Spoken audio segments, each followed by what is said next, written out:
What's up, folks? We're a few minutes early here. We've got our new player tournament today, so let me go wrangle some folks up. I don't know who we're gonna be watching for round one. I think we'll actually, yeah, we're gonna invite here.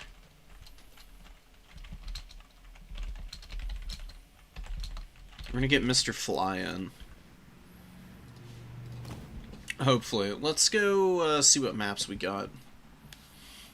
We got a ton of signups today, so it's gonna be an absolute uh, all-out insane tournament. I'm gonna get so many freaking replays. It's gonna take me a week to get through all these probably.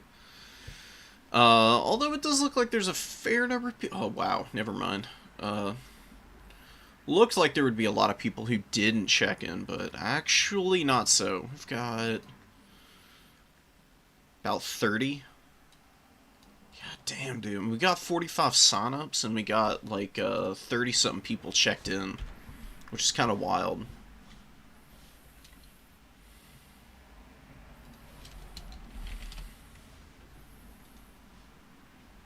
Who else can I go ping? Well, anyways, we'll hang out here for a minute. Wait for the tournament to kick off, and then we'll grab two specific people. Maps. Okay, Glade of the Everqueen is round one. Hashett's Oil Fields. Dusted Steppe. Dusted Steppe is alright. I don't mind it. Lustrian Narrows, Jade Tomb, which is one of my favorite maps. One of the better home objective maps. Kassar's Cursed Oasis for the finals, which is going to be really interesting. That's another one of my favorite maps for multiplayer. It does tend to favor more aggressive factions, though. Where the hell is it? Went way past it. Here it is. You know, it's a little more well-suited for hiding in the trees, staying away from range damage. So it being the finals map is going to make the scrap there pretty interesting. What's up, man? How's it going, Worth?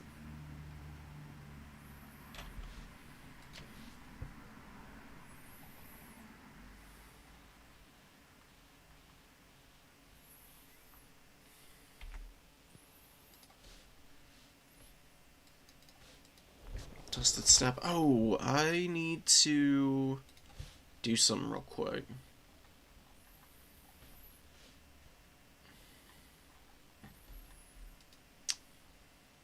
Where's the tournament? Here it is. This is a cool little resource.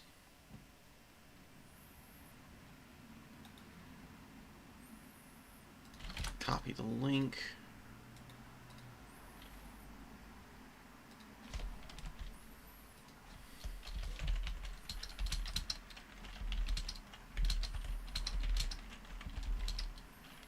It's a little Google spreadsheet that Tom created, and I've been helping him out with a little bit. It's really useful for beginner folks because it shows every single map in the Total Tavern map pack. It shows the deploy zones, it shows reinforcement points, everything. It's super cool.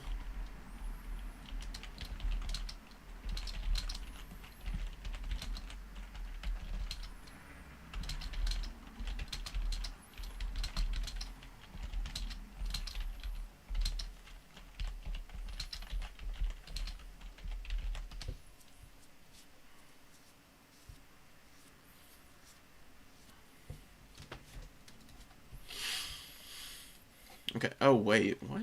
Oh, well, this is from my own tournament. I'm confusing myself already. We're like 3 minutes into the stream and I'm already confused. What else is new, though, right? Hope to go 50-50. You got a good shot at that, for sure, dude. You'll get there, no problem. Get in there and just scrap with folks, man. Try to play with not too many jitters. The more nervous you are, the more cautious you end up being, and that can often work against you. because you can end up being just overly passive. It's always better to be more aggressive and then to try and like dial it back to like find a good medium, in my opinion.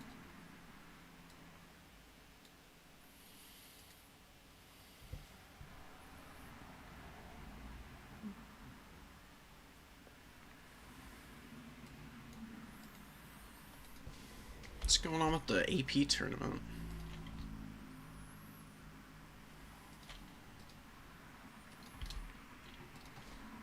So there is an advanced player tournament going on right now. There's a little discussion going on. One of our past new player tournament winners is trying to sneak in here, but is apparently a little confused about the picks and bans. This is pretty straightforward.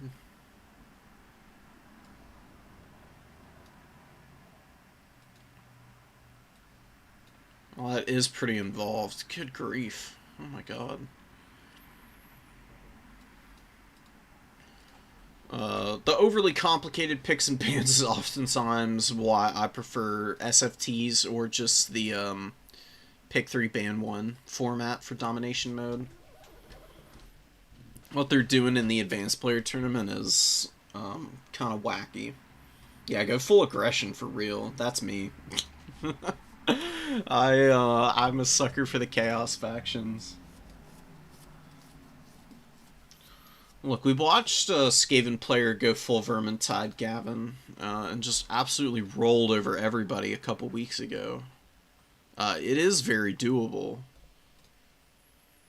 Nobody figured out an answer for it. But that's kind of the thing about new player tournaments sometimes. People come up with their own like unique builds and they just don't really deviate from them until they start getting checked in the win department by people who know how to counter specific builds. Like the Skaven player that I'm mentioning who won a couple weeks ago, they brought the exact same build in every game and beat every single person that they played. You can do that sometimes.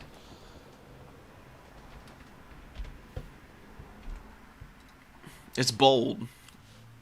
But sometimes being bold is what you really need to do.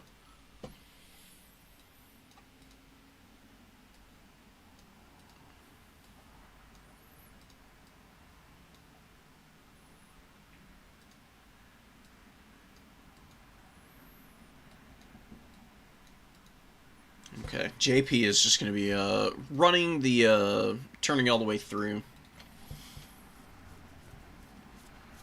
So if y'all have duplicate matchups, just play them out.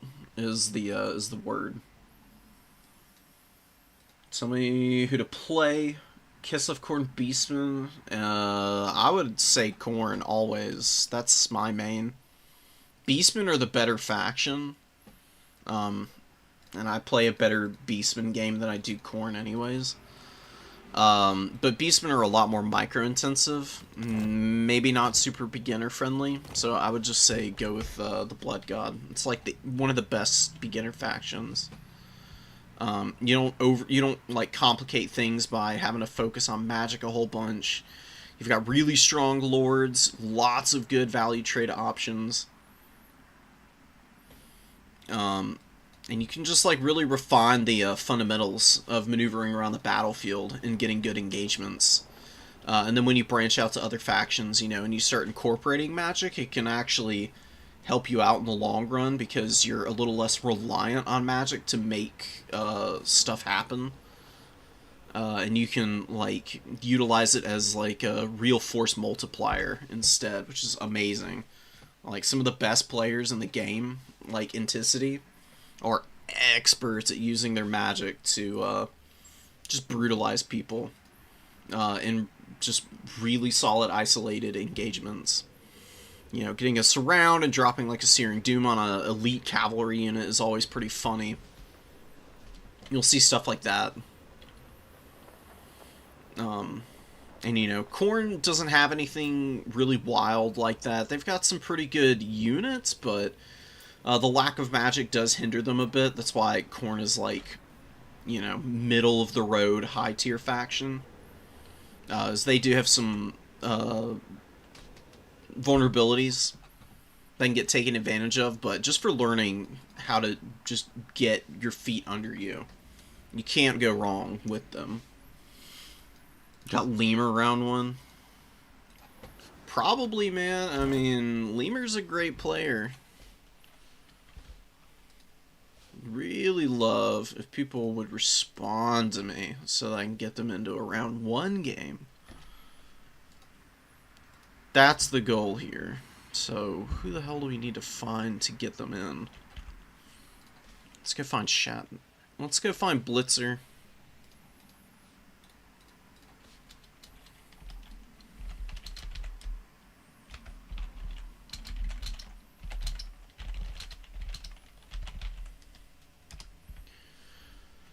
And I think, yeah, Blitzer's playing, yeah, come join me, man. Like, get in here. We're gonna cast your game.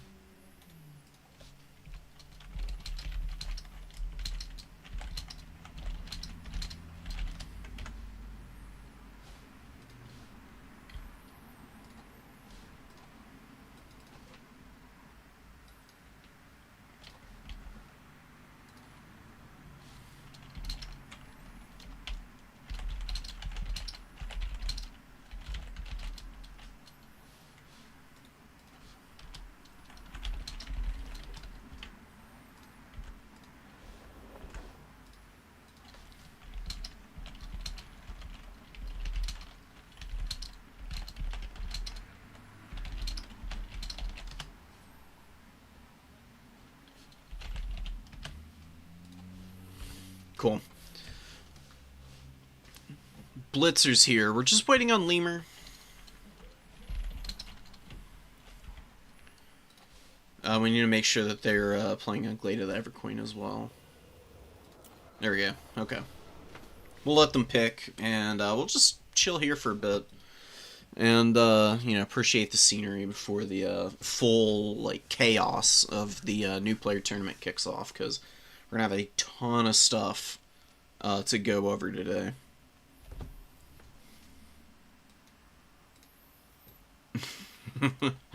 Good luck, man. You could make it into top 4.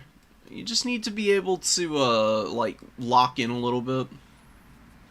Play some builds that you know, and you'll do just fine here. Lizards are a really tough matchup for Khorne. It's probably one of your worst matchups, honestly.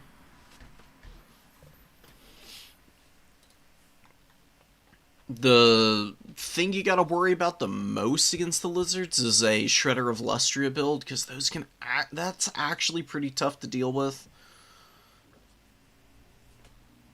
There's been a little bit of movement to utilizing a Slaughter Brute in that matchup, though, to try and corral the Shredder. Otherwise, you kind of have to go full kite with Skull Taker, otherwise, which can be a big pain. Anyways, these guys are done with their picks, so we are going to kick off our tournament today with some Nurgle versus the Chaos Dwarves. Lemur bringing a very, very artillery-heavy build here. 2 Deathstreak rocket launchers. Blitzer's going for the hero core, the Sorcerer Lord on the Rot Beast, I presume, and an Exalted Hero, who I would imagine is just going to be on horseback. These 2 characters are just amazing in a tandem gang. They just run around and they just pummel everything, because they both have really good armor-piercing values, and pretty reasonable melee attack for Nurgle characters at the very least, you know. The Mark of Nurgle does lower melee attack on the whole for the faction. Which is, you know, not, like, amazing for domination mode. But Nurgle has plenty of healing and other utility, like items and abilities, army abilities especially, to keep them in engagements where they can really grind out a ton of value. It's going to be a little tricky, though, with these Death Shrieks. They could really pummel just about anything that Blue Eyes brought out here. Especially the characters. Because you can dodge the anti-infantry rockets from Death Streaks pretty easily. You do need to pay attention. But if they're firing at your infantry, these things don't track the airburst version. So you just, you know, move out of the way, and it just misses entirely. The demo rocket does track, though. So I'd probably keep these guys in the forest as long as possible. They can just, like, come out, kind of, like, sit at the edge of the trees here. Maybe jump in and out of the forest when your opponent isn't looking for them. I don't know, I'm really worried because Death Streaks are kind of hard to shut down if the Chaos Dowie player knows what they're doing, and Lemur is very good. Super experienced Chaos Dowie player. Has not quite gotten over the hump of winning one of the new player tournaments, though, and is looking for that opportunity today. So, just hovering around. He is on the Lamasu, which is an interesting choice. No Bale Taurus character, actually. Just Searing Doom, which is probably... Yeah, I mean, that's probably about as good of a spell against Nurgle as you could ask for. I mean, it punishes blobs pretty nicely. Nurgle can go pretty blobby at times. If you get good casts off on Cavalry, it can do massive damage. Absolutely insane stuff against them. Even good against Infantry, and it can do a little bit of poke against Monstrous units as well. This Lamasu character, though, isn't going to provide a lot of combat utility, though. Like landing in combat, he'd just get absolutely hammered by the Sorcerer and the Hero. So they're just hiding in the trees. Pretty minimal spell kit. Going for Fleshy Abundance and Rancid Visitations. Of course, has the Crown of Everlasting Conquest. Crazy good heal for the Rot Beast Lord, man. He was strong in the past when he didn't even have access to the AP that this mount gives him. When he was just on horseback, that really has kind of sent him over the top in terms of viability. Pesties, getting poked a little bit by the Death Shriek, nothing too serious. They're just chilling. They're eating a lot of fire from the skirmishers, and, you know, Lemur's being pretty aggressive out here on the number 2. Constantly pushing up the Hobgoblins. You know, looking to maybe bait Nurgle in a little bit over here. Look at these Death Shrieks just not hitting a damn thing right now. Over and over, just whiffing horrendously. Iron Demon needs to get in now. It's a little slow maneuvering. It could definitely be scooting up and getting some pretty good damage in against these pesties. Probably even rout them here.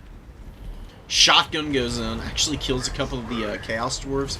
Or actually just bounces them around. They just pop back up. They're fine. They just rubbed a little dirt in it, and they're going to get over it. You have got to stop this dive back here. Chaos Dwarf Blunderbuss, I mean, not bad. Is their damage output going to be enough? Because all you need is, like, 2 solid volleys from these throwing axes to kill the Death Shrieks. They're pretty flimsy, you know. They don't have a lot of HP. They can definitely be manhandled. I'd get the Furies back here. Diving onto the Death Shriek is usually not a good use of your time. Because here's the thing about these Death Shrieks, is that, yeah, they're squishy and they have terrible combat stats, but they do have, like, a decent amount of armor. And Marauder Horsemen of Nurgle just don't have the melee attack to, like, really make any kind of serious impact against these things. You need to use the throwing axes to really punish these. Blunderbuss is looking to move right in behind these guys, and a beautiful trap with the Orc Laborers here. This is three very dead Marauder Horsemen of Nurgle back here, and that's going to be a lot to have to come back from.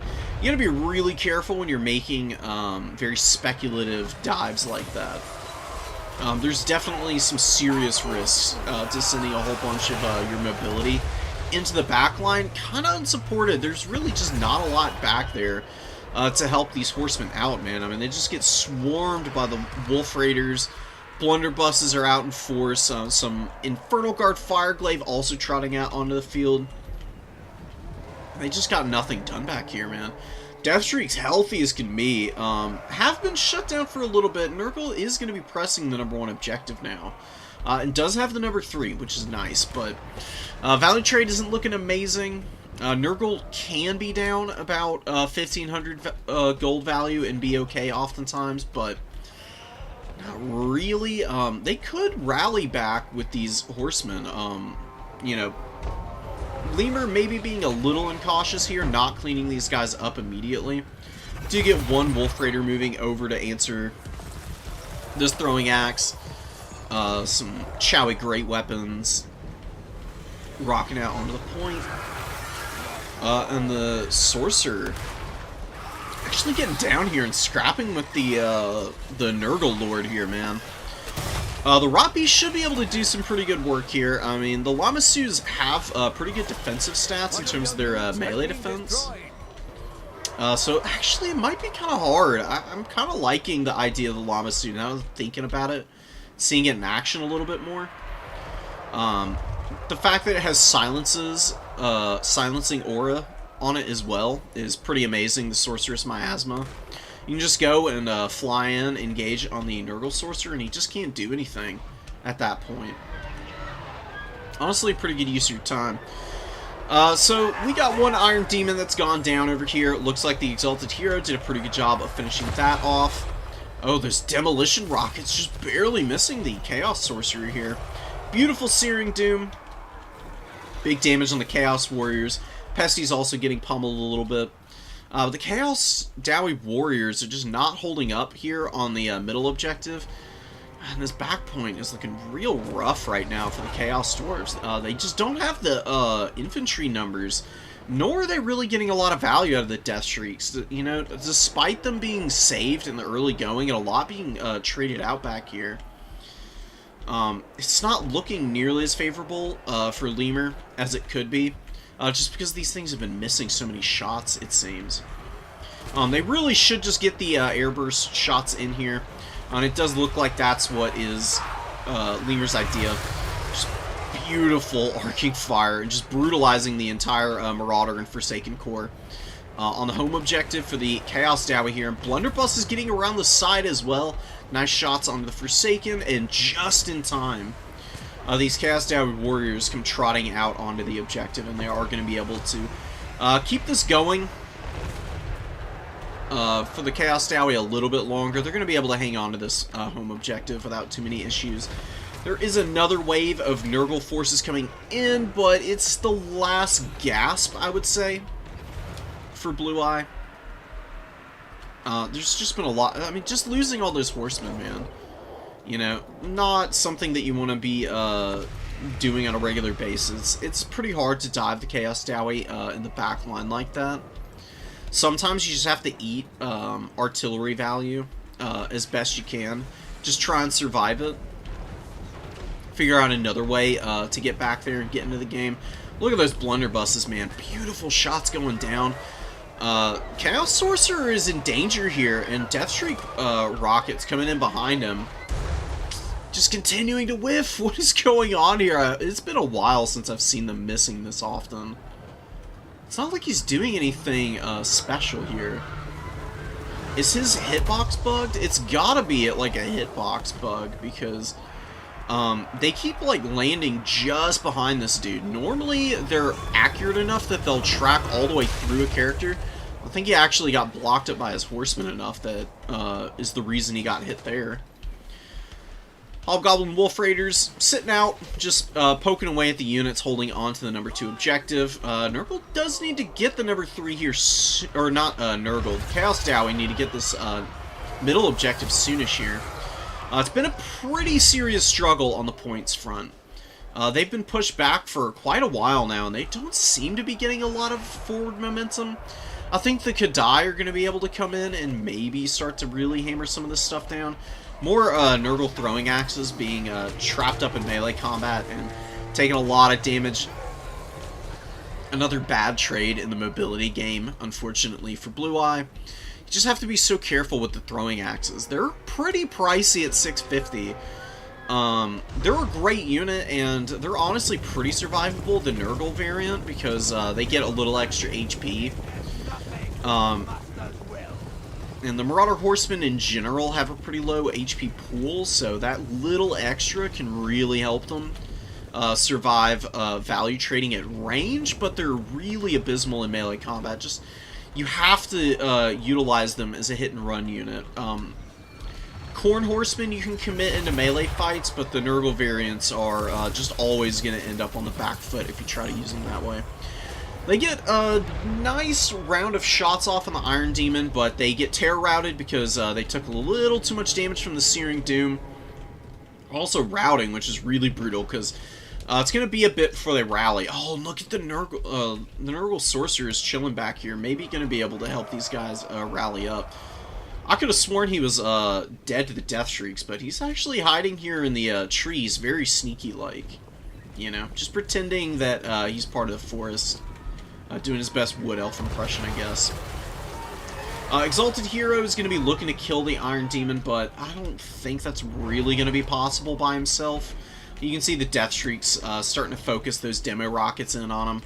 And, you know, the value trading is looking a lot better for them. They finally started hitting a few shots, racking up a little bit of extra value. You see the dive attempts into the backline. Still ongoing, man. Blue Eye being very persistent and trying to get in on the artillery, but it's just not paying off. And it hasn't at any point in the game so far. It's left a lot on the table in terms of trying to kill some of these other tools, like the Infernal Guard Fireglaves, the Blunderbusses, and the Kadai. They've kind of been ignored, and they've also been value trading very efficiently. Especially this Blunderbuss. I mean, they basically doubled their value, and they were well on their way to getting even more. It's kind of hard to close the gap on those without taking at least one volley off, and they do an insane amount of damage. So I really like the inclusion there, and Lemur did a very good job of microing them, and just blasting apart aggressive dives from Nurgle, which is kind of the way you need to handle this matchup. Anytime the Chaos Dwarves are playing into Chaos, they just have to be geared up for like AP infantry, fast, swarmy stuff like Forsaken, Fury dives, and Throwing Axe Horsemen. And Lemur was just perfectly aware of what he needed to do to protect that backline artillery core. Blue Eye did a pretty good job of scrapping despite ending up in a really bad position early on. So big kudos to him. I think with just a little more patience, this Nurgle build would be very capable of taking this Chaos Dowie army down. The Hobgoblin Wolf Raiders are going to be a little tough. But I think what you do is you just try to screen the Hobgoblins with infantry. Keep your heroes back as long as possible so they don't get hit by the Death Shrieks.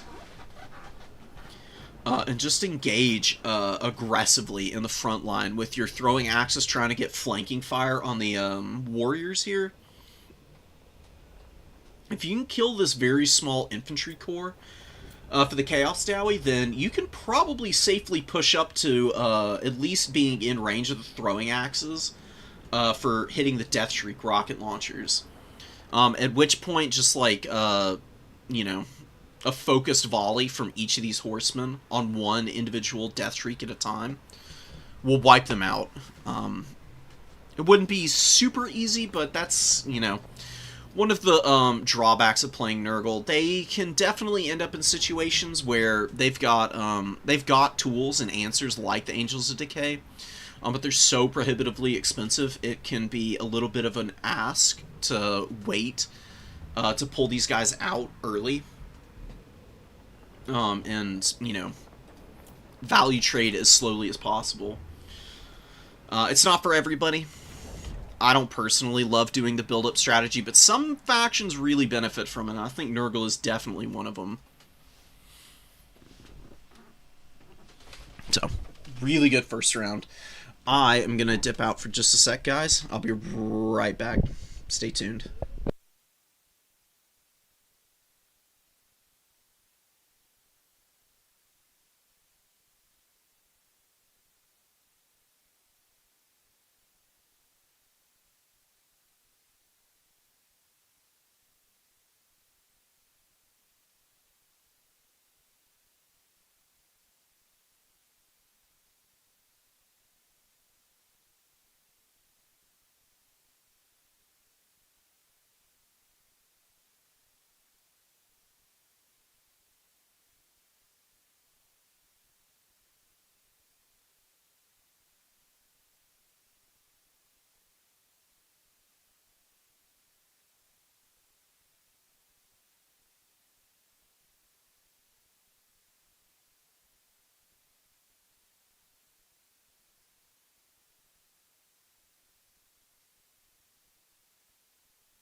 Hell yeah.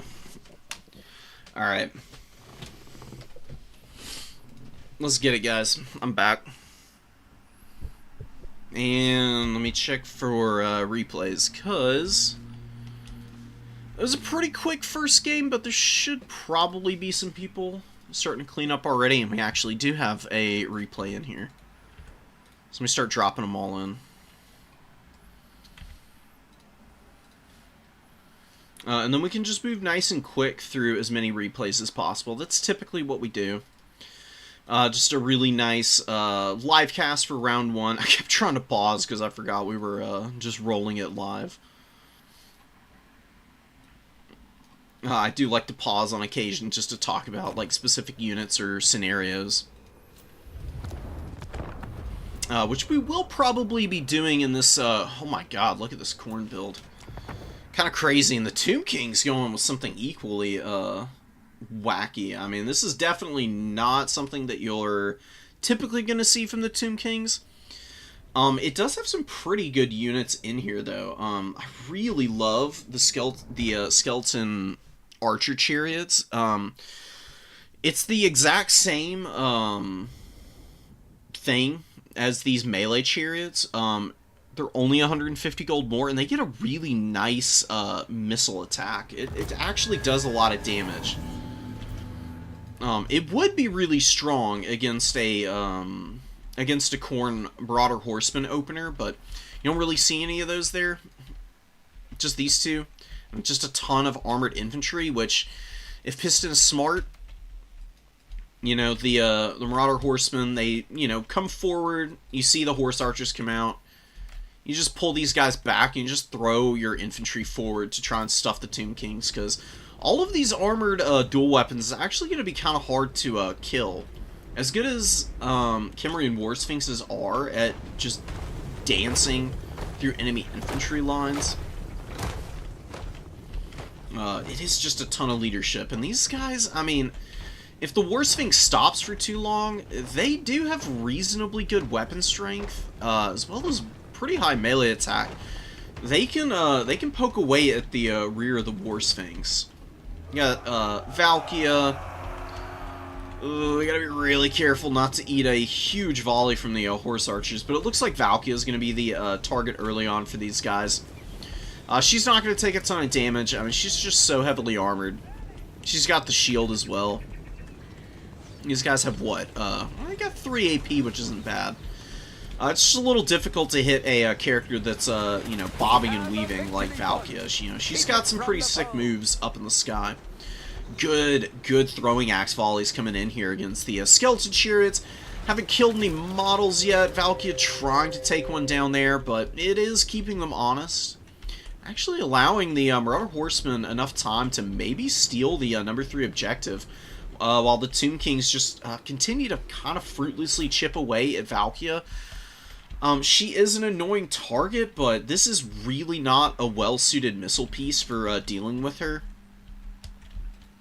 You would need something like, honestly, like a blunderbuss to really hammer Valkia down. Bow units are very inefficient against aerial targets because their arc of fire and slow velocity on the missile itself means that oftentimes the flying characters, just in the natural course of their movements, just like, you know, wiggle around a little too much for the bows to hit very accurately. What the Tomb Kings player really needs to do is focus down the Khorne throwing axes, because that's the biggest threat on the field for your War Sphinx right now, actually. As well as the chariots, man. I mean, the chariots could push and pull through Chaos Warriors. Wouldn't be the easiest thing in the world, but it is something that's doable. If they're getting pounded before they get any early engagements, though, it's definitely not going to be great. Actually drop 3 models on the skeleton archer chariots here. More beautiful volleys coming in from the horsemen, and the Cimmerian War Sphinx is getting its charge animation in. It is an anti-infantry monster, but it does make pretty good contact with the cavalry, I've noticed, if it gets its full charge animation through and into the heart of the horsemen. It could have done some pretty significant damage, but they do get screened by the Corn Gores. And the War Sphinx is going to take a little extra damage from those guys. And look at the volleys coming in here, man. It's taking like 300 or 400 HP off every single time these guys are chipping in here. And it's going to be pulling out now. Corn takes the #1 objective. We've got Chariots being hounded down by Furies, which is, you know, maybe not the best thing in the world. Furies do have a pretty hard time actually killing Chariots. I don't know what it is about the way that they collapse in on the models, but you can see them kind of being carried along on the side. There's some weird, like, bugginess with the hitboxes on the Chariots, which causes small flying units to get dragged by them oftentimes. Happens with Valkia too for stuff like Volkmar's Chariot. It can be really annoying. Piston's playing very clean right now. BNTG is being really overcautious, actually. And it's playing a little too split, man. There's just no cohesion to the Tomb King's, like, formation. They've got units just, like, out in the middle objective with, like, Flesh Hounds and Corn Gores threatening to overwhelm them at any moment. The second Piston starts getting aggressive with these, the Horse Archers are going to be massively out of position. The Chariots get isolated. The War Sphinx really close to crumbling out as well. Definitely not something that you want to be seeing here. The Horse Archer Corps just really kind of got hard countered just by there being an armored push, truth be told. And the Chariots, not a bad option, but again, there's just so many of these guys. Like, how are you gonna use a Chariot with no serious, like, AP weapon strength to bulldoze through the Corn dual weapons? The second you get stuck, these guys just took those Chariots to task, man. Absolutely annihilated them. Same with one of the Nahakara Horsemen that charged them down. Skeleton Chariot over here, being left in combat too long. You gotta use the Chariots to hit and run. And you gotta be very on point with your micro in order to actually do that. And I think this might be an instance of a build that's, you know, something that you can bring and execute, but maybe just a little outside of BNTG's wheelhouse right now. And Corn's pretty hard to hit and run anyways in melee. Typically the way Tomb Kings win this matchup is they go ranged focus. Just bring, like, Chosen of the Gods and Eyes of the Desert, which are in the build here. They're just coming out a little late.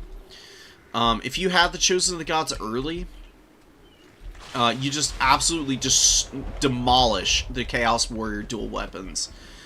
The Chosen of the Gods have these airburst missiles shots, kind of like what we saw with the Death Shrieker in the first round, between Lemur and Blue Eye. If they're hammering into densely packed armored infantry, like the dual weapons here, they can just farm value endlessly. It's really nice for the Tomb Kings. Puts a lot of pressure on the Corn player to engage early.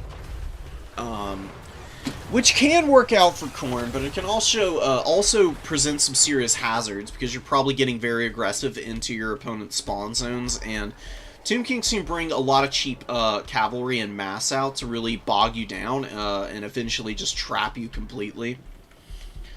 I feel like this is just the Tomb Kings player maybe not being super versed as to how to fight Corn.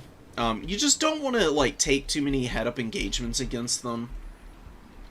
You want to be very patient, value trading, and making sure that you're holding on to at least one objective so that you've got all the time in the world. You know, you're down about 3,000 value, but it wouldn't be impossible if you could just hang on to this one objective. You can give yourself a little bit more time to develop out some extra answers and just patiently poke your opponent down. Do get an unsummon on the throwing axes there. Eyes of the Desert, they've gotten some pretty good shots in, but Chosen of the Gods are just seemingly very slow and inaccurate with their shots today. I don't know what's going on. They just missed a huge blob and number of dual weapon warriors, and it seems like they might be shooting over the top of them. I don't know what's going on here. Oh, they're shooting at Valkia. Oh my god, look at the damage that they're doing as she's getting in here. Valkia getting punished a little bit. That's pretty nice for the Tomb Kings. Khorne, honestly, despite being a faction with pretty high leadership units, if they lose their lord, that leadership is functionally useless, because if you lose your frenzy as Khorne, your ITP goes away, and against undead factions, there's fear on everything. There's terror on a lot of stuff, like these Tomb Scorpions. You can start seeing some terror routes going down on one of these Chaos Warriors who's a little beat up right now.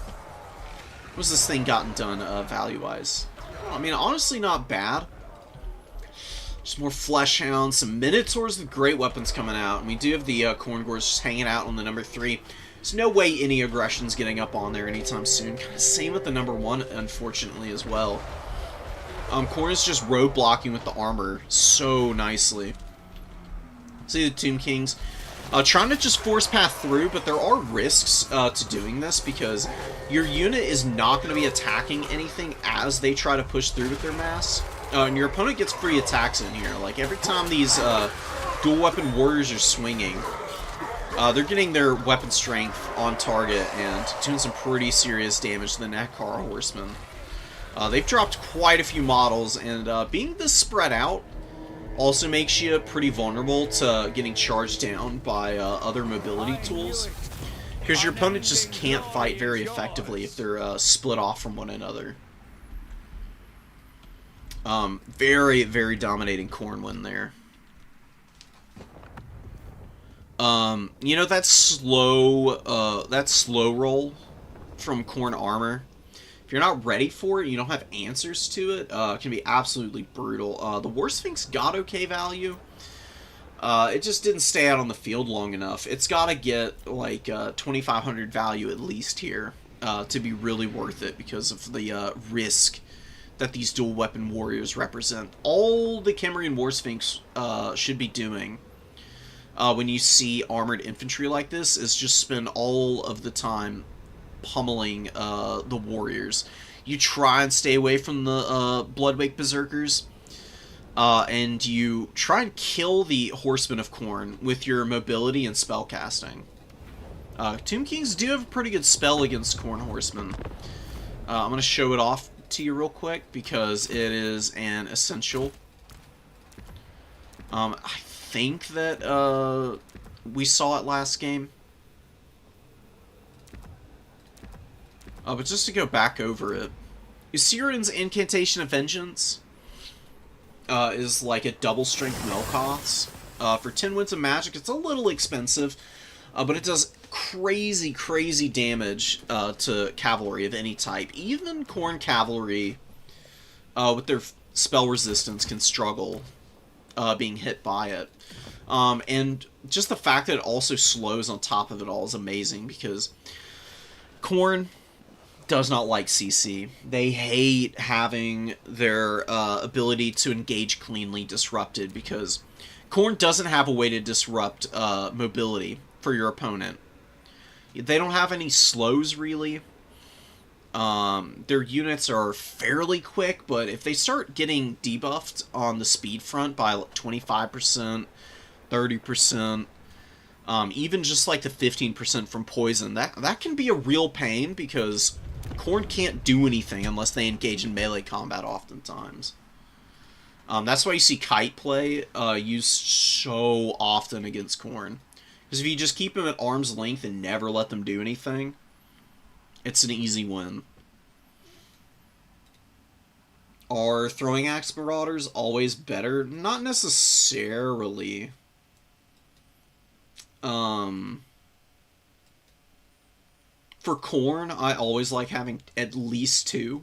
There are lots of matchups where you do want to bring 3 or 4. Against the Tomb Kings, you probably just need the 2. And you saw how Piston was using them. You like mirror the movements of big monsters and just stay within range, so that their throwing axes are just constantly chipping down the much more expensive units, because they cost 675. Both of the horsemen there got almost double their value. That's efficiency that's kind of hard to beat. If Khorne horsemen are getting 1100, 1200 value, you probably lost the game. You have to be able to control them if you're playing into them. Sugar, are you playing today, man? I'd love to watch some of your Kislev games. Trying to learn Norska, which Hounds unit? You bring... Here, let me show you.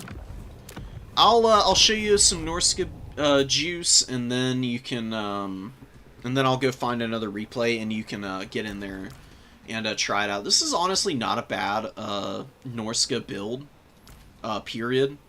Although you probably don't want Wolfric on the Mammoth. You can cut him and get another Marauder champion.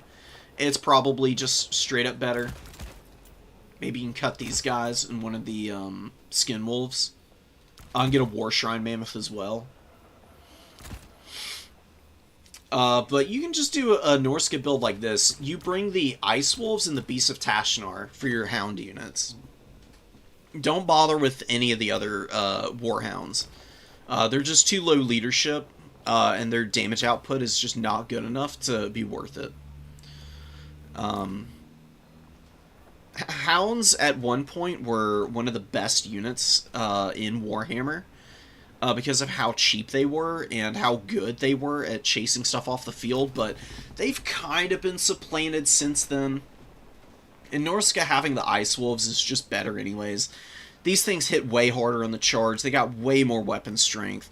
It's about the same number of models anyways, right? I mean, 80 versus 48 is a serious reduction in numbers, but it's a lot juicier than something like Saber Tusk Pack or Flesh Hounds for Khorne, where it's 32 models in both of those units. So these guys can really pile into combat and just clown on stuff that you would not expect them to. They're a great value trade piece. Auto include for Norska in every matchup. Like 2 or 3 are going to get you a lot of good work done. And they also Frostbite. So they're very good at facilitating Skin Wolves, finding a way into good engagements against mobile targets, where they can get their bonus versus large online and they can just absolutely shred through stuff.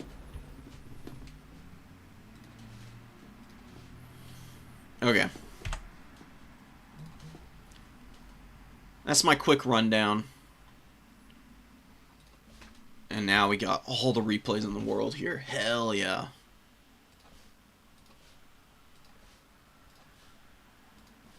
So it looks like most people are done with the round 1. Yeah, I'm gonna... Damn, how many replays am I gonna have? I mean, this is what? Downloading 12 here? 13?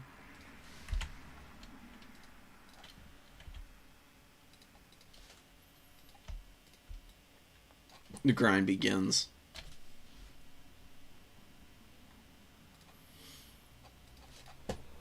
Okay. So let's see what we got on tap here. We watched this one. You know what? I mean, let's just watch a Norska game. We can watch Empire for Hire try and execute them. Norska's a really strong faction. They are pretty micro-intensive. There's definitely some things about Norska that are pretty limited. That just comes to the territory of being untouched since your release date. I mean, they came in at the end of Warhammer 1 and never got a DLC. Which is kind of wild. Every other faction has gotten something along the way, and Norska's just been sitting here with the same stuff for ages and ages now. Random Cubans going for Monster Mash, kind of. I mean, Ace on the Fallen and Archeon are 2 very expensive single entities, and there's a Hell Cannon, just a standard one. Not the Soul of Damnation or anything, but it will be able to pummel the Infantry Corps here that Empire is going for. Marauder Champions probably need to hide in the trees just for a little while until they can come out and find a good opportunity to get engaged without the Hell Cannon just massacring them on the way in. Shaman Sorcerer of Metal. Okay, so Hell Cannons, right? One of the more annoying artillery pieces in the game. They have tracking shots. They do big damage. They're super cost effective. If you let them shoot all game, they will farm you. And it's going to suck. Being able to kill these things, it's kind of huge for a lot of factions. It can really put the Warriors of Chaos player on the back foot if it dies. And Searing Doom is actually pretty good at killing the artillery piece. You want to like scream up in here and get within 200 meters. That's the cast range on Searing Doom. You just use the standard cast for 6 Winds of Magic to like drop it directly on top of the artillery piece. The missiles will hit the actual cannon, which does damage to the cannon model, and it will also hit the crew a little bit too. Wear them out as well. And I think it's 3 or 4 casts usually for Searing Doom to kill this thing, which will be worth it. It's pretty quick firing, but you'd probably kill it with about 10 shots left, and it'd probably be sitting pretty comfortably outside of the value trade range that it's looking for. Ice Wolf Chariots coming up. Throg looking to get aggressive here. Maybe going to be stomping his way over to the number 2 objective there and trying to wrestle that away. Number 3 is on the fritz for the Warriors of Chaos, but Archeon and Aeson are going to have something to say about that, man. This big old beastie just getting in here. Immediately starts clowning on these poor little Marauders, dude. Marauders are, you know, not the most resilient of foes. They will definitely fall apart here if they keep having to fight all of these terror-causing units, man. We do see a decent Burning Head. I got some damage on this Marauder unit, but then it got a really odd, like, curve. It didn't end up hitting anything else of note, so Norska very lucky there, because Burning Head is a devastating spell against light armor, and there's an awful lot of light armor to be going around in the front line here. It's really just the champions that represent any kind of serious resistance to being hit by Burning Head over there.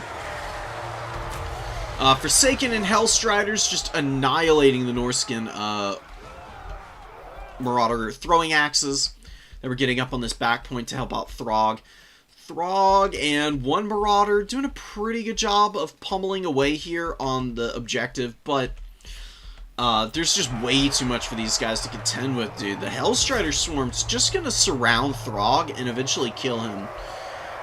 You know, regeneration is nice, but the problem is that the Hellstriders, with their bonus versus large, are just going to be able to, like, slowly wear out the 55 armor troll character. And Throg's leadership is really not all that good. It's 70 at base. You really need to keep Throg fairly healthy, otherwise he's at risk of running away. If he gets surrounded, because he's taking a bunch of damage, he's getting a bunch of leadership penalties stacked up on him. It can be really ugly. Aeson and Archeon just, you know, doing the work of the Dark Gods over here, just showing the Norskins who's boss right now. The Mortis Engine is actually racking up quite a bit of value for Aeson here. Norska's not really allocating a whole lot to try and answer him. Oh, we get a beautiful overcasted. Oh no, not overcasted Final Transmutation. I always recommend the overcast because it just does so much more damage. You get double the duration for, what, 8 more Winds of Magic? 9 more. I mean, it's a chunky investment, but it's usually worth it. You know, the value trading doesn't look terrible for Empire. But some of it is tied up in the fact that Skinwolves and Trolls, they do regenerate. And they've got pretty low leadership, and them getting chased off potentially. It's not really going to be reflected up top there. It'd be a very misleading situation. Ice Wolf Chariots getting killed by Hellstriders over here. 1,100 on those guys. About 400 here. How these ones do? 1,435, dude. Hellstriders are crazy. They cost 675. You just need like 2 or 3 good Hellstrider engagements. And you'll just farm your opponent for value, man. They just do so much work.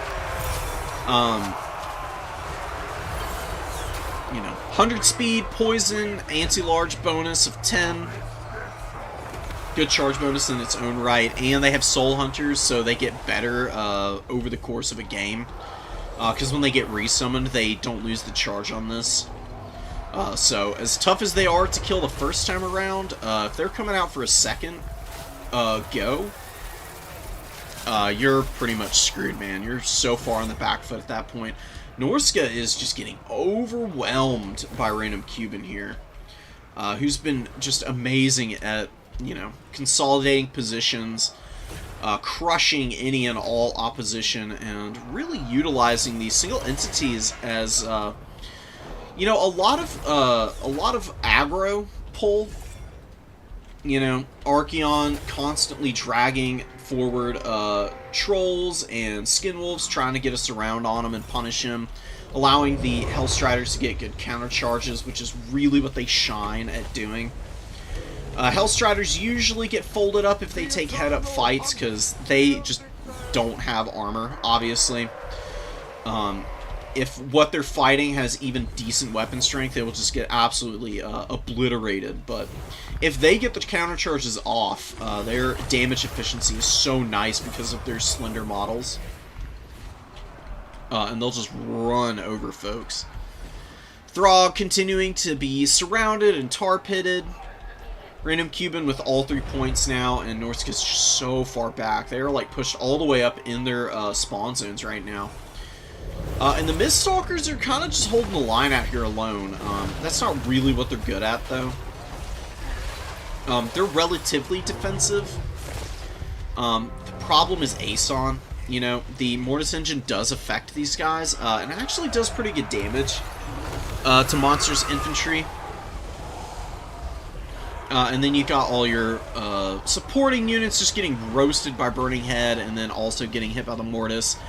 And Miststalkers, without the cover of the infantry, are just taking the full weight of damage from the Forsaken and Aeson, who was swinging in there a minute ago.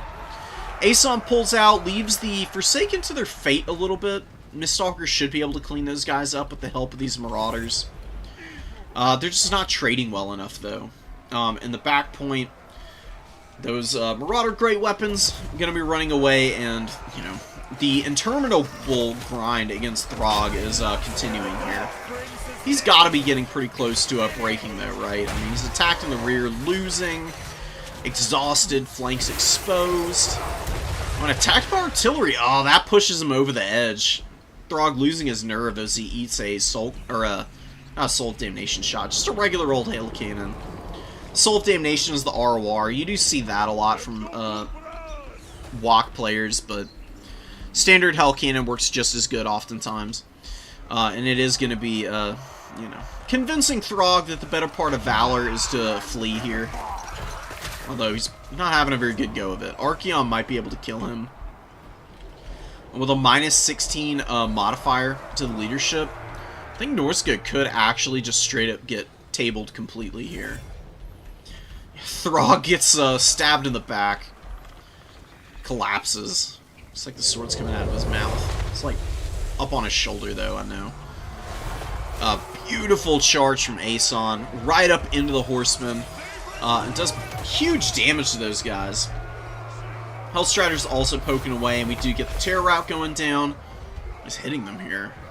Just poison and some funky effects from the Vortex Beast, I guess. God, I love the lasers on this thing. You know, the Mutalith Vortex Beast and the Slaughter Brute actually share a model. They're the same thing, just, you know, different textures and some different animations. The Mutalith Vortex Beast is just way cooler than the Slaughter Brute, though. I mean, God, who doesn't love to see some chaos, you know, Ark of the Covenant lightning flying out into the temporal realms to annihilate some poor hapless Marauder who's just in the wrong place at the wrong time, dude. These guys are just having a really awful day. About as terrible as you could possibly imagine. Chaos Warriors cleaning them up. You know, pretty admirable effort by Empire to continue to try and scrap back. Actually did get the home objective resecured, which is, you know, something of a win, but I imagine not Norska, the Warriors of Chaos will be able to recontest this fairly soon.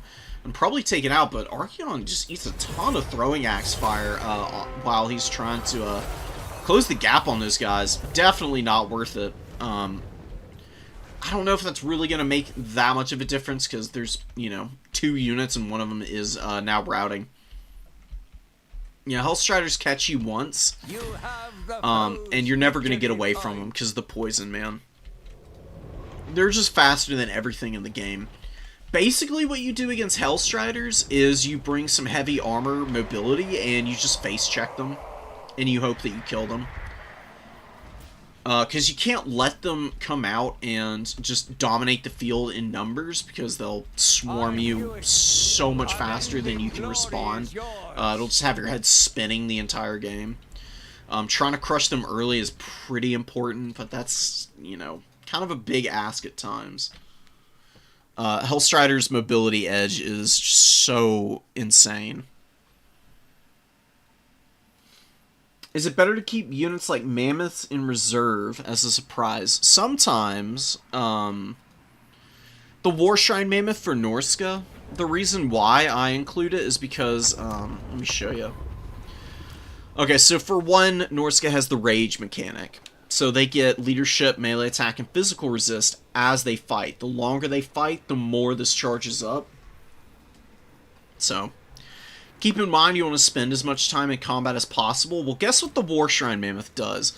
Not only does it give you just 10 leadership straight up, it's got Giver of Glory, which gives you even more physical resistance, as well as lowering Vigor by 1% for every second that the units are in the radius around the War Shrine. So anything by the War Shrine gets perfect Vigor, which is amazing. You know, Vigor debuffs your units tremendously. It's not great. You don't want your units to get tired if you can help it, and the War Shrine Mammoth can keep them at peak condition, literally wire to wire, which gives Norska a huge advantage oftentimes.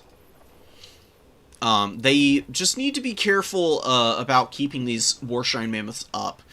As long as they get the effect intensity all the way charged on Giver of Glory, it can be kind of hard to take any real engagements into Norska, because everything sitting underneath of the War Shrine Mammoth is just going to get super sauced up on all the chaos power that's swirling around it, man. And you'd be surprised how little magic damage there is in the game. You know, the Chaos factions, especially the Monogod factions, have lots of units with magic damage. But outside of them, you run into a lot of the Mortal factions that just really don't have a lot of answers to the physical resistance imbuement. So Norska can just go crazy at that point. That's why I've got it here. You can start out with it, though. You can just, like, swap the Marauder Champions out and get rid of the Chariot, and then you can have this guy and the Chariot in reserve instead. That way you can get the charges going quicker, but there's a little give and take between starting with it versus having it in reserve, because, you know, if your opponent reads you right and they bring stuff to counter this thing, and they kill in the opening minutes of the game, that's going to suck. If you go wider and bring it in later, you can catch your opponent a little more off guard. So, you just need to prepare. You need to just know how to avoid taking catastrophic damage on that big monster. Which, generally speaking, the best way to avoid damage with the mammoths is to just keep them moving. Constantly charging in and out of infantry units, bulldozing through cavalry, trying to avoid any artillery, as well as missile units that might be trying to poke it down. Because it's a huge model. It's definitely one of the things that your opponent's going to be using their skirmish cav against. Just because they're almost always going to be guaranteed damage. It doesn't avoid missile fire very well, because of how large it is. You just want to be able to, you know, cause as much chaos in the early game or in the mid game as possible while you have it on the field.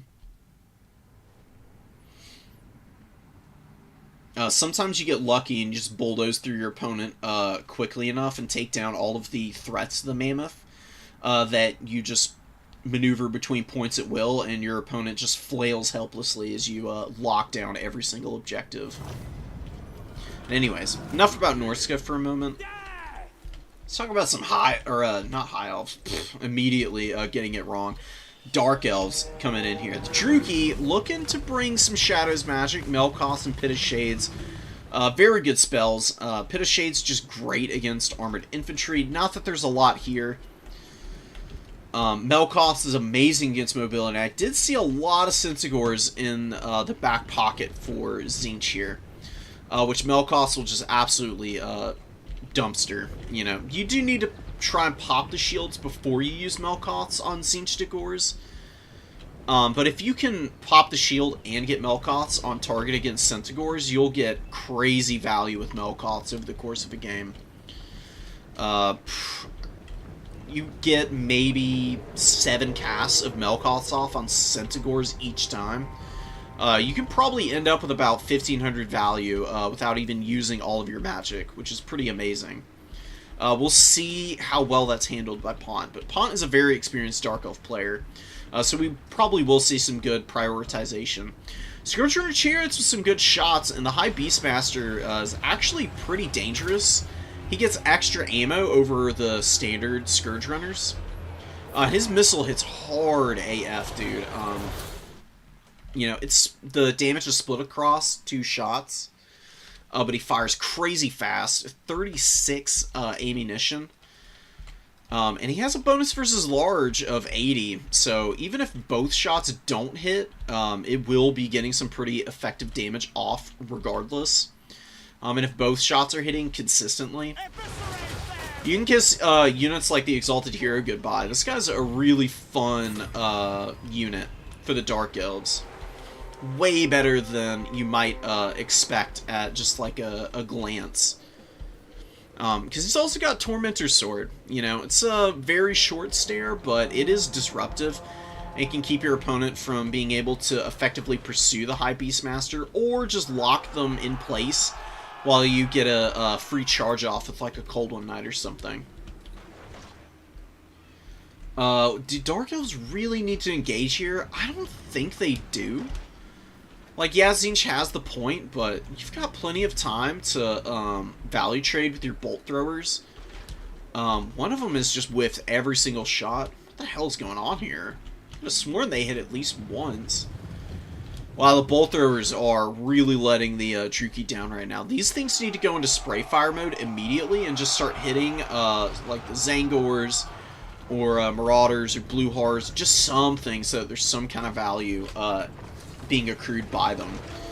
Because artillery is something that can be really good in domination mode, but if it's not value trading for you, it is beyond useless. It's gonna probably actively lose you the game at that point.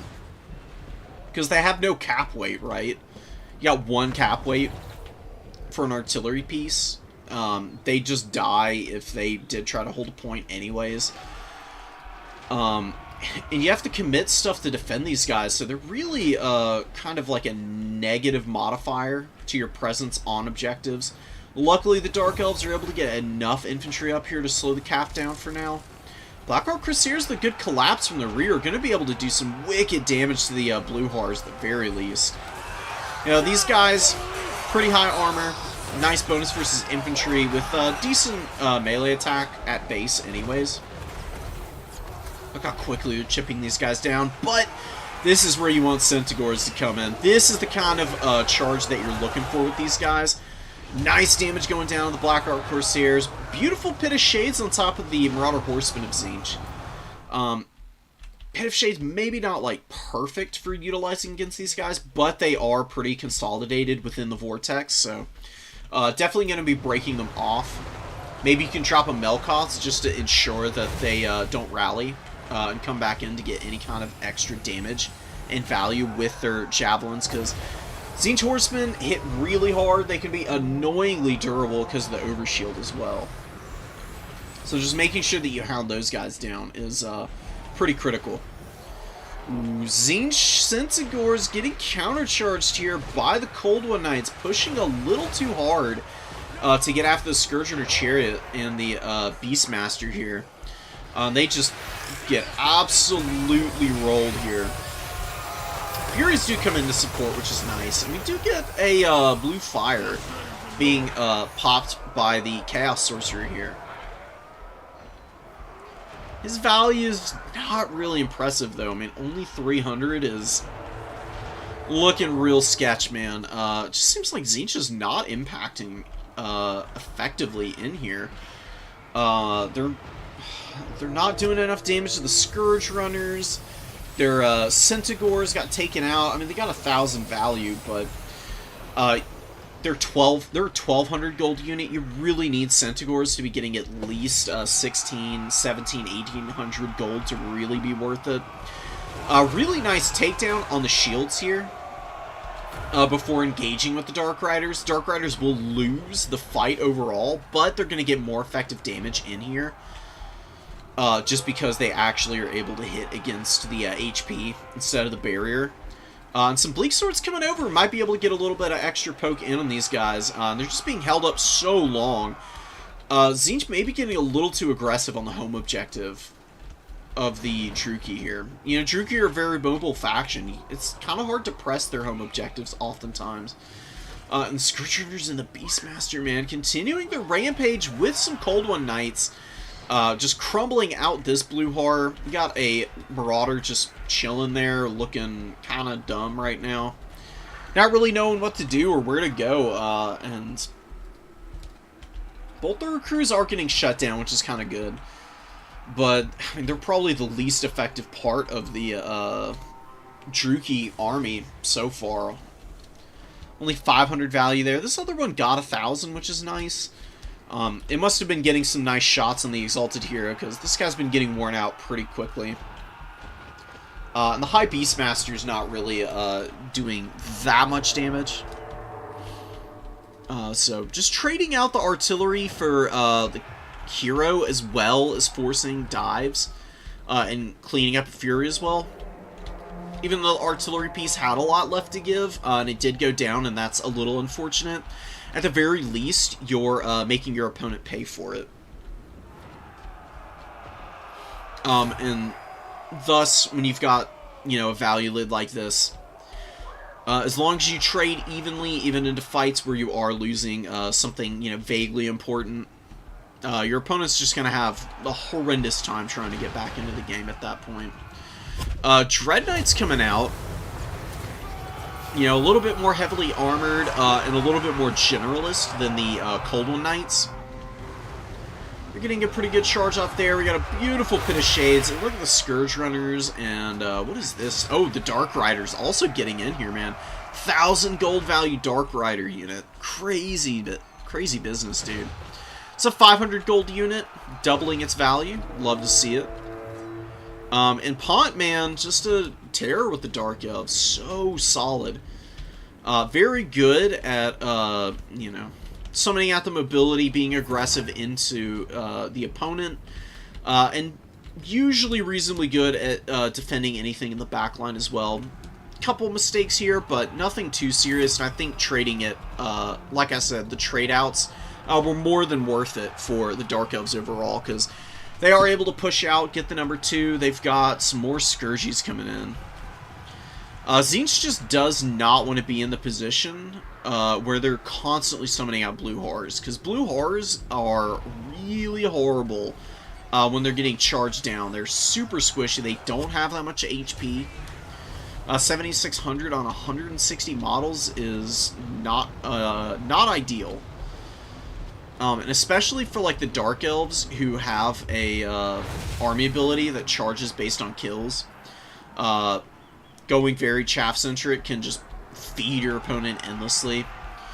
Very fortunate the Dark Elves army ability only procs once. If this were on a timer, like say you charge it up once, you use it, it goes on for its 90-second duration, and then it goes on 90-second cooldown, and then you can charge it up and it procs again. That would be pretty cool for the Druchii.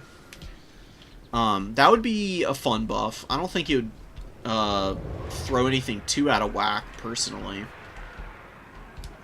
But you never know. I'm all for CA kind of experimenting a little bit.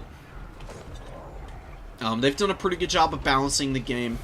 I'd like to see if they can maybe get that little bit extra boost in terms of viability for all units, as well as some quality of life changes. That'd be pretty cool to see.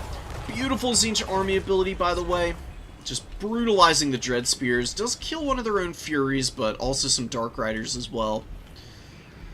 The issue is they have nothing to counter push with, and the Dark Elves are just going to be reinforcing slowly but surely, and yeah, that's going to be a tap out there.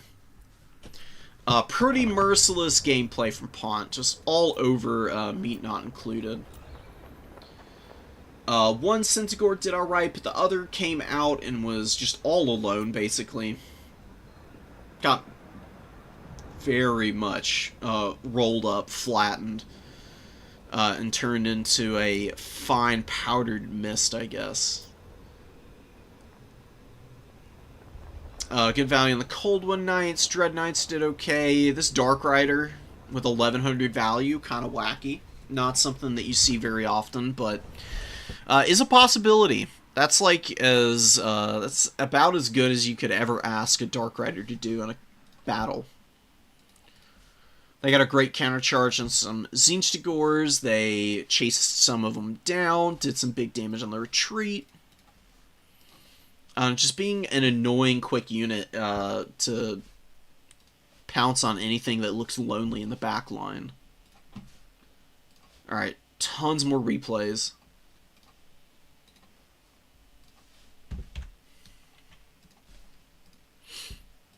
One sec, guys. I'm going to check bracket. And then I'm going to come to chat. Answer any questions y'all have. Okay, so we are all the way up into round 3 now. Awesome. Tournament's progressing at a pretty reasonable pace here. Nothing happening in the Discord. Piston giving me the credit where credit is due. Mav wasn't lying. Lizards into corn does suck ass. Very, very real. That's the raw reaction of somebody who ran into probably a Dreadstorian build, I would guess. Let's actually watch that game. Make sure that I got it here. We'll see what the culprit was. A little bit of a spoiler, but, you know, this is for all my Blood God acolytes.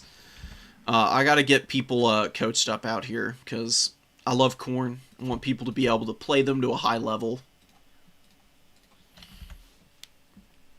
I'd like to get y'all, you know, a nice leg up. So that the growing pains are a little less severe. Honestly, this is a pretty decent build from Piston. Outside of the fact that there's a bunch of Marauders here. Marauders of Khorne are just not good against Lizards. They get killed by Skirmishers, they get killed by big dinosaurs, they get killed by Saurus. There's way too many things that kill Marauders here. You cannot bring them. You bring like 2 at most, and I would rather have a Bloodletter, or preferably a Chaos Warrior of Khorne. Because Chaos Warriors of Khorne will just ignore Skinks. Skinks and their little blow darts and javelins just don't do any damage to the 110 armor and silver shields that the Warriors have. The Marauders only have a bronze shield and only 35 armor.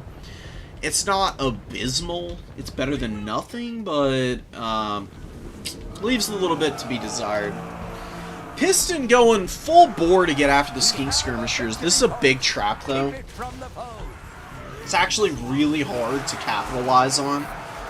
Because Skink Skirmishers, they are, like, fairly slow at 48 speed, but the poison does make it very difficult for your units to engage before they get shot to pieces. You can see one of them already breaking here, the other not looking too good, getting damaged by the Solar Engine here. It's just kind of poking away at them, blinding them, lowering their stats, as well as just, you know, maybe getting them on the verge of running because they're just suffering so many casualties, man. Again, slowly being whittled down. Big reinforcement wave of skink skirmishers coming to finish the job here. They should be able to rally up with their allies in short order here. Skull Taker is getting poked by Oxyotl. You know, nasty, sneaky little fella, man. Master Predator is activated, so he gets the extra range. You can see here just slowly poking down our boy. Skull Taker is just, you know, aura maxing over here. Chilling. Making sure that everybody knows the biz. Oh no, Fleshhound's being thrown in against Red-Crested Skinks and Saurus over here. Not their fight at all. You're just not really going to win that engagement with just Fleshhounds.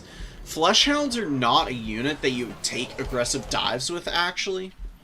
Fleshhounds are good at countercharging and being mobile mass that can like lock opponents' units down. Oxyotl is actually pretty vulnerable to Fleshhound surrounds because he's got light armor, he doesn't have that much HP. Fleshhounds get a surround on him and actually nibble at his heels a little bit. They can really chew him up. And losing your Lord as Lizardmen is risky business. You've got okay leadership, but Skinks only have a base of 50. And then Red-Crested 62, and the Javelins and standard Skink cohorts have 55 base leadership. So the minus 16 penalty can be pretty brutal. But Skull Taker gets caught instead. Cold One Spear Riders, just beautiful surround. I mean, there's literally no way Skull Taker gets out of here now. Totally trapped up. Piston, gotta just be a little more patient.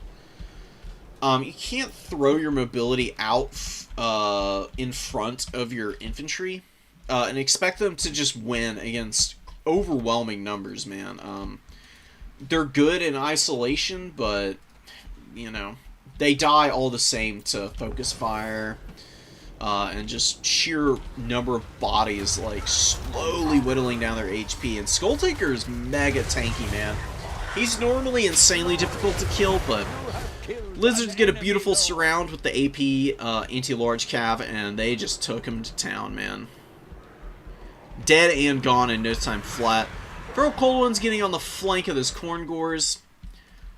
Just pulling back over and over and over again, and I think it's because Piston knows that this fight is kind of hopeless with what he has. But that's why I recommend the Chaos Warriors instead of the Marauders, because even if they get charged down by Cold One Spear Riders, the Warriors can actually counterpunch a little bit if they get their charge off, while Marauders with their low armor and mediocre melee defense, they just get absolutely flattened when Cold One Knights engage them. I know these guys have pretty good AP totals, so the damage against Chaos Warriors is still really effective. The thing is, though, is that the Warriors have better mass on top of it all, which means that the Cold One Spear Riders tend to get a little more stuck up in there. And the Chaos Warriors of Khorne, they do have good enough melee attack to really chip away at Spear Riders, who have pretty low melee defense at 28. Forsaken getting countercharged by the Sacred Croxagores here. Rushing right up into the flank and really starting to pummel these dudes. Sacred Croxagores are honestly a great unit. Way better than your standard anti-infantry Croxies, in my opinion. Just because these guys have magic attacks and better melee attack and melee defense at base. I find them to be a little bit more impactful as a generalist than something that's hyper-specialized. Honestly, in a role that the Lizardmen don't really struggle with to begin with. Lizards have tons of answers for infantry, even without the anti-infantry AP Croxagore variant. Skinks fighting Corn Gores. You know, you're wondering why Feral Cold Ones might not be taking a lot of damage, but there's an awful lot of Corn Gores just, you know, stuck outside of combat, waggling their sticks around. They do move over a little bit, and they're starting to do some pretty good damage to these guys. Maybe they're going to survive, but perhaps not. Fear of the Blood God does proc. The Red Crested Skinks are looking pretty healthy as well. Feral Cold One's chasing down the Marauder Horseman. Khorne is just being so careful, dude. And the Bloodwake Berserkers are really beat up right now. Down to less than half health. They've dropped 10 models, which is just no good, man. 0 value as well. You can't get stuff off all 3 points like this. Against a Lizardman build that goes so heavy into the ranged units, just get your entire army together and bulldoze one objective early. Develop out mobile options. Split some infantry off to try and then contest the whichever side of the battlefield you're wanting. I would say go for the number 1. The reason you go for the number 1 is it's a lot tighter space for skirmishers to maneuver around in. So your opponent's going to be sending melee units in here probably. That's where Khorne has a big leg up. So playing this number 1 would be pretty nice. It's going to limit the amount of room your opponent has to maneuver and, you know, guarantee you some engagements if you play your cards right. Oh, the Berserkers, dude. Oh. Ouch. Can't let Solar Engines do this. Solar Engines are honestly pretty incredible. Their missile doesn't have amazing AP damage, but it's respectable enough that it can kill stuff like the Wrathmongers, which you've been seeing here. Alright, another shot in, killing another 2 models. Then we get the rear charge with the Cold One Knights, and that's going to be bye-bye, man. Perfect timing, too, honestly. It's kind of crazy. What can I say? Poor Khorne, dude. Sometimes it happens. It's happened to me plenty. You just hate to see it. As Khorne, you really just want time to value trade. You just gotta be so careful with your engagements.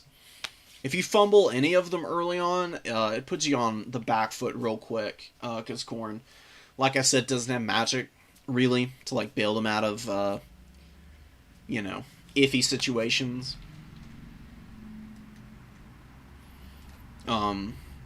Just very micro-intensive. Especially against kitey builds like the Lizardmen can bring. That's where it starts to get really rough for new people playing Khorne, is when you get into matchups against people who know how to kite Khorne effectively. It can feel like there's nothing that you can do about it. Typically speaking, I always recommend a Skull Cannon or the Hellforged Bellowers in the back pocket for Khorne. Both of those would have done pretty good against this Lizardman build. The Solar Engine would have been annoying, but you can counterfire with the Skull Cannons, actually. I'd show you, but I'd rather get into some more replays. Been talking about this for a while now. But go check out Skull Cannons and what they can do for you. They're very good at countering kite. And often good at countering enemy artillery as well. Which is really awesome. If you can like master the Skull Cannon play, you can dominate with Khorne. No idea what to do against lizards, bro. Don't know, man. Lizard's tough. They love fighting the Chaos factions. I think that's some of their better matchups. Slaanesh is kind of scary for lizards. Usually they can handle their own. But, you know, we're talking about the most powerful domination faction in Slaanesh, so, you know, kind of figures as well, right? Get Skull Taker killed in fabulous fashion. Pretty ignominious, if you ask me. Not to be too facetious about it. You think I have Watchmen ROR that have match? What do you mean Watchmen ROR?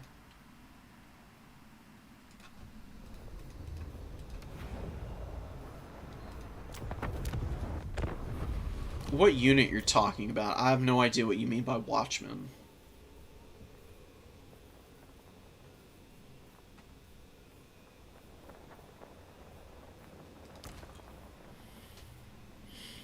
Against the Lizards, I would honestly argue against using Bloodwake Berserkers for another reason. Not just the vulnerability to Kite, but also to the Shredder of Lustria. The Shredder of Lustria doesn't care about the 400 mass these guys represent individually. It's got like 8,000, I think. Check real quick. Oh, just a casual 12,000. Yeah. It ain't stopping for nothing. The Shredder of Lustria just bulldozes over the Bloodwake Berserkers, and it's not even close to being a fair fight or a decent trade for them. I think they're pretty bad against Lizards, truthfully. I think you're better going for wider, more armored infantry. Like, get some Forsaken in there, get some Chaos Warriors in there. If you want to bring a couple Marauders, sure, go for it. Get a Throwing Axe. Get the Hellforce Bellowers if you're gutsy. Get like a Fury in here and cut these guys and get a Fleshhound. You got like a nice mixing units. Lots of durable stuff that's not going to get totally overrun and shot to pieces before you get into combat. Line holders. Forsaken. You know, fast enough you can use them on the edges of the battlefield to support Fury's Fleshhounds, and Throwing Axes, that's what I use them for. Perfect screening tool. They hit really hard if they get a charge off. Lots to like on them.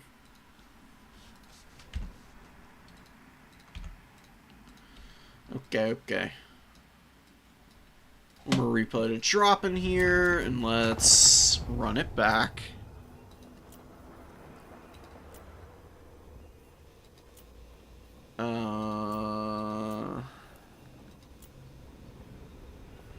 Kitty and Firefist, I don't feel like I've spectated either of these folks ever. So, this will be a fun one. We'll see how these guys stack up against each other.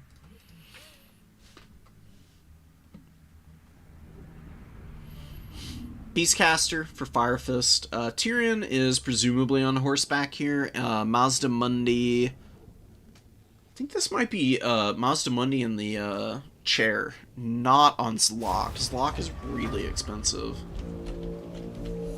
Yeah, there we go. He is just floating around in the chair, which isn't too bad for him. He's still got Apotheosis, Netta Amentok, Banishment, bound to him, does beautiful, beautiful damage. Little surprised to not see the Ruination of Cities. It can be a little unpredictable, which isn't great, but the damage potential on it is so good. I love bringing all of the bound damage stuff from Mazda Mundi, especially if he is in the chair. If he's on Zlok, having Banishment and Ruination doesn't matter as much, because his charge damage is going to be so nice, but when he's just floating around like this, giving him any extra tools so that maybe he value trades a little bit better is great stuff. We have a victory point. Keep it. Croxley's going to the middle. A lot of Source Warrior shields hanging out over here. Lizards do need to play nice and tight if they're gonna outtrade the High Elves from a distance. Bow Cavalry's in here. Not a great target shooting at Skin cohorts, but better than nothing, I guess. And the Mage of Beasts does have Starwood Staff. Flock of Doom. The Amber Spear. Amber Spear can get some good damage if you line up on the side of a unit and fire down the length of them. Amber Spear can do incredible damage. That's a little hard to pull off at times, though. There are a lot of attendant risks to pushing very aggressively for position on your opponent's front line edge. Beautiful shot coming in from the Solar Engine. Working down the Illyrian Reaver Archers here is a worthy cause. Gonna be a little while before it's really able to start accruing the proper amount of value for what it costs. Beautiful shot. That one taking out substantially more models than that first round did. So, you know, 100 value over the course of the next, like, 18 shots. Probably end up around 1100 if it keeps up the current pace. A little early to save, though. Another decent shot there. Imbuing the blind effect is also really nice because it does lower accuracy. And the Illyrian Reaver Cavalry, if you hit them at the right time, you know, they could just be firing like multiple volleys off with absolutely no idea if they're actually accomplishing anything. Rangers looking to get in. High Elves pressing the number 2 very, very aggressively. Oh my god, and Warlions of Trace looking to get after the Skeet Skirmishers, but the brave Saurus Spears here. Oh, wait, these are Cudgel variant. Never mind. Not the Spears, just the regular old Saurus Warriors with shields. Gonna be eating the charge instead. That is a textbook example of how to screen for yourself. Melee units you don't like throw forward to try and chase stuff down and engage it. What you use infantry for is to out-position your opponent. It's a little bit like chess with pawns, where you want your pawns to be in annoying spots where your opponent doesn't really want them to be sitting, but also can't safely remove them. Except, you know, obviously in Warhammer, you get the added benefit that you can run back through your own lines, and then your opponent, if they're chasing, 825 gold unit getting stuck on Saurus Warriors is about as bad as it gets, man. Saurus Warriors have brutal weapon strength. I mean, they will munch on 35 armor Warlions, no problem. Even though the Warlions are an anti-infantry unit, they need chaff support, which they don't have here, which is the biggest reason that they're getting absolutely run over right now. And Saurus, they do take a decent amount of work, but they've got, you know, 10,000 HP. Even though they lost, you know, a good quarter of what's available to them, they still have 7,400. And that's about as much as that's almost as much as a High Elf Spearman has to begin with, which is kind of wild. It's one of the reasons High Elves are a little lacking in a lot of people's eyes. Their units are just a little flimsy and maybe a little bit too over-focused on heal value. Although Charix doesn't play them for healing oftentimes. Charix is definitely the best High Elf player, but Charix is also cracked and just on like a totally another plane of existence from mere mortals like you and me. So you gotta take it with a little bit of a grain of salt sometimes. Because high level players can execute something, it doesn't necessarily mean it's the most optimal thing in the world. It might click with their methods and macro strategies a little bit more, which can give them a leg up. The best thing you can do strategy-wise to like really learn the game as a newer player is to develop your own style. Throw stuff at the wall and experiment, and, you know, obviously do your best to like actually win games. And just scrap until you know what you like and can actually utilize cost-effectively. Illyrian Reaver's going down. It looks like it's going to be the Skink Skirmishers doing a lot of heavy lifting here. I mean, they certainly haven't just totally dominated the game, but they've gotten really effective poke in the early stages, which is kind of massive.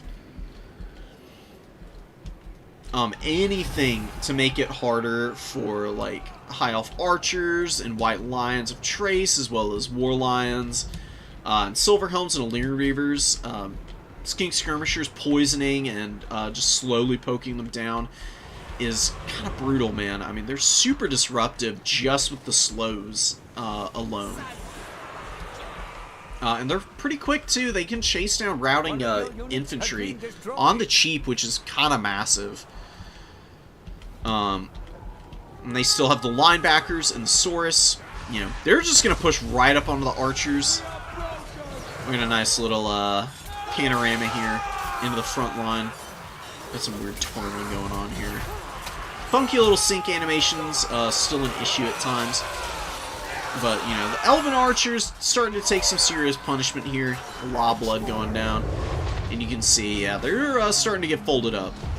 They're very fortunate these Saurus are tired. Otherwise, the fight would be going even worse for them. Because, you know, losing 9 melee attack, you know, not really where you want to be.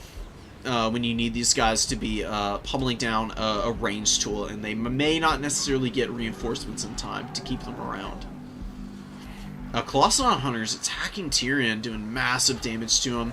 They do have the Toad Rage active as well, which rampages them, and imbues a massive increase to their weapon strength. And they've just been using that to really hound Tyrion to an early grave here. He breaks again.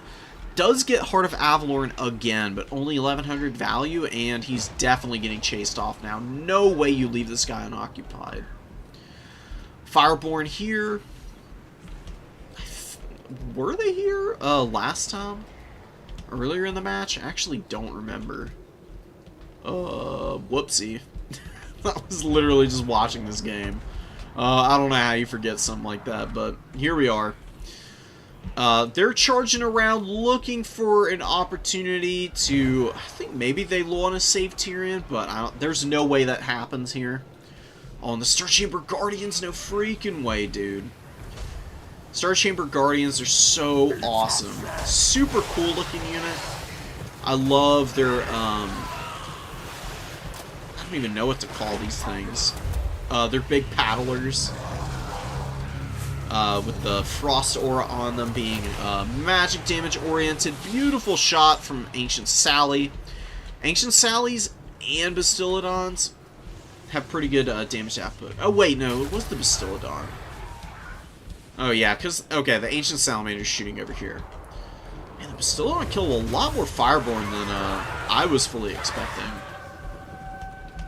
I wouldn't have really imagined them doing nearly that well. Colossodon Hunters chasing down the routing Tyrion. 2500 on these guys. Nice. Very, very nice. And the gap is starting to really widen here. Kitty has done a really good job of using Mazdamundi, not overextending him. The magic has been solid, especially with the heals. The only thing that I would have liked to see done a little bit better for the Lizards is magic and where to prioritize using it. I don't even know when Banishment got used, but it definitely didn't do a whole lot, I can tell you that. Mazdamundi just has no value at all. Net of Amontok, you know, you can get the slows, but it's mostly been healing with our boy Mazda. He's just happy as a clan being a support tool. Units has been destroyed. Which is a perfectly viable strategy for him, as I said, you know. He doesn't have to be on his dinosaur to be good. Look at him. He's just sitting there. Menacingly. Gonna be trying to get after the spears. As well as some archers. Fireborn are maneuvering over. Oh no. Ancient Salamander.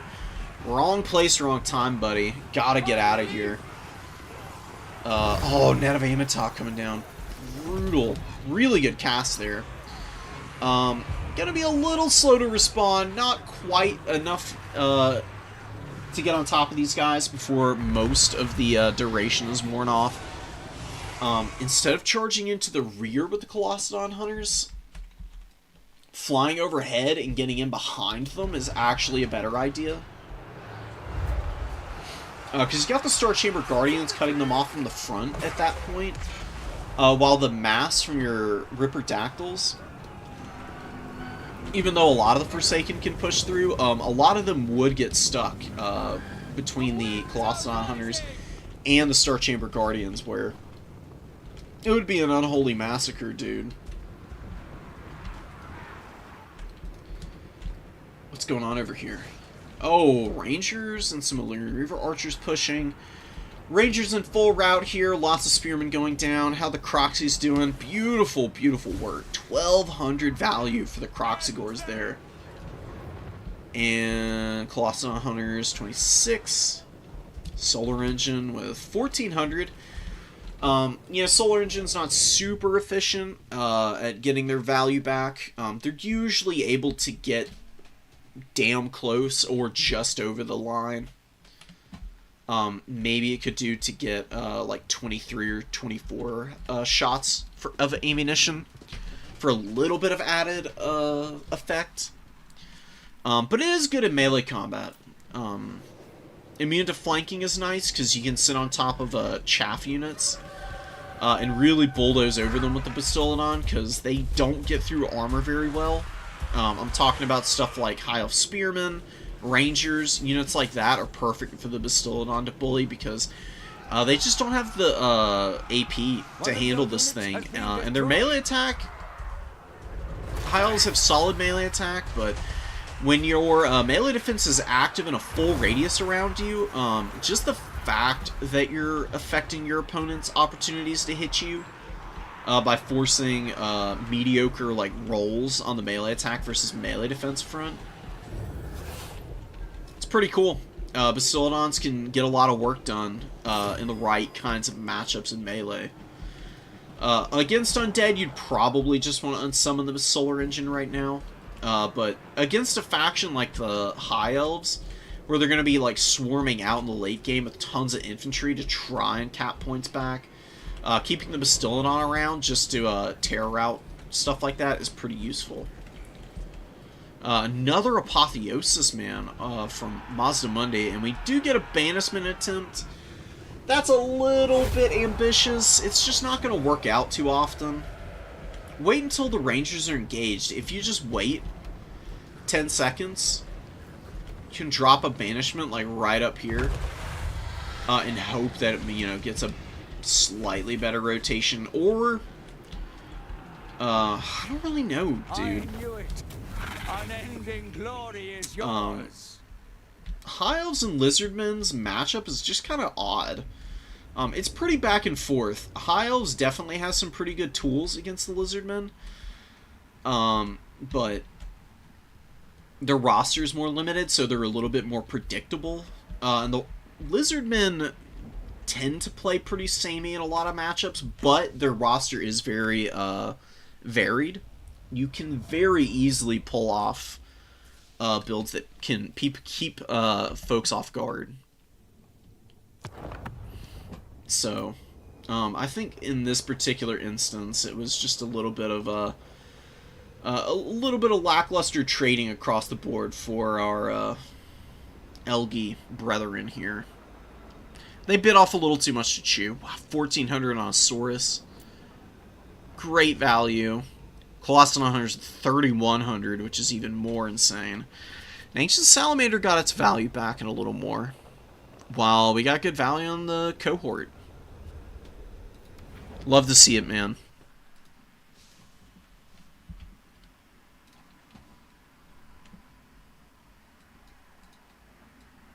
Followed my advice and barely beat another Lizardman player. That's huge, man. That is absolutely gigantic.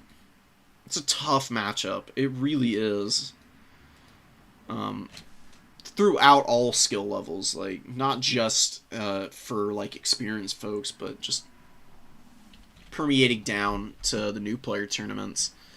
Lizards are just fairly easy to execute. They've got fairly straightforward stuff that fits very well defined niches that synergize together amazingly. So, when you've got all that working together, they tend to be able to handle their business against a lot of the Chaos factions, especially, where their single entities can really shine.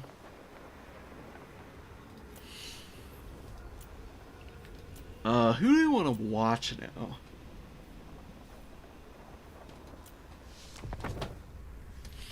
Let's watch Norska.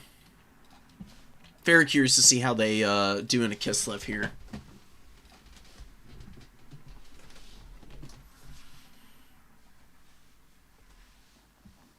I imagine this is... Actually, don't know. Is this favored for Norska or for Kislev? Need to check it out. I'll pause for a second.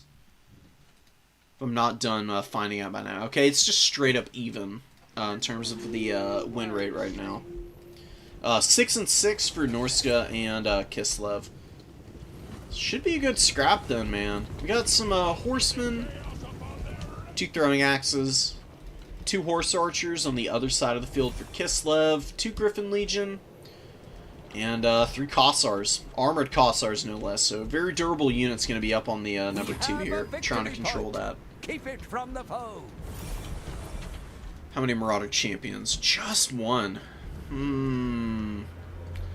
Maybe would like to see another in here. Kislev's really good against light armor, period. Even if they don't bring shock cavalry early. Ice Maiden's Kiss for the Ice Switch as well as Arena Katerin does pretty wicked damage to low armor units. You generally want to be, you know, at least fairly well armored for trying to fight Kislev as a faction. Beast of Tashnar and the Poison Warhound screaming out here, looking to chase the Horse Archers back, maybe shut them down as well. And Armored Kossars turning attention over to hit a big blob of throwing axes, man. Oh my goodness, just imagine... Whoops, sorry. Imagine one juicy blizzard here from the Tempest Witch. I don't think we do. We don't have a Tempest Wizard.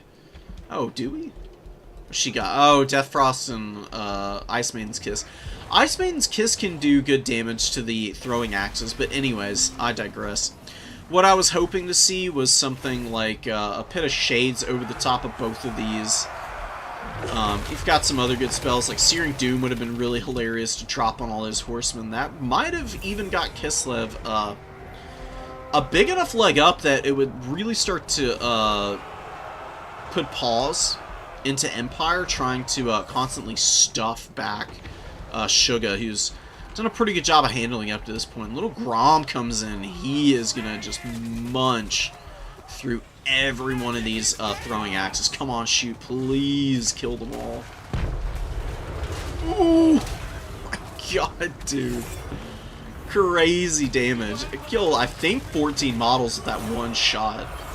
More Griffin Legion. Oh wait, no, this is just the regular old Griffin Legion. They're a little spread out, a little trapped up on some stuff, but their enthusiasm is overwhelming, and they get after the Fimir warriors here, doing some pretty good work. What else do we have going on? Shaman Sorcerer just getting Death Frosted. Not a bad use of your time. More damage on throwing axes, and Little Grom could kill the Shaman Sorcerer. Just like 2 hits, I think, would finish him. Oh, wasting more ammo on the throwing axes on their way out. Kossars hanging in with the Snow Leopard, which is getting some pretty good value against the Fimir. You know, Fimir are a pretty annoying unit. Having an anti-large Battle Kitty just to slowly pull these guys down to size. Heart goes out for it, you know. It means a lot. Capture Kitties and some of the other, like, weaker, quote-unquote, single entities, like Cockatrices and Manticores, you know, those units aren't always good, but I find that with good micro, you can make any of them work. Even the Cockatrice, for how buggy it is, can be utilized effectively in certain matchups.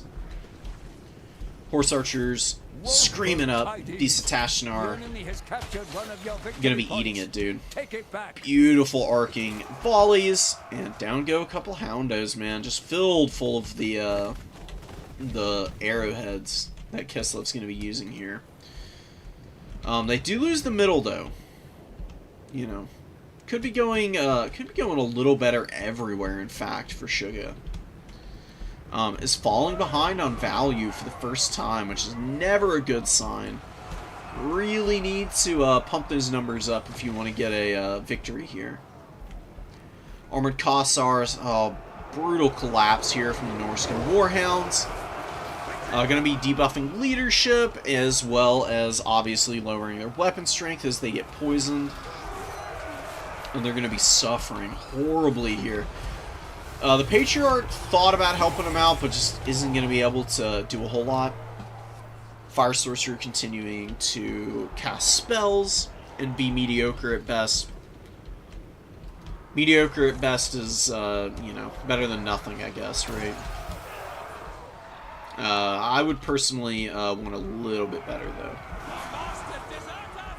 Frostmaiden going to be pulling back. Just wish there was a Hawks and Miska. So Hawks and Miska for Norska is pretty nice. Let me actually take you over there. Where are we? Here it is. Hawks and Miska doesn't do damage to friendly units, so you can like cast it on top of your infantry who are stopping up enemy momentum. And like, boom, like right here, man, Hawks and Miska would devastate this entire pocket. You know, Norscan Warhounds, bad leadership, the discourage effect on Hawks and Miska would just have them fleeing immediately. Would do a pretty good job of clearing out all these marauders and leave the champions vulnerable and isolated. Would be a pretty good way back into the game. Streltsy trying to make it happen, but they get shut down by the Miststalkers, and Norscan Ice Wolf's coming in now. Where are they going? Maybe a little bit too aggressive there. Whoops. Kind of missing their charge. They do get on top of Little Grom, and they will do some effective work against this guy. I don't know if they're going to be able to kill him. Norska finishing up their side of the battlefield by finishing off the Famir Warriors for Norska. Caster, Lord, looking to move her around. Patriarch, Snow Leopard, and some Griffin Legion. Hounding down the Werekin currently, who is having a really awful go of it right now. The Frost Maiden's even going to be trying to get in on this action. That's bold as hell, dude. Blood of the Motherland and the Balalaika are active for the Boyar. So lots of buffs. Standard Ground also being used here. I'm really liking this. And yeah, look at the momentum starting to swing against Norska a little bit. I've had a lot of tools just staying alive and making things very difficult. Not just in the value trades, but also on the ticket front, because Suga is behind a little bit, but not by that much, as long as there's a concerted effort in the next 2 to 3 minutes to get a second point. It'll probably be a pretty comfortable victory. You're going to have to make a pretty serious mistake as Kislev at this point. Especially since you apparently have killed the enemy's Lord. I'm not 100% sure when that happened, but good on you, Suga. Just Death Frosting repeatedly, I think, is the big culprit there. Brought a great weapons. Grind away. Very deep in the back line. Oh my god, and Zargard Great Weapons just take the number 3 for absolutely no real investment. Armored Kossars. Gonna try and finish the Miststalkers. Miststalkers actually didn't do all that hot. They struggled pretty badly. They'll do better with Hound support underneath them. This is one reason why you can bring Hounds, but I still think the Ice Wolves are better. But at least a little damage buffering is going to be coming into play for the Miststalkers to be able to grind out some decent value here. They just, you know, they cost 1450. You really need them to be maximizing their time clearing out expensive infantry units, or just pummeling whatever is in their path, because they can be like fairly good generalists, decent enough melee attack and melee defense for survivability. Grom blasting the Skinwolf Werekin right now. Norska's having trouble hanging. Number 2 is flipping. They did get the number 3, but it's just been, caps have been swinging pretty wildly so far. Look at those Hounds. This is why you don't bring Hounds, guys. I mean, they broke, and they've got a little bit more than half their HP. No thank you. I would not want to be dealing with that. It'd be aggravating as hell to me. Kossars get charged by the Beast of Tashnar. Actually, based on how it's going so far, Armored Kossars might beat the Beast of Tashnar here. Despite their beleaguered, tattered condition, they're doing some pretty good damage. Nice burning head attempt. I mean, it roasted some of the horse archers down. It did actually end up freeing the spellcaster. I don't think there's anything to chase him. The horse archers, they'll rally for a second when Fire Blood wears off, but they will probably break or shatter, I would guess. Little Grom needs to get the hell out of here. It's a little bit too vulnerable to the throwing axes right now. And there's a lot that it can do for you in the late game here.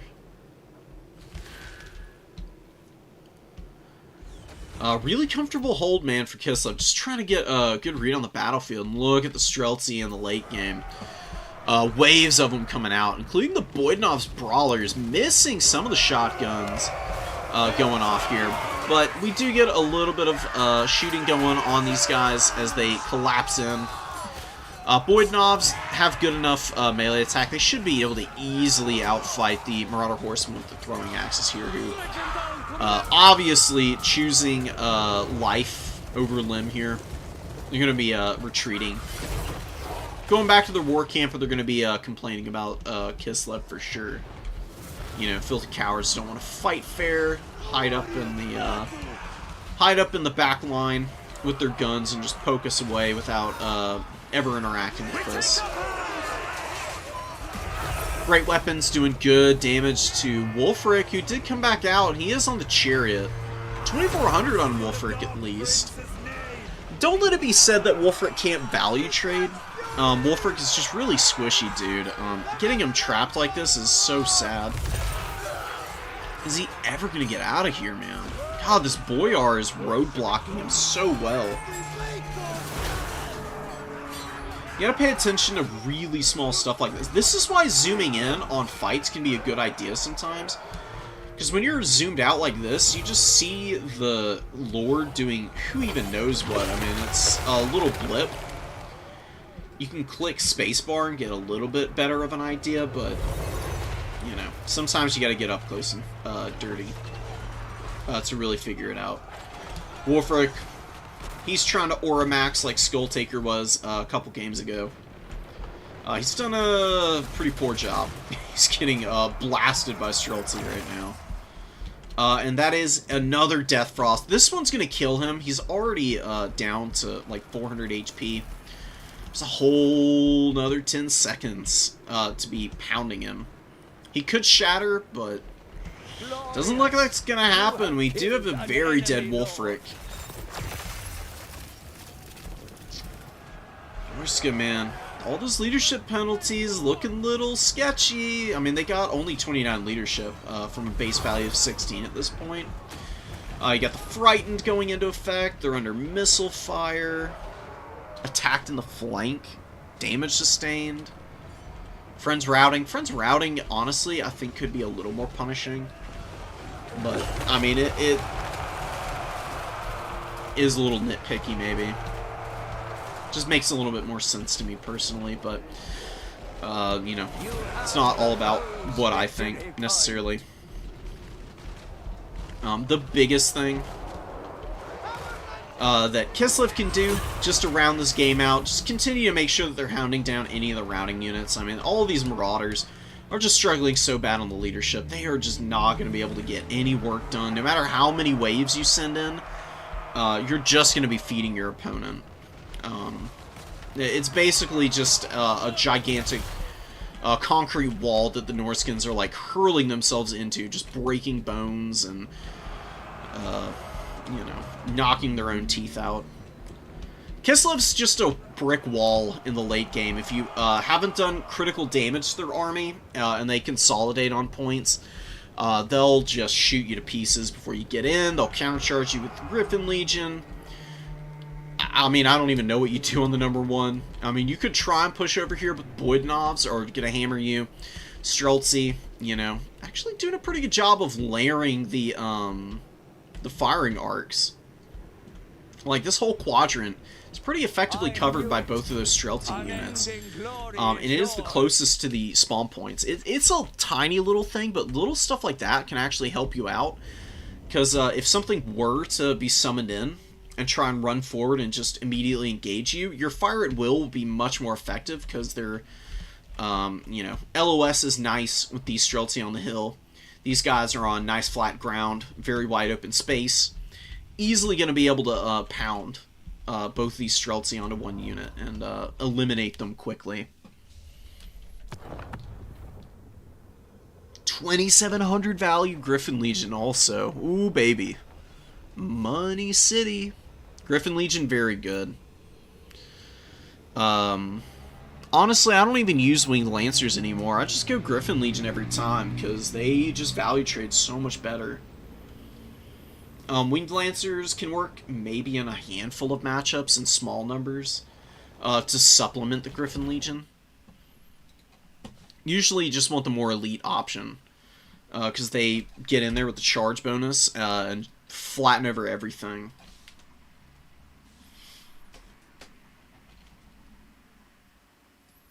Would Metalcaster make a difference? Absolutely. Metalcaster, amazing against cavalry factions. And honestly, just most factions in general. Metal Magic has 3 of the best spells. Searing Doom, one of the best cheap damage spells. Maybe even the best. You know, it's kind of hard to dodge. Massive damage potential. It scales infinitely if your opponent is blobbed up enough. Really not any downsides to throwing Searing Doom out over and over again. You'll catch your opponent slipping eventually. Plague of Rust is very good for facilitating Kite because of the armor debuffs. And Final Transmutation just annihilates single entities if you overcast it. So, Metal Magic all the way, baby. That's what I say.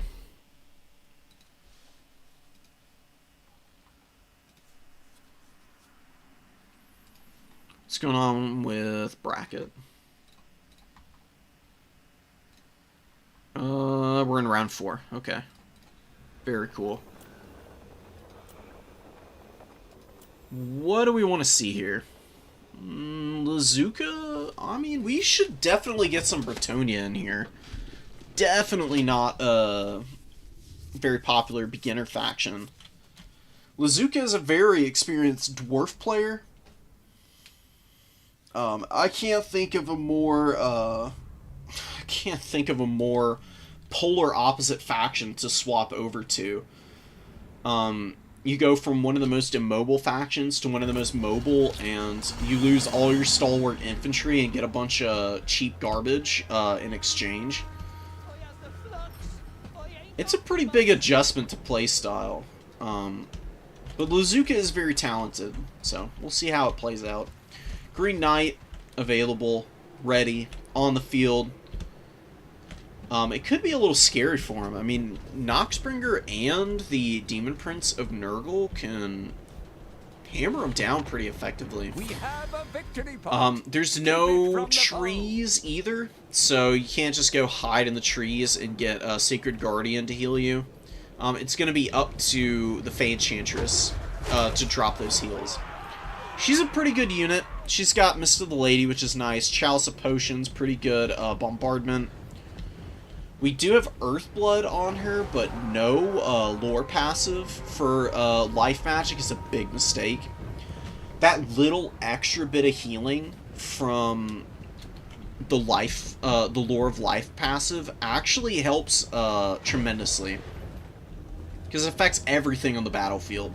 Not just the units already being healed, but it does also stack on top of them too.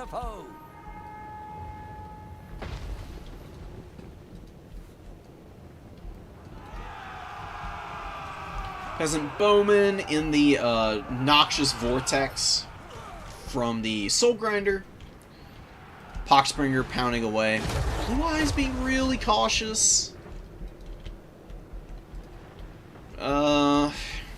I mean, about as best you can be, I guess. Now overextending Horseman into the back again. The infantry push is starting to come through, although you don't really need to engage. I mean, you were doing so well to just, like, sit back here and hold the line and not overextend, but, you know, you overcommit the Horseman yet again onto artillery. They're going to get punished pretty badly here. Going to get taken offline and run off the map. That's going to be a lot of value that isn't reflected up top here. And oh my god, dude, I love Bretonia. They can be so frustrating to play against because of their mobility edge all the time, just so fast. They're gonna destroy these Marauders, man, and without the throwing axes, there's really nothing to stop the cavalry from going crazy here. I mean, Knights of the Realm gonna easily be able to engage the Soul Grinder if that's what they want. And just lots of Battle Pilgrims. They're not doing amazing into the Marauders, but they're holding the line. And, you know, keeping Bretonia in this game by, you know, making sure that the number 3 is a little bit safer. You know, just keeping the opponent's aggression checked over here means that it's a little bit easier to summon stuff out and potentially hang on to the number 3 without these guys mucking up the works by maneuvering over without any kind of interference. Peasant Bowman going down, though, not ideal for Lazuka. You do kind of want your Bowmen to be value trading as Bretonia. They're not a perfect unit. They're pretty inaccurate, but they're very long range. You gotta take advantage of it, and you just need to be prepared for your opponent to be pushing into your back line. Marauders really shouldn't be getting up here considering the state of the battlefield right now. You know, Bretonia's honestly got a pretty nice win and could push the middle pretty aggressively here now, but maybe going for the number 3. Did lose it. Pesties are just chilling over here. What has this frickin' Trebuchet done? God, I feel like it's been so useless. It really, honestly, kind of has, and now more Marauders getting after it. I'm going to be able to break those guys. Very up and down game so far. More Knights of the Realm. Is the Mobility Corps going to come out and start to dominate Nurgle? Hard to say. Oh no, these are Chaos Warrior great weapons. So the Warriors of Chaos do a strategy where they bring the standard Chaos Warriors with great weapons, Nurgle's variant, with the extra melee defense. Then we'll be hitting super often against Knights, but they can do pretty reasonable damage, despite their more generalist stats. Pesty's moving in on the number 1, gonna get a nice charge off. Pestigores have a good charge bonus. 31 is pretty crazy for infantry. Not really able to take any models down, though. And the Knights of the Realm gonna disengage here. Getting a sandwich on these Marauders, Mounted Yeoman mixed up in there as well.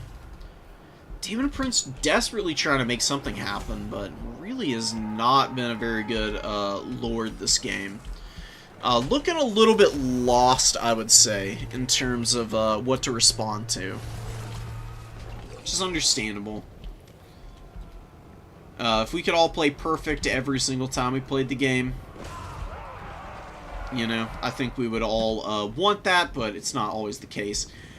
Sometimes you're just a little bit off. It's really when you go on a big run that you get that immense sense of, like, you know, validation, I guess. And just, you know, this game's aesthetics and actual maneuvering in combat with the strategic and tactical layers to the gameplay and the flow just doesn't have anything that can equal it. Chosen of Nurgle coming out. God, dude, Nurgle's going so deep on the infantry. I honestly don't hate it. I mean, doing it against Bretonia could be a little risky if the Knights are able to really overwhelm positions, but they've honestly kind of struggled.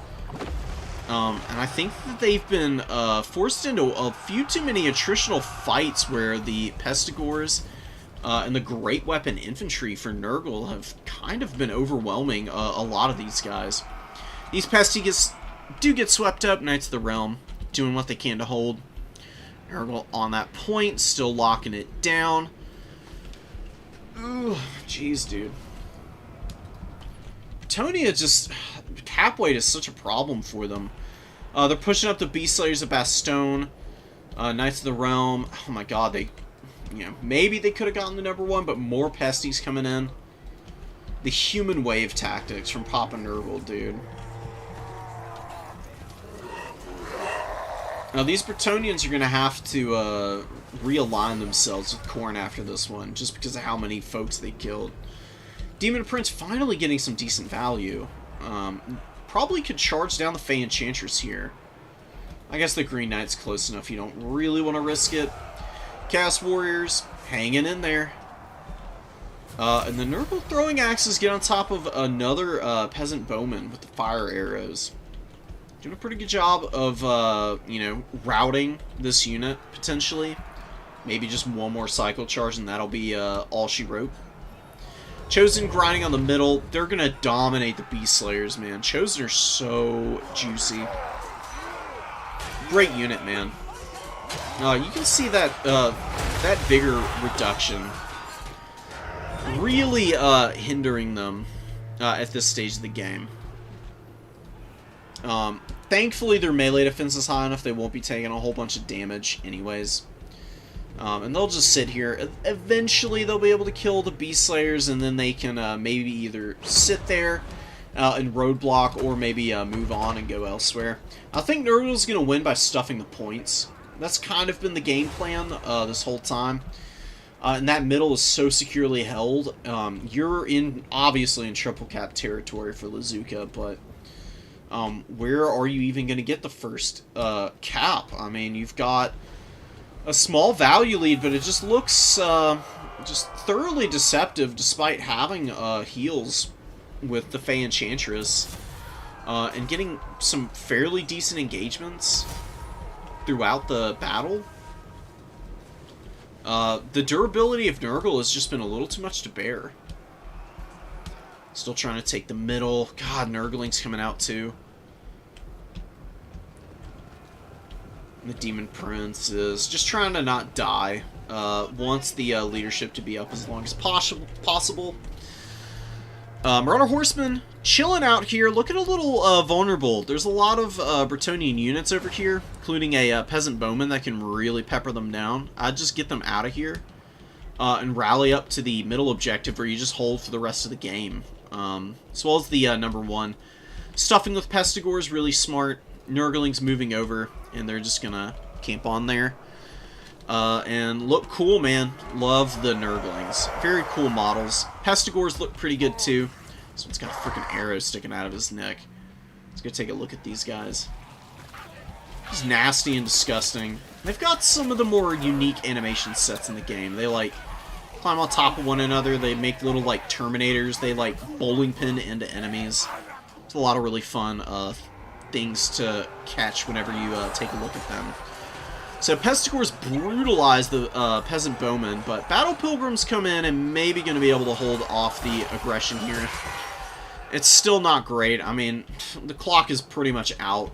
There's no way that the Bretonians are going to be able to flip the caps in time. That's going to be a win for Nurgle. Very well played stuffing strategy. The Noxbringer was definitely a fish out of water here. There's just not a lot for it to shoot at here. And it's not going to beat the Green Knight or Henri in a one-on-one, let alone a 2v1, which I do believe I saw them get a pretty good clean engage with both of them just pummeling the Noxbringer. It's a little too overwhelming. It doesn't matter how good your single entity is. They're almost always going to lose a 2v1. Because they're going to have to turn their back to something, right? And that's where they can just get smacked up.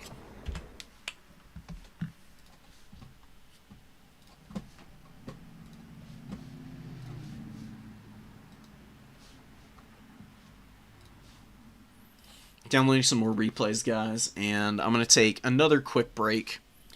Go get a little more water. And I'll be right back.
What up, folks? We're back. I need to check bracket real quick. It's being a little slow. Bear with me. There's tons of people playing in tournaments right now, so the back end can only handle so much. But as soon as we know where we are, maybe, just maybe, we can squeeze in one more replay before the top four.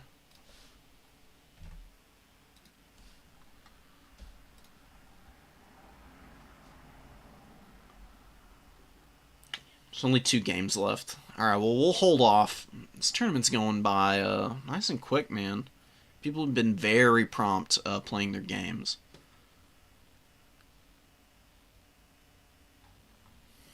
I'm going to bring you guys over. And y'all can get a little peek at what the bracket looks like right now.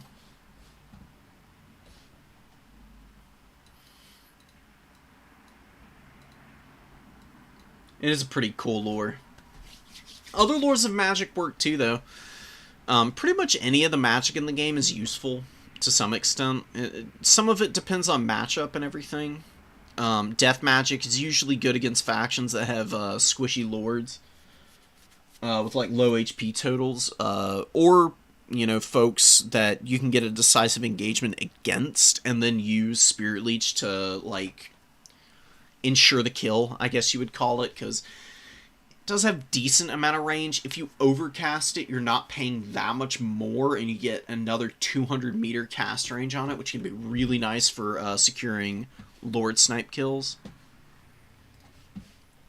Here, get another set of replays.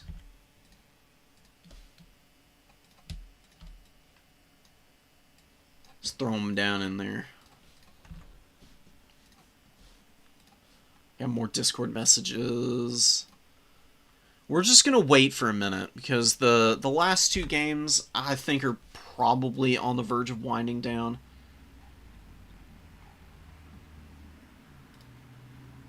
And then we can just, figure out exactly who it is that's going to be in the top 4. As it stands right now, Lemur getting in. 4-0, beautiful stuff. We saw how well he played in the first game. Obviously, that carried over. And beat, a lot of the, has second highest op points. Third highest, technically. Random Cuban down here with 13 op points. Played all the tough folks, obviously.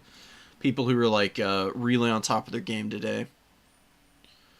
Yeah, Lemur beat Blitzer, who's really good. Blitzer and I have had some pretty, I think we played yesterday. Really good player regardless. They've been learning the ropes the last few weeks and have been improving rapidly. So, worthy win. Arno, I don't actually think I've seen Arno play, but I've seen Random Cuban play lots, and Lemur being able to take him down is pretty impressive. And then Pont, our resident Dark Elf main, who's well known for the utilizing the War Hydras and the Charybdises. Actually doing pretty well with them in the past. Haven't seen any of that today, but there could be a build mixed in there somewhere that's hiding out. And, obfuscating the really fun stuff that's going down. Anything else noteworthy going on? I guess it is interesting to see that Arno is up here. May have gotten beaten by Lemur early, but was able to rally and is looking pretty set for a top 4 appearance. I don't think anything too crazy is going to change with this final game finishing up.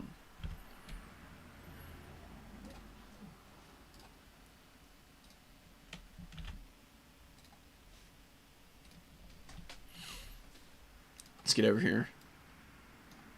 Oh, are we doing 5 rounds? No freaking way we do 5. Okay, we're only doing 4. I was about to say, really? If you get tons of signups, it's not a bad idea to do 5 rounds sometimes, but it's, it's like, it's another like 30 minutes. These tournaments already tend to go on pretty long. And when you get a clean top 4, kind of like what we got here, it's kind of hard to justify going for another round. Pawn Sugar could do a playoff. Is this final game done, dude? No, Bold and Kitty are still playing. It's pretty important because both these guys are technically undefeated right now. Okay, so one of them is going to get in. Which is going to bump Pont and Sugar down, so it's not even going to matter.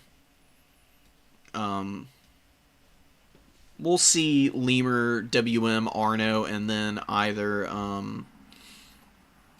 Kitty or Bowl for the top 4.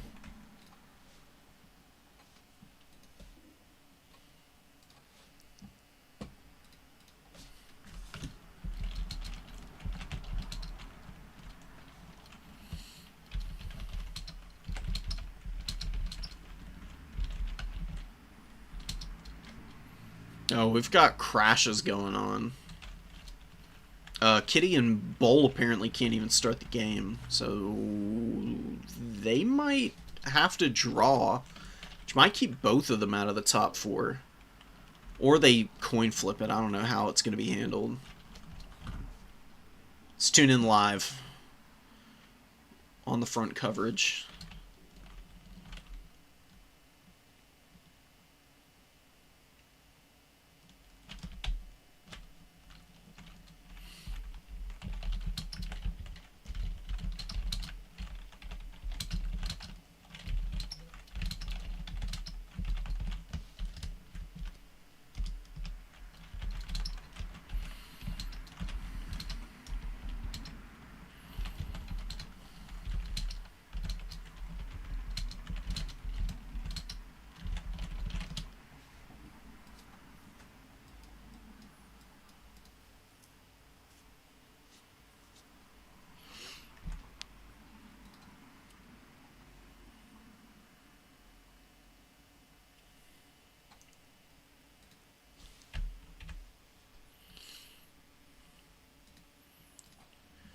I'm glad I'm not in charge of refereeing. I hate having to make calls about who crashed and what's going on. It's not the most enjoyable part of adminning. Yeah, that's always been my understanding. So if you ever see that it says the other person dropped, it's always going to say that. It's never saying that you did. Really, both of y'all crashed out of the game. It's really hard to tell sometimes. That's why we want dedicated servers for the game, is it'd be a little bit more stable than peer-to-peer, because sometimes it doesn't matter what you do. You literally just can't connect with someone, and it gets really frustrating quickly. But it's, it's something that few and far between for the most part. Generally speaking, it's fine. No idea. No clue. Your guess would be as good as mine as to why Bolt is disconnecting. Absolutely, Sugar. You crushed it, man. You almost had the, almost had it.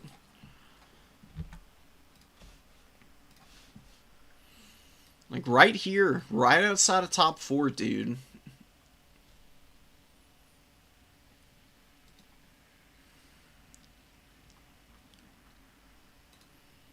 Although, I guess, oh, well, if they tied, then it's you and Pont, technically, for top 4. With 3 wins and 9 op points. I don't know how...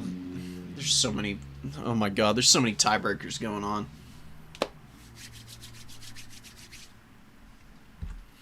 Stay for the drama. You never know what's going to happen. So, another 60 seconds, and then JP's going to advance us.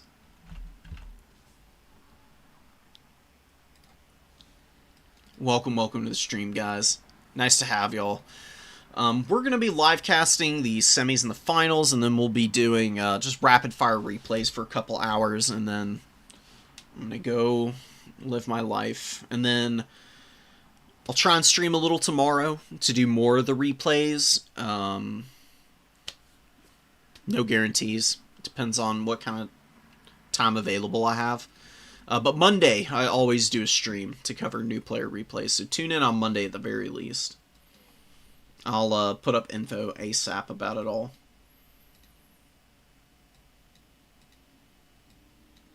Got pushed down further? Really? Damn. Sorry to hear that, Suga. You would have been there. Could have taken this tournament. You were playing really clean in the couple of games I saw. I hope Lemur wins, so I don't have to play Chaos Dowie. Chaos Dwarves have gotten pretty scary. You know, they, there was a time, when their DLC first, came into the works, so they were just brutally overpowered. They've been nerfed back, and then arguably they may have gotten over-nerfed. And this most recent patch has brought them up to be a pretty respectable faction. They've got some pretty diverse builds that they can bring against a bunch of different factions. And they just look cool as hell. So, great rule of cool faction, as well as being, I would say, like, middle, high tier. Very similar to Khorne. Just, you know, a little bit more well-rounded, but has a few, like, weaknesses that can be kind of hard to cover up. Probably the biggest one is just the fact that a lot of the mobility, that's hard-hitting AP for the Chaos Dwarves is so expensive. Like, Kadai Fireborn and Bull Centaur Renders, brutally expensive. That can be a little annoying.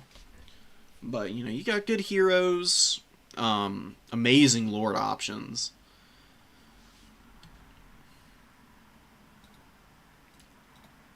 And then a lot of the sneaky gits and the hobgoblins, they got some, like, cost reductions and some minor buffs, which helped them out a bit.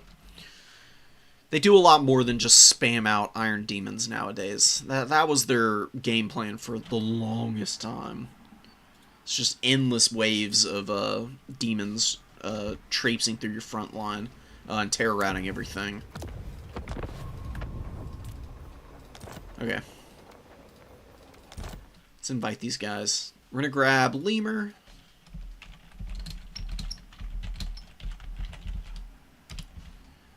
Who's Lemur playing again?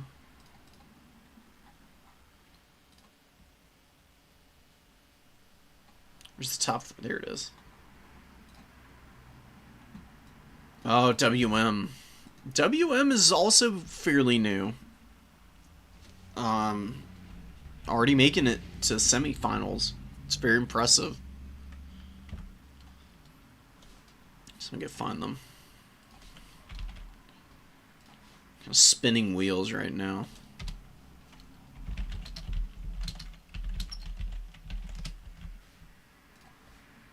Alright, let's get out of Discord and we'll just let them trickle in here. Cool. Lemur's in. We need to go to... which map again? Tomb. Perfect. Boom. Oh, and we'll stay over here.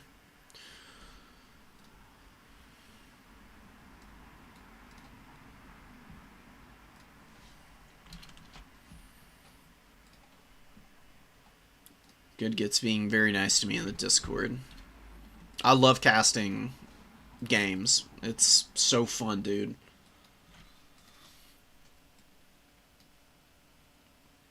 Hope to see the Dowie versus Vampire Counts replay. Want to see how I could have improved. Still new, no worries if not. I'll get to it eventually, Cookie. I promise. I won't forget about you. Also, let me know what your in-game name is. You know, because it's... oftentimes, I notice it's very different from what people are on YouTube versus on Steam or in Discord and whatnot. That'll help me out so I can make sure that I actually get that game casted. And then maybe I can timestamp it and let you know where it is. I try to do every single replay from these tournaments. Rough time of Zinch. Zinch is a weird faction, dude. Like, Zinch is either one that you just totally dominate with, And you're just so on top of your game that your opponent is just completely overwhelmed by all of the wacky builds that you can run as that faction.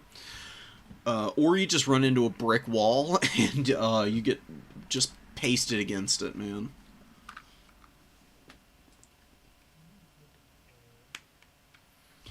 Yeah, I wouldn't blame you if that was the last time you played them in tourney. They're really good once you have a lot more experience with the game. They're just so micro-intensive, it's oftentimes not worth starting out with them. Too many Centigores. Really only need 2 nowadays. They hit really hard. The Centigores of Zinch are still great.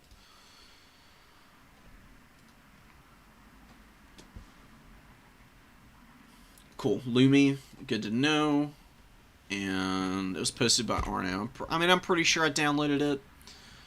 I don't even know how many I actually have sitting in here, but, you know, I usually do like a secondary sweep through after the tournament before I do my Monday stream to make sure I got it all.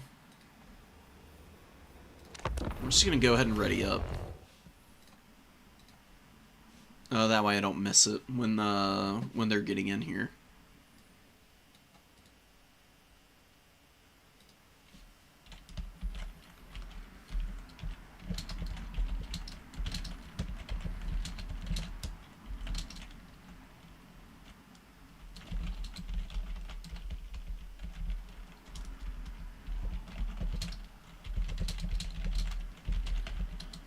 Answering some questions for folks.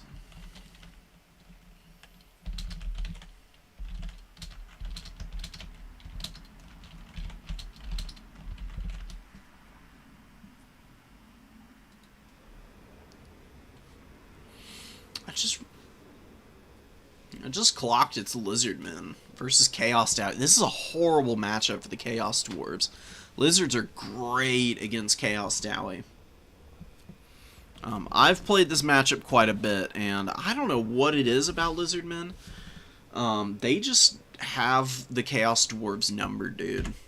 They've got so many good tools to put them through the ringer that there's just no way that the Chaos Dowdy can withstand the aggression, the numbers, God, and the good focus fire from like Ancient Salamanders and Chameleon Skinks or Skink Skirmishers, all of which have like targets of varying effectiveness that they can kind of push around, that the Chaos Dwarves really rely on. Like Skink Skirmishers firing into Bull Centaur renders is one of the best value trades in the game. Bull Centaur renders have a little bit of missile resistance, but they've still got really low armor, so only helps them so much. Very interested to see if Lemur has some way around that. A Burning Head Caster is always on the table for the Chaos Dwarves. They've got pretty good Lures of Magic. And the Bale Taurus characters are very powerful in their own right. We'll see, though. We'll see. God, I want to look at the build so badly. I don't want to spoil it, though.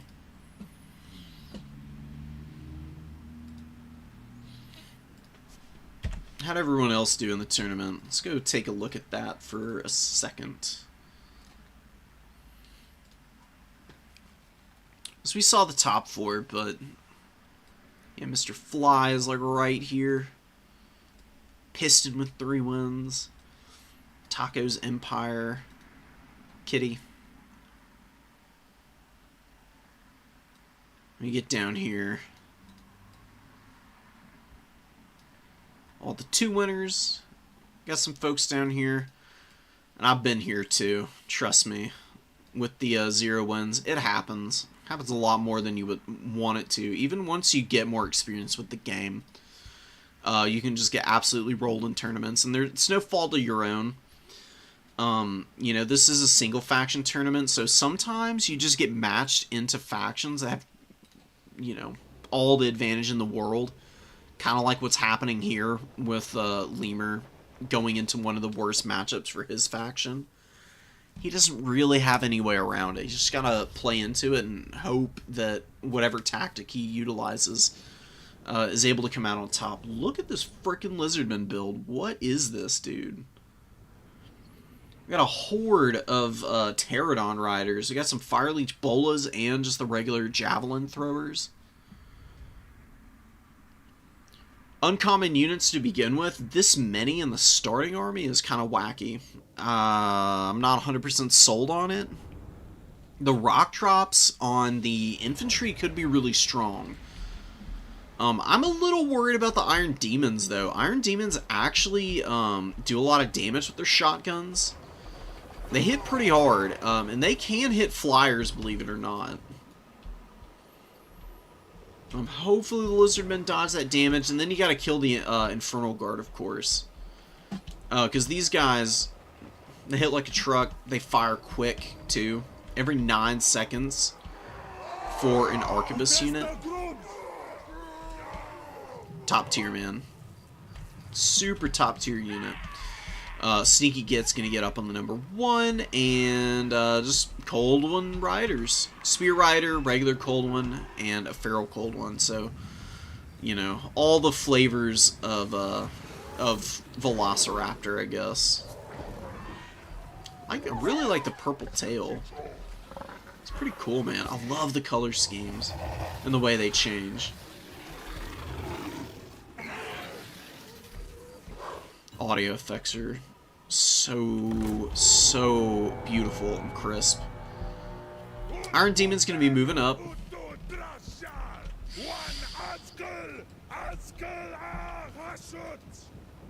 I don't know what you do here. I mean, it's not like the Iron Demons are gonna have a lot to do in terms of like running things over. There's still really not that much to threaten them. If your opponent blobs up on one of those trains, you just put Flames of Asgore down and just delete whatever is surrounding it. I've seen Lemur use this particular tactic so well so many times. I have absolutely no doubt that it's going to be the forefront of his mind here. Very cautious play. Colossodon Hunter's chilling. The Pterodons are taking some serious heat. Oh, a couple of models going down. Those precursor missiles are hammering home really nicely, actually. Where are the Infernal Guard? Oh, they're trotting forward. They're going to be able to get some good shots in here. See the shotguns actually hitting the Colossal Hunters like I was thinking they might be able to. I mean, nothing truly crazy in terms of value trading for the Chaos Dwarves, but it is looking pretty good for them right now. Provided, of course, they don't lose their missile units or the Iron Demons. There's really not going to be a whole lot the Lizardmen are going to be able to do. They are getting massacred as they're trying to line up the rock drops, dude. They just can't figure out a way to get in here without taking ruinous casualties. Just continuing to get poked down. Really good shots coming in from the Wolf Raiders back here as well. They've gotten some pretty good value that way. Infernal Guard, Fire Glaives. Come on, guys. Y'all gotta shoot your guns here, please. Begging you. Like, strangely reluctant, but there they get a really good volley off. Pterodon Riders getting pushed back. You can use your cavalry, actually, to run underneath routing flyers and ensure that they get chased off. I missed it. Oh my god, dude. Look at all of these dead Cold One Riders. There's only one possible culprit for that. I missed the money shot. The Flames of Asgore just deleted the entire cavalry and mobility core for the Lizardmen. I mean, absolutely devastated. Truly horrendous. I mean, 2,500 value from the Hashut Sorcerer. Probably 2,000 of that straight up from just that one cast. Nice breath attack on the Sacred Croxies. WM is getting absolutely bowling pinned right now. I mean, just flattened by the Iron Demons. The shooting has done a really good job of focusing down the flyers. pushing them off with absolutely no value of note, man. When your highest trading aerial unit that I can find has a grand total of 573 value, it was pretty rough all around, man. Sometimes there's not a lot you can do. You bring a build that you think is going to work really well, and then you run into your opponent and you see just how inefficient it can really be. Krokgar's doing a good job of hounding down the tanks. This Iron Demon does slip through the unit and is going right for the Temple Guard. I mean, absolutely no fear. Not that you really need it at this point. You can just continue to, like, run over stuff and kind of bulldoze some value out before this thing goes down. Just get a little stuck up in the Temple Guard here. He's able to get away. Now the Red Crested Skink's going to be suffering the wrath of this Iron Demon. Huge casualties coming down on these guys. Look how much health they lost, man. I mean, they have 8,000 and they went down to 5,600. That's sick, dude. It's sick and twisted. The Iron Demons are so good, man. Really cool unit. I mean, they're kind of funny. Sometimes they just seem like they're a little bugged out when it comes to the mobility. I don't know how they were able to stop on a dime and then just immediately, like, twist around. Rotate back to the other side. Freaking Dominic Toretto out here driving some of these freaking trains. Look at this dude. Chaos Dowie, absolutely no fear. Just going right for the triple cap. Beautiful Hand of the Gods, though, from Krokgar. It's nice damage, but it does not get the Infernal Guard any closer to being taken offline. I knew it. Yeah, WM is just so pressed back. Star Chamber Guardians were just going to get shot to pieces back there. They didn't have anything to do, unfortunately. I mean, they're just stuck there, having moved all the way out of their deploy zone. The Pterodons, interesting idea. Definitely not a very reliable strategy, though, unfortunately. No. I'm so sorry, guys. That's embarrassing.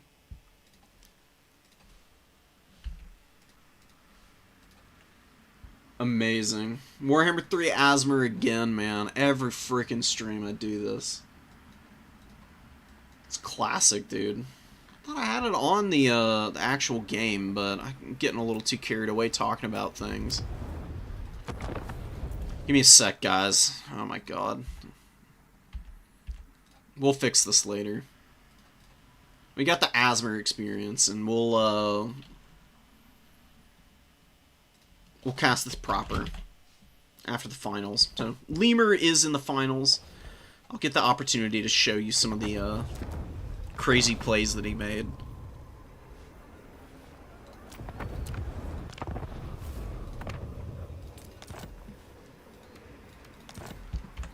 We'll invite Lemur back in.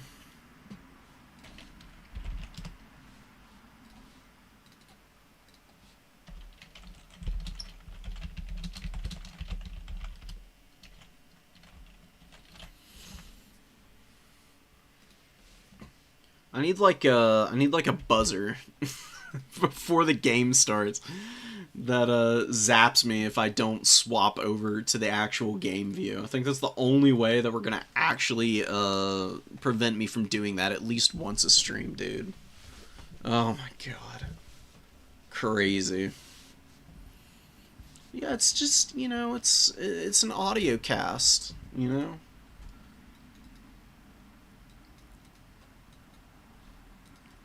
Anyways, we'll actually sit in here and we'll make sure that that doesn't happen again. We'll just chill here. And we're on Cassars for finals. We'll go back and cast that last game after finals. We'll do the other semis game as well. It'll be a little spoiled, I guess, but, you know, it is what it is. I just want to make sure that everybody gets their time to shine.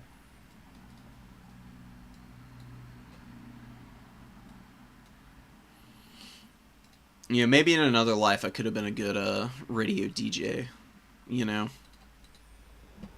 Today's radio environment is kind of a dead medium, unfortunately.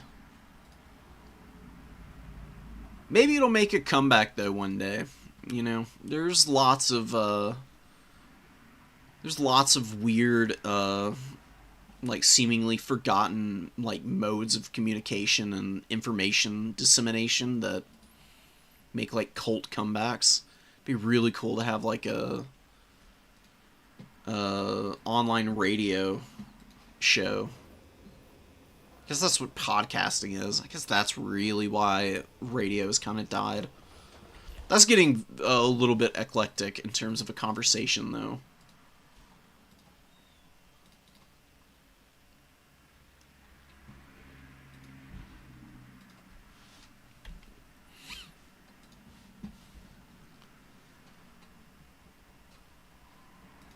Let me check the other side of bracket.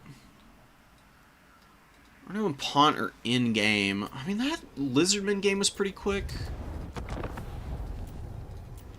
You know what? I think we can cast this. Speed run a cast. Fast forward through the very, very early skirmish phase. And we'll get right up into the action, and y'all can see what exactly happened. And then you can match it up with my my glorious, totally non-visual explanation of the events. You can compare and contrast. So, here's what the actual builds look like. Pretty small numbers on both sides. Iron Demon's going to be rolling forward, you know. Guys with funky little hats and staring into... I don't even know what they're looking at. Like, how do these guys see? Like, it doesn't really seem like there's a periscope or anything, or spotter scopes. They're just, like, driving blind. They're, like, staring into this, nonsense. This guy's, like, looking out the side. It's a very inefficient way of driving, though, in my opinion, but... regardless, we got the Sneaky Gets taking the number 1. We've got the gigantic flying circus here. Glossodon Hunters, Pterodons, 2 Bolas, Pawhawk Sentinels, Rock Drops. Like I said, really what WM desperately needed for this game. Takes very risky attempt at engaging here. You gotta remember that the precursor missiles on the Hobgoblin Sneaky Gets actually hit pretty hard, especially against light armor. And they've got a pretty good missile velocity, and they're pretty accurate as well, so they don't miss very much. Infernal Guard a little blocked up early on, but now getting some really nice fire out here. Smacking up this Fire Leech Bola right now. Taking him down to about half HP. More Fire Leech Bolas getting shot to pieces by Oglacon's Wolf Boys and the Hobgoblin Wolf Raiders here. Sneaky Gets just mucking up the works with the Feral Cold Ones and the Spear Riders here. Desperately doing what they can against the Iron Demons, who are just a disgustingly powerful unit. You have to have answers to kill them. And this is what we missed out on last time. I was so focused on the Air Corps being destroyed over here. The Flames of Asgore pops up out of the ground and deletes all 3 of the mobile units here. Full shatters. Or honestly, no shatters. Terror routes and then immediate routes for all the mobile units here. Like I said, all 3 of those together is probably about 2,000 value. It doesn't get much better than that for Flames of Asgore. That's why you gotta be really careful about bunching up on top of the Iron Demons. That's why shooting tends to be a little bit more effective against them. And why you see Solar Engines so often for the Lizardmen in this matchup, because Solar Engines don't have perfect AP values for killing the Iron Demons, but they do enough chip damage and can keep them like reasonably low enough that you can then engage a little bit better, chip them down some more, and then maybe just keep an eye out to avoid Flames of Asgore again while you continue to pummel them. The Demons are the toughest part of this matchup for the Lizardmen, but it's one of the more manageable threats at the end of the day, because Lizards do just have really good anti-large options. You can also bring Razor Dawns or Salamander Hunting Packs to kill the Iron Demons. And you can always bring a Nets Caster. WM opting for Krokgar here. Krokgar's not bad in this matchup. Hand of the Gods is very impactful. It's also pretty good against the Iron Demons. It's really good against stuff like Death Shriekers and even hitting Fire Glaives and whatnot. You can see just how far behind WM is right now. Just unable to really consolidate anywhere.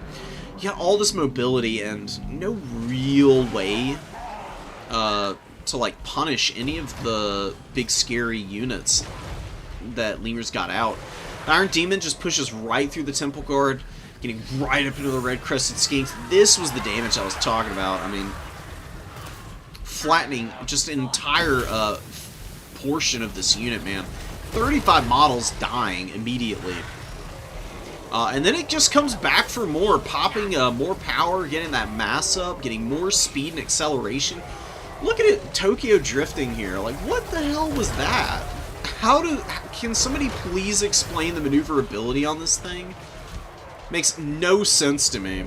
Very goofy looking, but, you know, Lizards, a little bit overwhelmed. It's just not going to happen for them at this point. I mean, losing all of your mobility back here, it's just something you can't afford. We get another beautiful Flames of Asgore, not nearly as punishing this time around. Still a decent amount of damage. Look at that, 3,300 on this Hashut Sorcerer.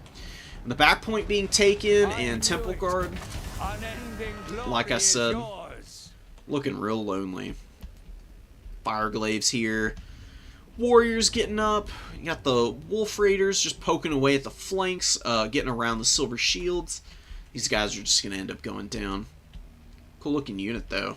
God, I love the shields. So badass. Mogging for the camera.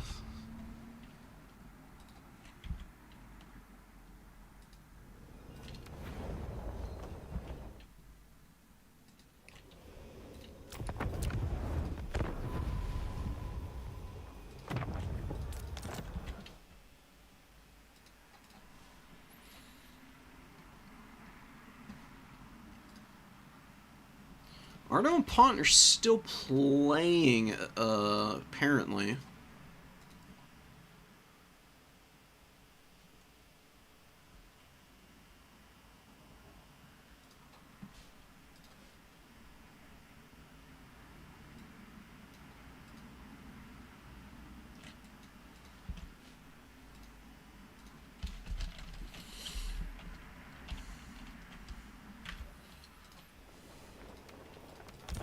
Alright, let me see if I can get these guys back in here. It's been really chaotic. I don't know why I'm like so good at managing to make the finals and semis as messy as possible. It is a genuine talent I have for just creating consternation. Oh, I don't know who won the other semis game. Are they still in this? Pont sent me a replay.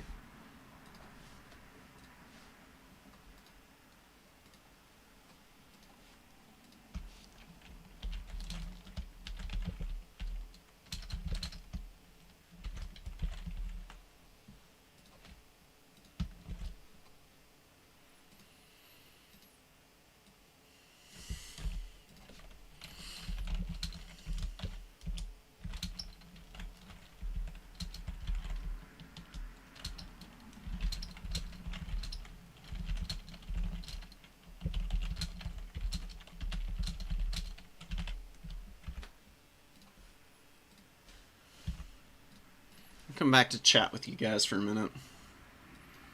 Hello, hello.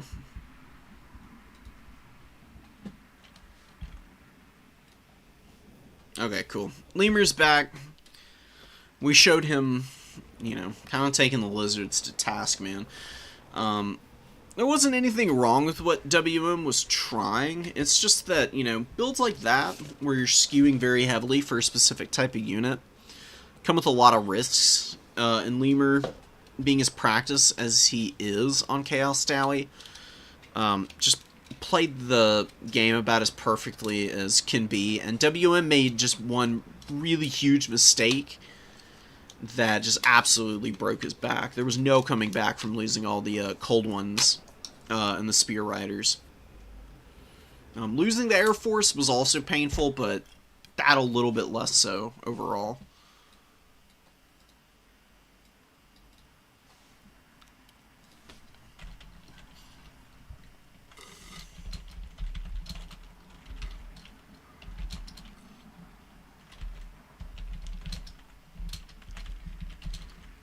Alright, whenever Pont and Arno are done, Lemur and I are just waiting in the lobby. We'll try and kick it off ASAP. And I'll make sure I don't swap the this frickin' screen over.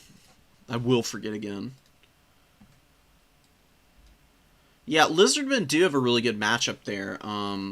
Typically, though, Lizardmen win by playing a different style of build than what we saw in that particular game.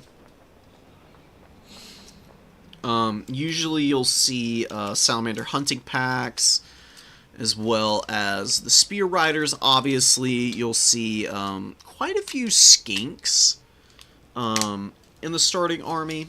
You know, Lizardmen do tend to go very wide, just because they've got so many like decent chaff infantry options with good cap weight, good speed, pretty good damage output, especially if you're talking about the Javelin Skink cohorts. Those are really strong, in my opinion. Maybe a little less good in this particular matchup, but they can hammer against Goblin Wolf Raiders.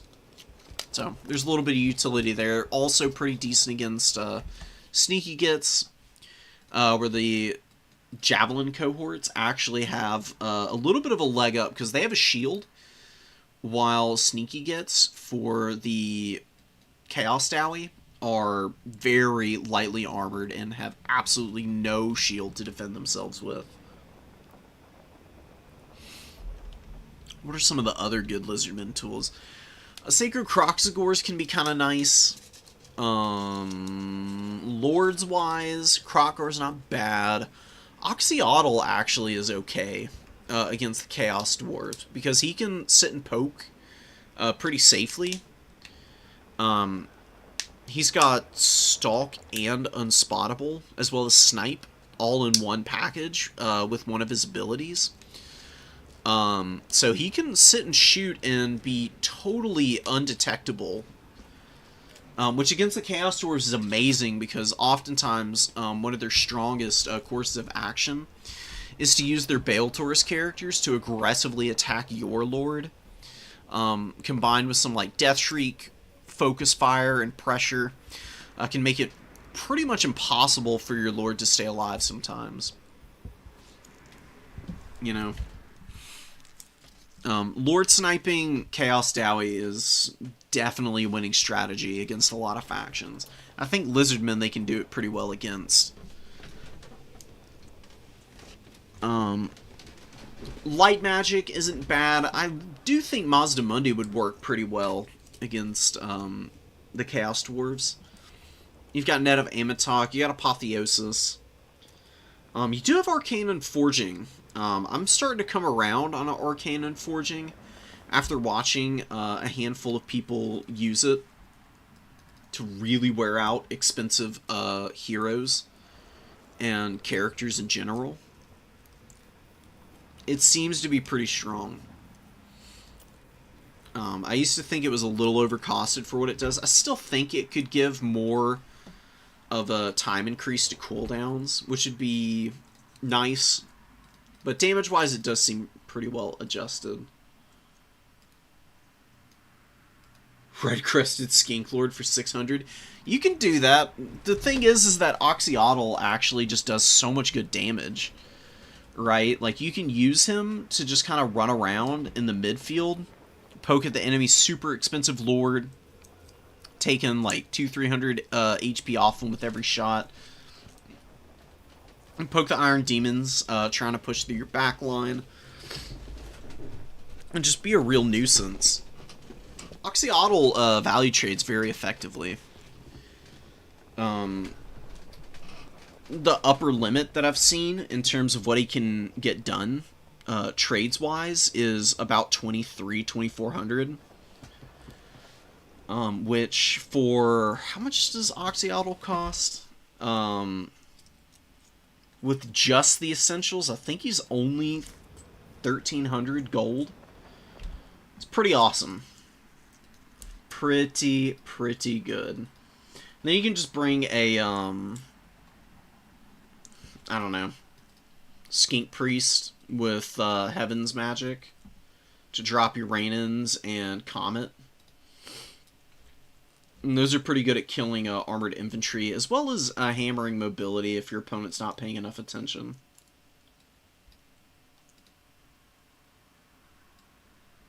If you're talking about the Skink Chief on the Stegodons, I'm very familiar with that. I have been bullied by the Red-Crested Skink Chief before. He's got that Warrior Crest ability, which buffs up his stats like crazy, and he can use that on the Stego.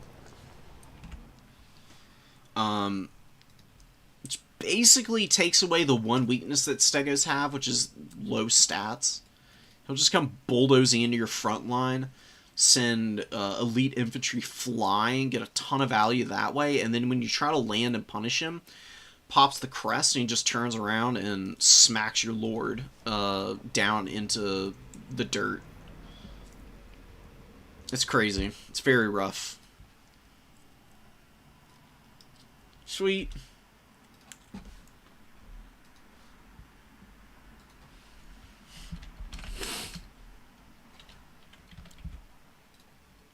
Other side of bracket is done. Who won?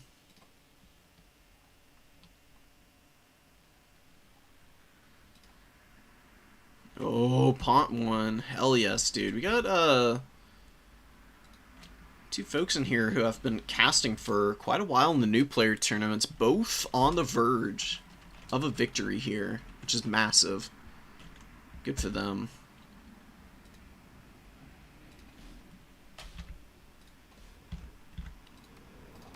Yeah, okay. I just needed to make sure that I've got the right invitation code.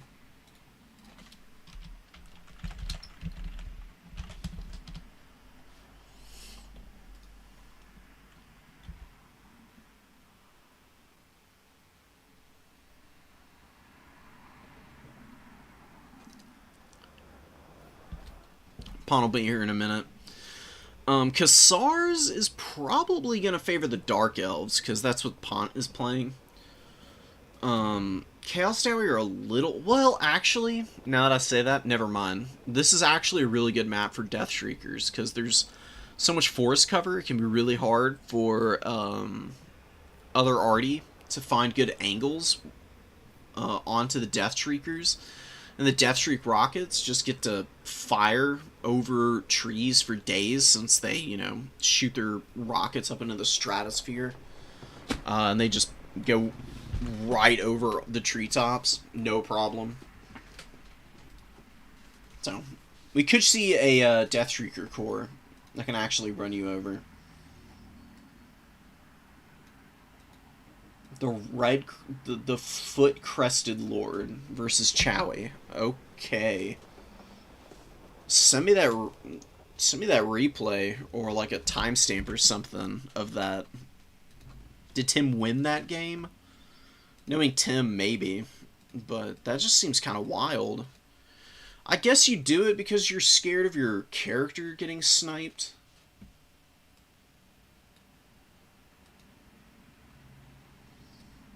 He's a dragon? That's so crazy.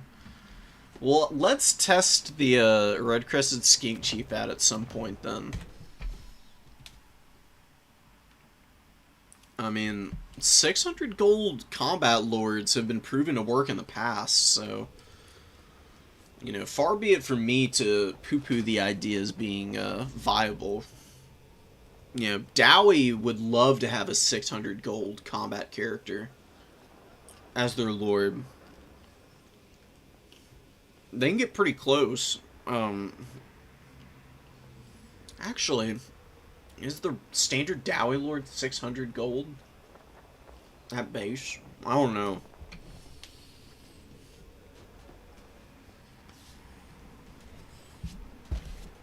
Sometimes it's hard to keep exact costs in mind. There's just so many units in this game. Trying to figure it out is, you know, kind of bananas at times.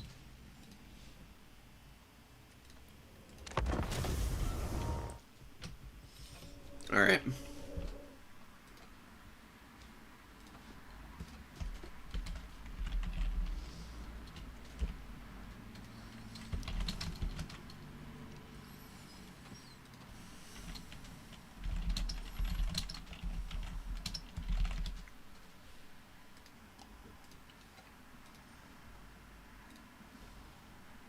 So, Pont's ready. I'm ready. Lemur taking a last look-see through the build, and we'll be kicking off our new player tournament finals here. Thank y'all, everybody who showed up. Hope y'all been enjoying yourselves. And party's not over. After this finals game, I'll be going for another couple hours to knock out some of these replays. I'll try and prioritize folks that we haven't seen on stream yet as well. I'm going to try and get one replay for everybody who played in the tournament. That's the goal.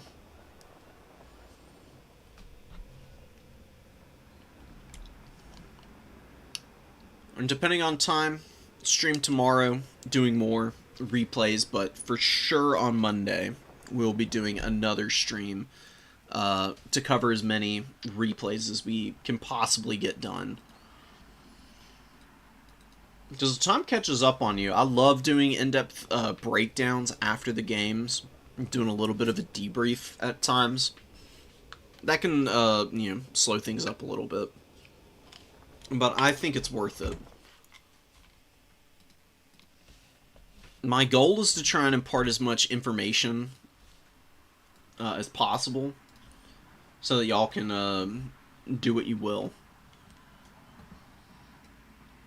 Will we see Mass Shades finally? It can work. Mass Shades can work if you can micro them well.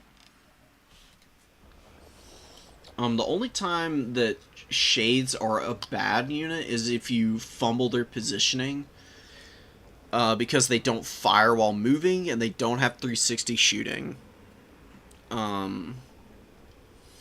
High Elves can bring their expensive missile units, like Shadow Walkers, and kind of just throw them about the field in the back line, and they can kite back, shoot, take full advantage of you. Dark Elf Shades can't really do that. They get into position, and they just try to kill you in one solid volley. And then go back into the shadows to try and position for another alpha strike. It can be devastating. But if you make a consolidated push against a shade line, just make sure that you can shut them down with some mobility before you get, like, some quick, hard-hitting, anti-light armored units on the field. And you can run them down. Shades are no problem. They're really expensive. Whenever you see, like, mass Shades, it comes down to a, execution scenario. And what I mean by that is one side just has to, go in, square up, and get all the value that they possibly can by playing a very specific style.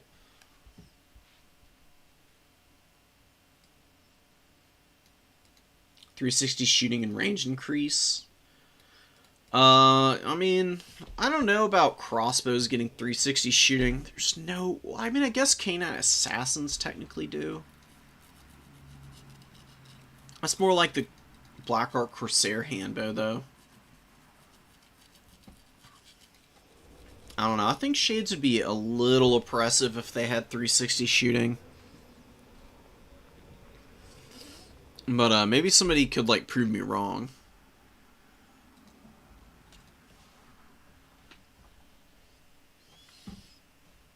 I just see it as potentially being a little much. Dark Elves already have really good kite. And like I said, they can use shades, they just have to be like super hyper aware of them and micro them like crazy. There's always... Here's another thing about shades. Shades are a unit that with just one or two small adjustments could absolutely become game breaking. I firmly believe that. They're honestly pretty close. There's always going to be units like that.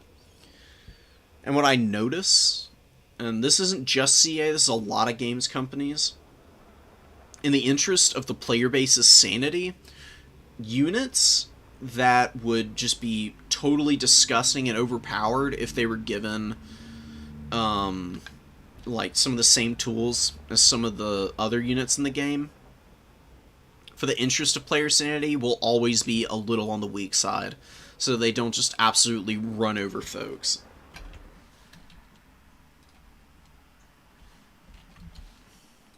Come on, Lemur. You were just ready. Okay, cool. Here we go, guys. We're going to be kicking it off here. Triple Scourge Runner, triple Witch Elf, a Master on horseback, it looked like. This is a Dark Sorceress on maybe a Manticore? Could be on the Dragon. It's a small army, but it is pretty elite elsewhere. Cold One Knights and the Chowie, going for a fairly standard build. Nothing like too surprising over here. Good grief. There we go. So yeah, Metal Sorcerer with Searing Doom, really good against Dark Elves for obvious reasons. They love their cavalry. Searing Doom is very good at punishing cav. Two Infernal Fire Guard, Deathstreak Rocket Launcher, quite a few laborers of the many flavors of the rainbow. Chaos Dowie Warriors as a solid armored infantry line. Curious what the Witch Elves will be able to get done.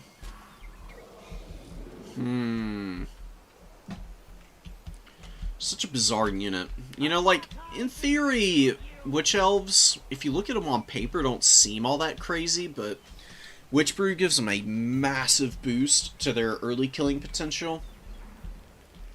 They can usually grind out a decent amount of damage after it wears off anyways, even with 6,500 HP. They just need to be careful of AoE spells that just do a lot of raw damage,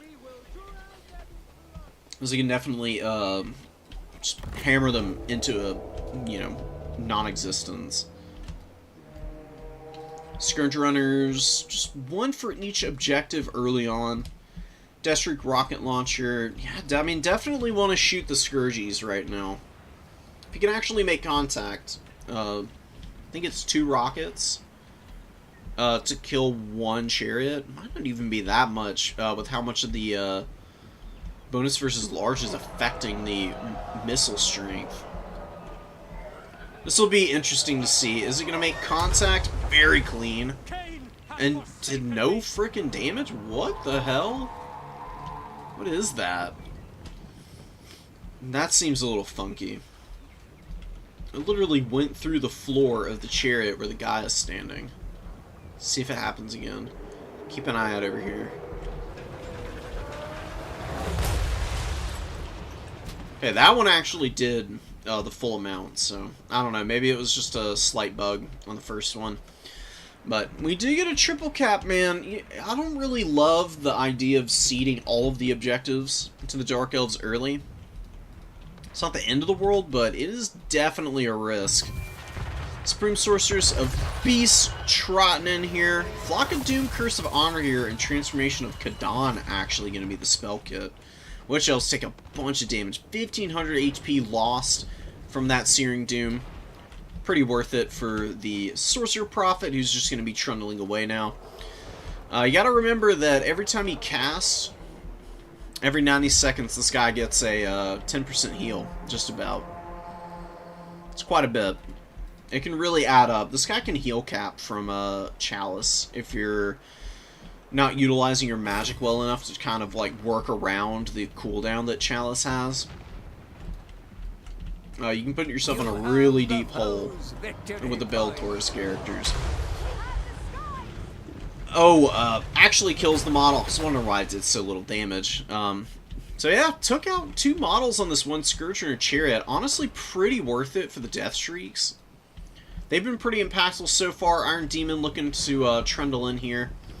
Another one being summoned in the back line there. Scourge Runner shots coming down and doing some pretty good damage. Not going to be able to kill this thing outright anytime soon. Beautiful shot from the demo rocket. Landing right on top of the Supreme Sorceress. She gets punished pretty badly, and she definitely needs to get out of the line of sight in range of this thing. Just look like it's being flipped around. Where's it going to be shooting into? Not 100% sure. Dark Elves trying to be patient and getting in here. Starting to get a little antsy with some of the Witch Elves, and you can see that Iron Demon looking to come over here. Make short work of these poor Witch Elves. Nice shot with the pistol. The pistol for the Sorcerer Prophet's actually a lot more powerful than I initially thought when I started doing testing with it. It's actually pretty surprised. This guy gets about 700-800 value just from the pistol in games oftentimes. Searing Doom coming in. You know, hitting a nice little pocket of the Cold One Knights. You can see how much damage it does. If it had been a little bit over the more densely packed section of the Cold One Knight units, might have gotten that little bit extra. That would have been really crucial. But it's not going badly for the Chaos Dwarves at all. Look at these Infernal Guard fire relays set up in the pocket. Really nice line of sight here. Just being able to slowly wear out these Scourge Runner Chariots here. Looking the worse for wear. They do have quite a few of their models left. Another beautiful demo rocket coming down here. Orc Laborers being terror-routed right now. Really nice stuff. The Pharaoh Manticore actually coming in clutch for a moment here, for sure. The Cold One Knights are just absolutely done. There's no way that they're going to be able to get their value back. Nor are they going to be able to rally in to be able to do much more than what they've already given. The Master is really not doing much either, man. He just keeps getting stuck up on units. He's trying to chase down the Iron Demon. Over pursuing that thing is definitely risky business. Scourge Runner going down, Bellator's character just, you know, landing in. These bulls are hilarious. Such a funny model. The way they, like, trample around, they just seem really confused, but enthusiastic. Scourge Runner being chased off. Shotguns from the Iron Demons, keeping him at bay. From Guard Fireglaze. Insult to injury. Just pop the Scourge Runner as it's trying to run off the field. Supreme Sorceress of Beast running around in the middle point. Iron Demon.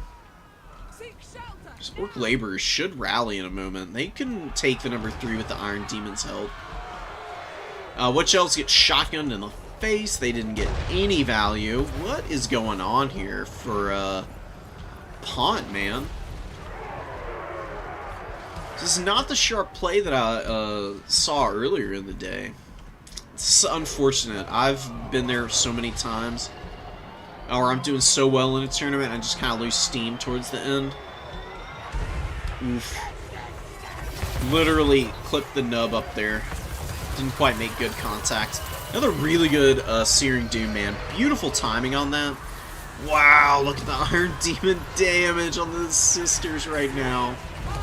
Oh no. A catastrophe for the Dark Elves. Charybdis is out here. Oh my goodness. Wow, look at the routes here too, though. All the Goblin Laborers running. First of Honor here went down. Also pretty substantial debuff. Another terror route. Is the Charybdis gonna, like, snowball terror routes? for the Dark Elves to get back in this somehow. I mean, that would be absolutely insane, right? There's no way that happens.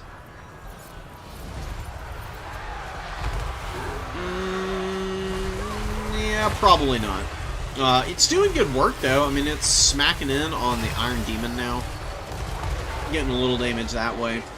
Starting to take a lot of fire from Infernal Guard, though, who are going to make mincemeat of this poor beastie, man. It looks cool as hell.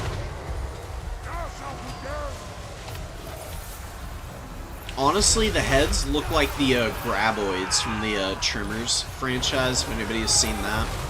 It's kind of what the Charybdis heads are to me.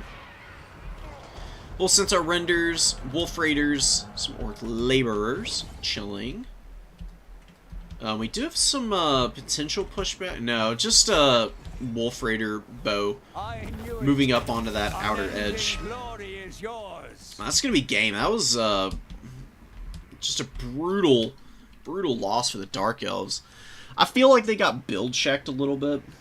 Deathstreakers, they're tough to deal with. Usually you can get in range with Scourge Hunters to shoot at them without overextending yourself too much, because these do have the bonus versus large. They can do some serious damage to a Deathstreaker with their missiles. The Fire Glaives, though, they're definitely able to keep Scourge Runners at bay. They can poke them back endlessly and frustrate your efforts to kill the artillery, which ended up doing really well. There were a few wonky misses at points, but overall, 2045, oh my goodness. 2045 value. It's really solid.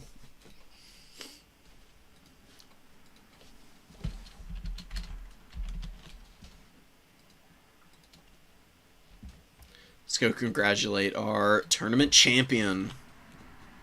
Lemur, come on down, man. Very clean Chaos Dowie play.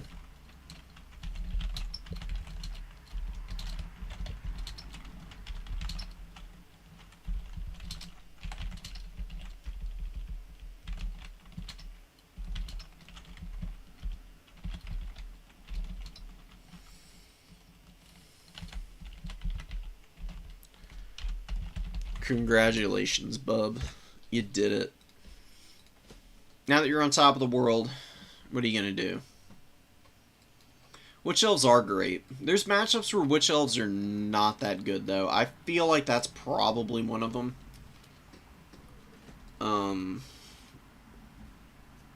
What infantry you do take, though, is a matter of speculation, because it's going to be kind of hard to bring infantry into Iron Demons, right? I think a Shade Lion, unironically, would have been a good idea.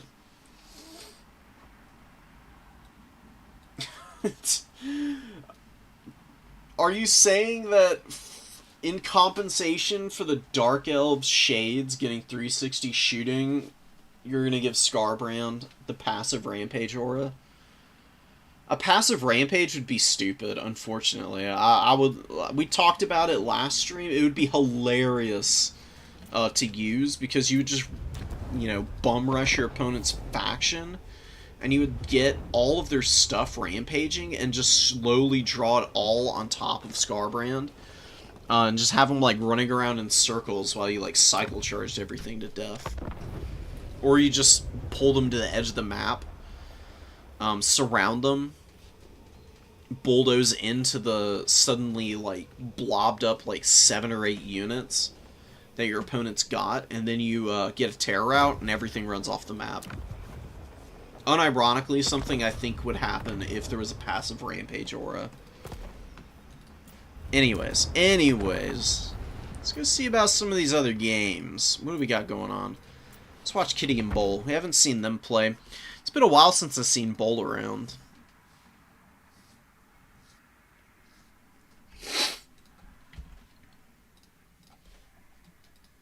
Good to see, folks take a break and come back to it. The game's always here. No reason to overplay it and burn yourself out. There's plenty of other things to do with your life and time. You know, this is just like it's a fun hobby. I really like the community surrounding Total Warhammer. It's very chill and vibes based, which is always a huge plus. And it's got lots of room for super sweaty competition as well, though. You know, it's a little bit something for everybody.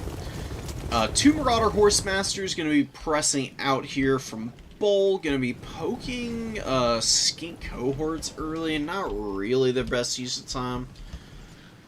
I would actually probably just keep them in the trees here, and it does look like Bull's kind of doing that. This unit is revealed. It goes back into the forest and is hidden now. We'll see how the Lizardmen respond, because we do have horsemen, javelins, and one throwing axe taking the number 3. Number 2 is being capped. Lizards get the number 1.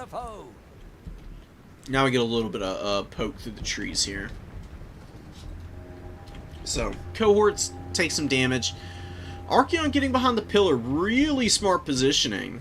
Oh, but don't come back out. It's not a good idea. The shot actually clipped Archie. The shot actually clipped Archie there. And did not that much damage, but just a little tickle on his HP. Skirmishers and cohort javelins chilling. Love my cohort javelins. They will do pretty nasty damage to the Marauder Horsemen, but they decide that they're going to go back in to fight Archie here. We do get a net of Ammontok, but there's nothing to punish with. You need proper shooting to, like, slam a character that you got netted like this. Either that or a cohort of Hwaddle or one of the Sacred Croxidors. Effectively, that was just wasted Winds of Magic because it didn't do anything. We get a really unfortunate friendly fire incident, which immediately causes the Skink cohort to rout.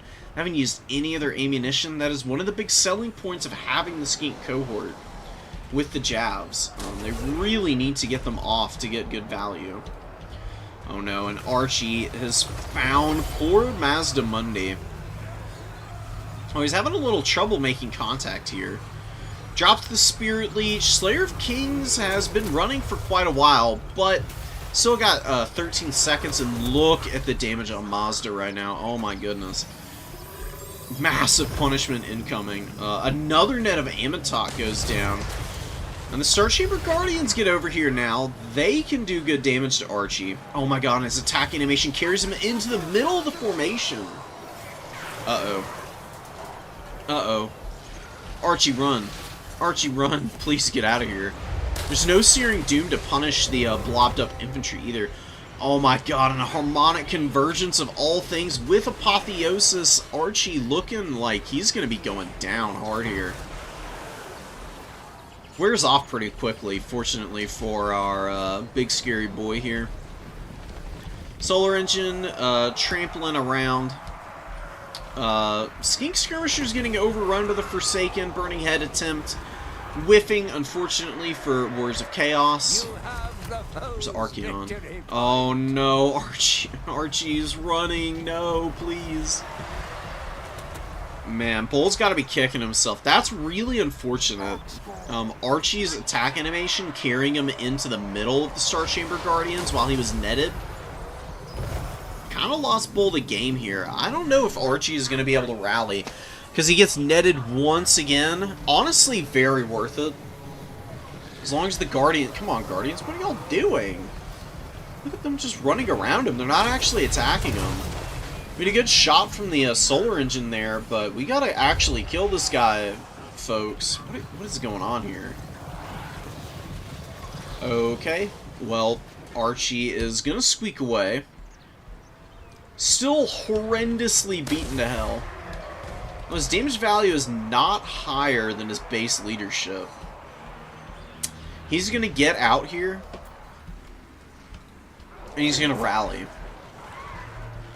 Which means no leadership penalty for the Warriors of Chaos. How important is that going to be, though? Is the question. Ripperdactyls landing on top of Forsaken, chewing them up really nice. 400 value on those guys. Rippers are a great DPS unit. They're great on the charge. If you leave them to their own devices after they get the charge bonus, though, you're asking for trouble because, you know, they have no melee defense. They're a shock and awe unit. You can see how quickly they start to kill this Forsaken. And all they have is a skink cohort here. So it's really the Ripperdactyl's time to shine. The fact that there are chaff infantry soaking up a lot of attention from the Forsaken unit. I don't know what kind of healing outside of Apotheosis we have. Do have it on the table, so... I would like to see the Ripperdactyls get 1 or 2, because they've got 8 models left. That's like a reasonable amount. They can definitely get in somewhere else and get some good damage done. Shot from the Solar Engine, whiffing on the Chaos Warrior, great weapons. Chaos Warriors, of course, holding the line here. Not carrying the day, though. Star Chamber Guardians are so crazy. Oh, look at the value. A lot of that's from killing Archaon, but they're grinding out a decent amount killing these Chaos Warriors. Look how juicy their stats are. I mean, they're just far and away a superior unit. But, this is a little misleading. There we go. There's the actual stats of the Chaos Warriors. Chaos Warriors. Lamau. Star Chamber Guardians just absolutely... rubbing it in right now. I love these guys. They're not good in every matchup, but the Star Chamber Guardians are cool because they give, obviously they give Guardians, so they give Phys Res to your Lord. They have Eternal Duty, which for other Temple Guard units, right, they get a different form of this ability, which only gives them ITP, I believe. Star Chamber Guardians just become unbreakable, period. And they synergize really nicely with heals. So, Mazda with Apotheosis or a Life Caster, or you can do Mazda and a Rev Crystal in reserve. And the nice thing about Rev Crystals for the Lizardmen is that the heal resurrects dead models, so you can actually resurrect dead Star Chamber Guardians, which is pretty nice, synergizing with Apotheosis. Or even with Earthblood, but, you know, I mean, that's a little bit much on doubling up on healing, maybe. Rotting Riders are out here. Mazda looking desperately escape. Getting up into the trees, of all things. This is really where he wants to be. I mean, he is motoring to make his escape. He does have Strider. I mean, Strider's going to make it a little harder for him to get hit, but Colossadon Hunter's landing in against the Rotting Riders. They are getting absolutely smacked up right now. They do get the Cold-Blooded, keeping their leadership nice and high. They'll probably fight to the death here, which isn't long in the coming. I mean, they got no HP left. Only 3 models. How long does Cold-Blooded last? It's a hot minute, doesn't it? Where the hell is Mazda Mundi? Oh my god, man. Oh, here you go.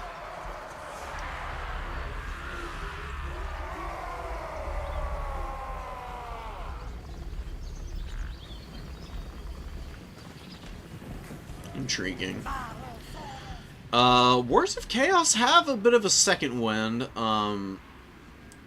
Some, serious damage going down from these Blood Beasts just charging into the Skink cohort here.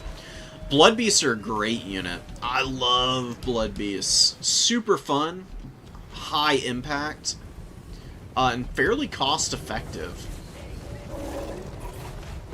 Granted, Lizardmen may not be their best matchup because you do kind of want the anti-large and AP that Minotaurs offer.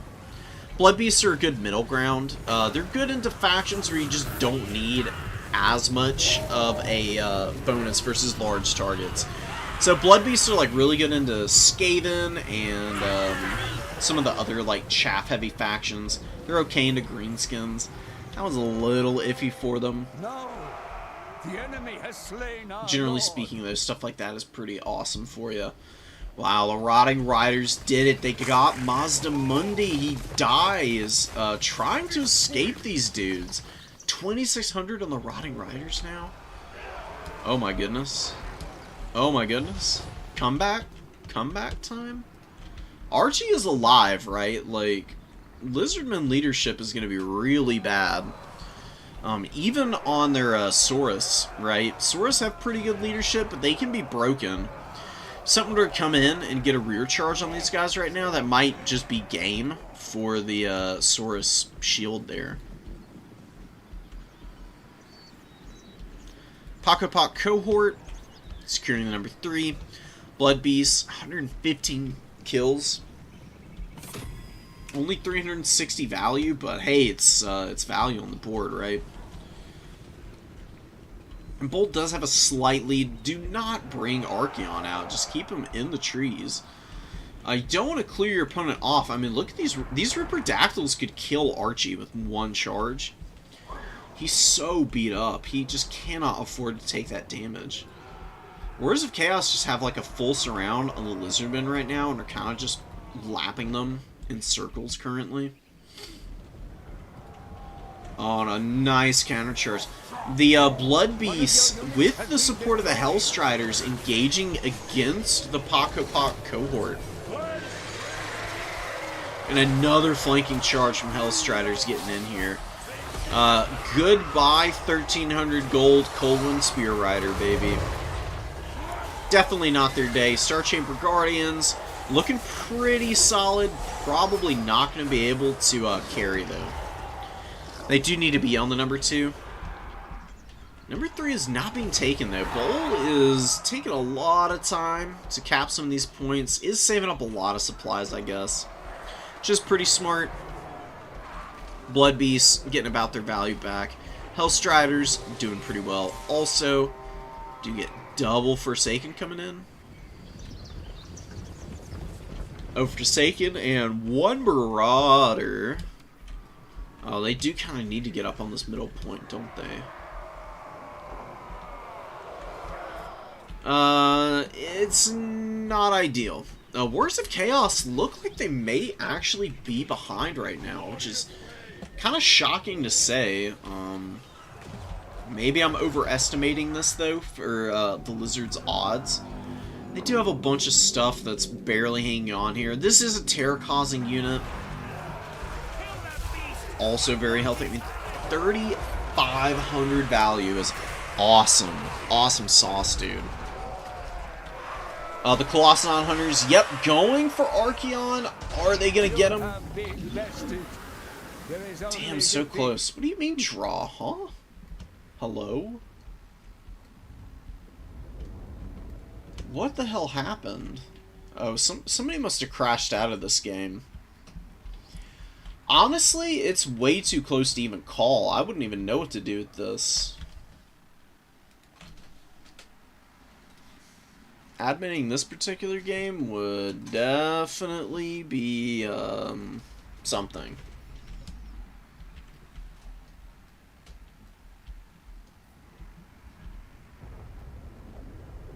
I love their dual grip axes, man. Super cool designs. Anyways, let's move on to another replay here.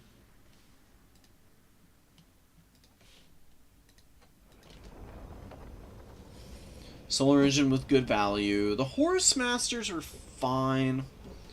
Same with the other skirmishers. They were fine. The infantry, Warriors of Chaos infantry is just always so mediocre, dude. I don't know what's going on with them.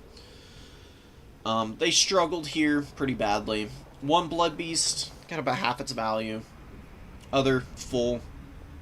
Riding Riders at 3,600. I just... there were some things that the Warriors of Chaos had going for them. Some stuff that the Lizardmen were kind of falling back on that was working for them as well. As to who that was going to favor out at the end of the day, I don't know. I am not going to try and make a sweeping proclamation on it either. I think it would be an exercise in futility. You know, game's the game. The person who won deserved to win, I guess, you know.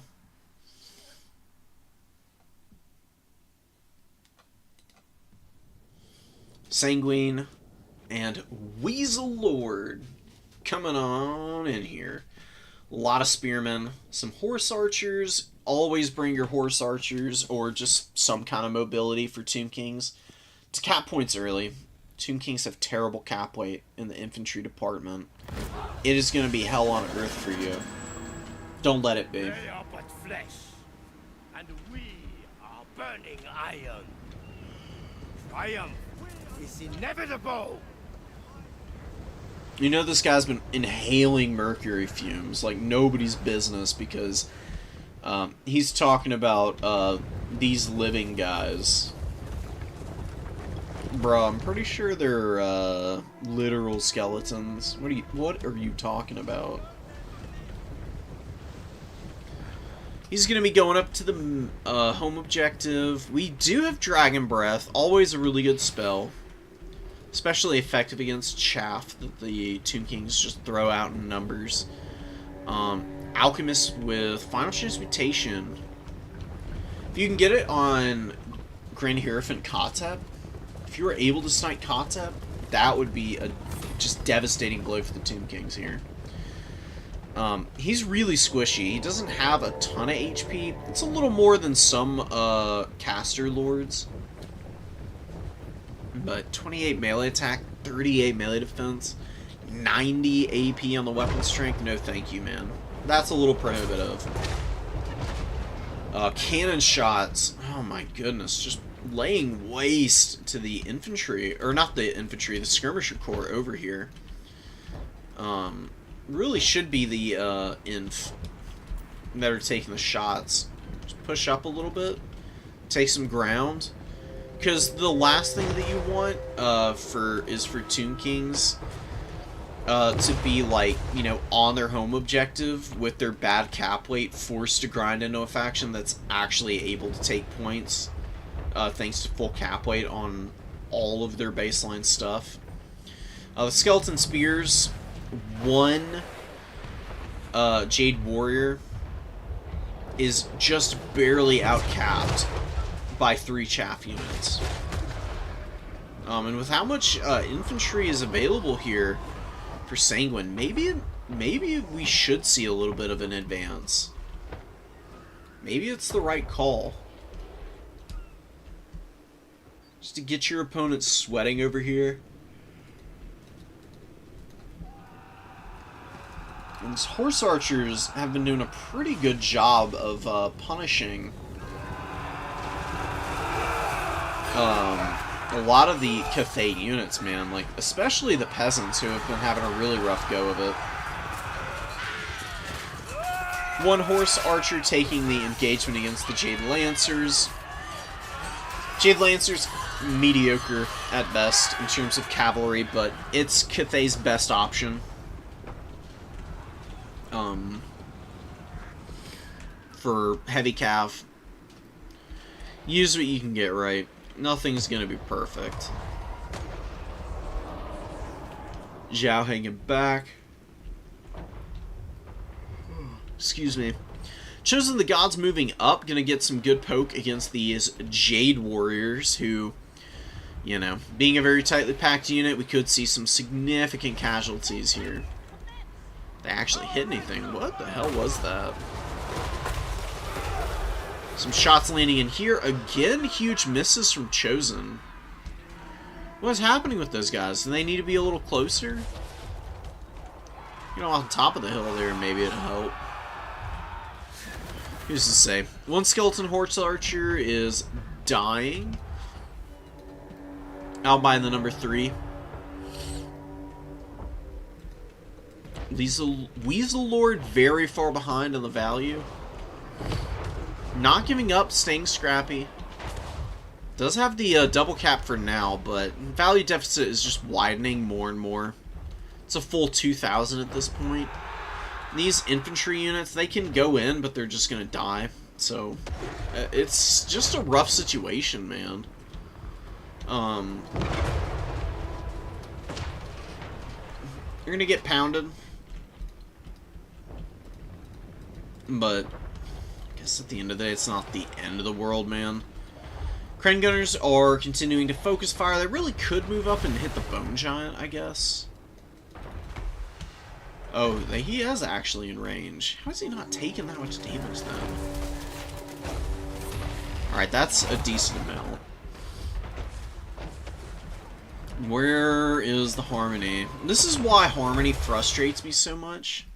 Just go on a really short diatribe. Like, come on, dude. Like, there's freaking infantry all around these guys. How do they not have Harmony? There's no way this isn't 60 meters. It doesn't make sense. It's so confusing. I don't understand what the tooltip means. It says one thing, and it seems like it's actually intending the other. Which, you know, could be better. Jidward crossbows. Taking Screaming Skull catapult fire, it's kind of hard to shut these down. They're pretty long range. They fire fairly fast as well. It's not so much the damage of Screaming Skull catapults. The most important thing is, you know, just getting in here, going for it. Oh my god.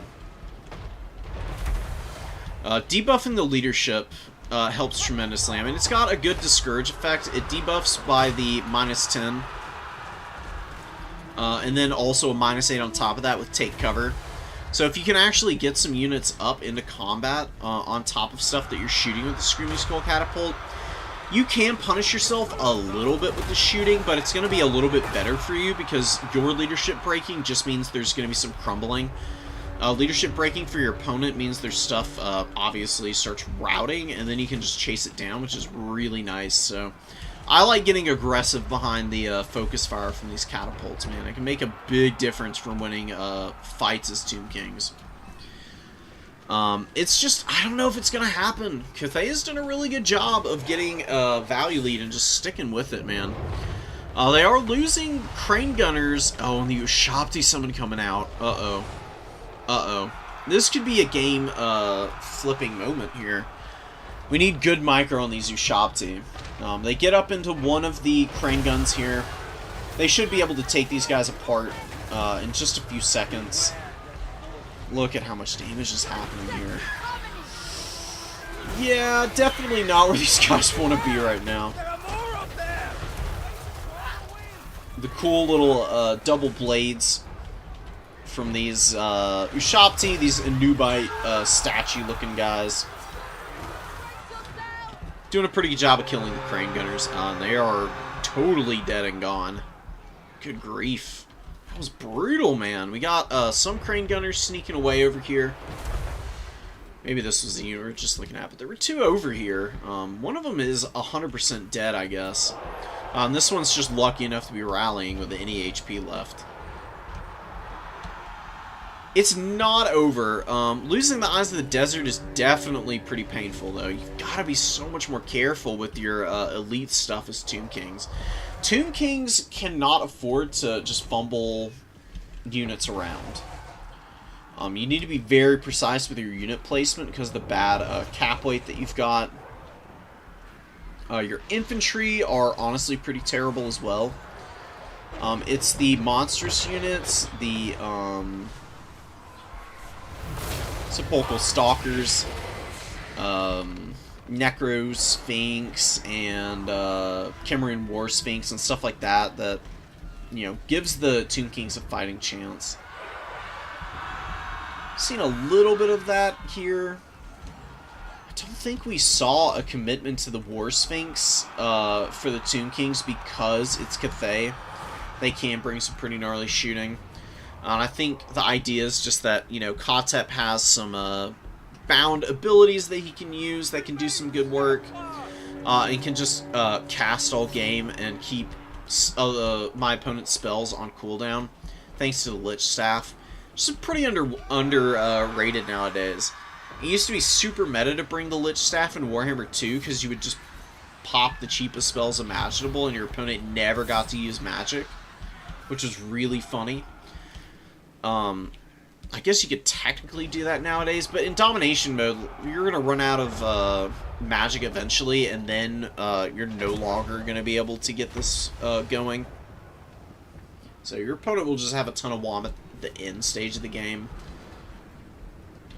Theoretically, though, you slow down the rate of casting. That way you can get the leg up early on, and then them having magic at the end of the game doesn't matter at all. Beautiful shots from the Screaming Skull Catapult. Just wrecking the poor Iron Hails, dude. I don't understand. You know, I mean, I guess just being undead, Tomb Kings are fairly durable.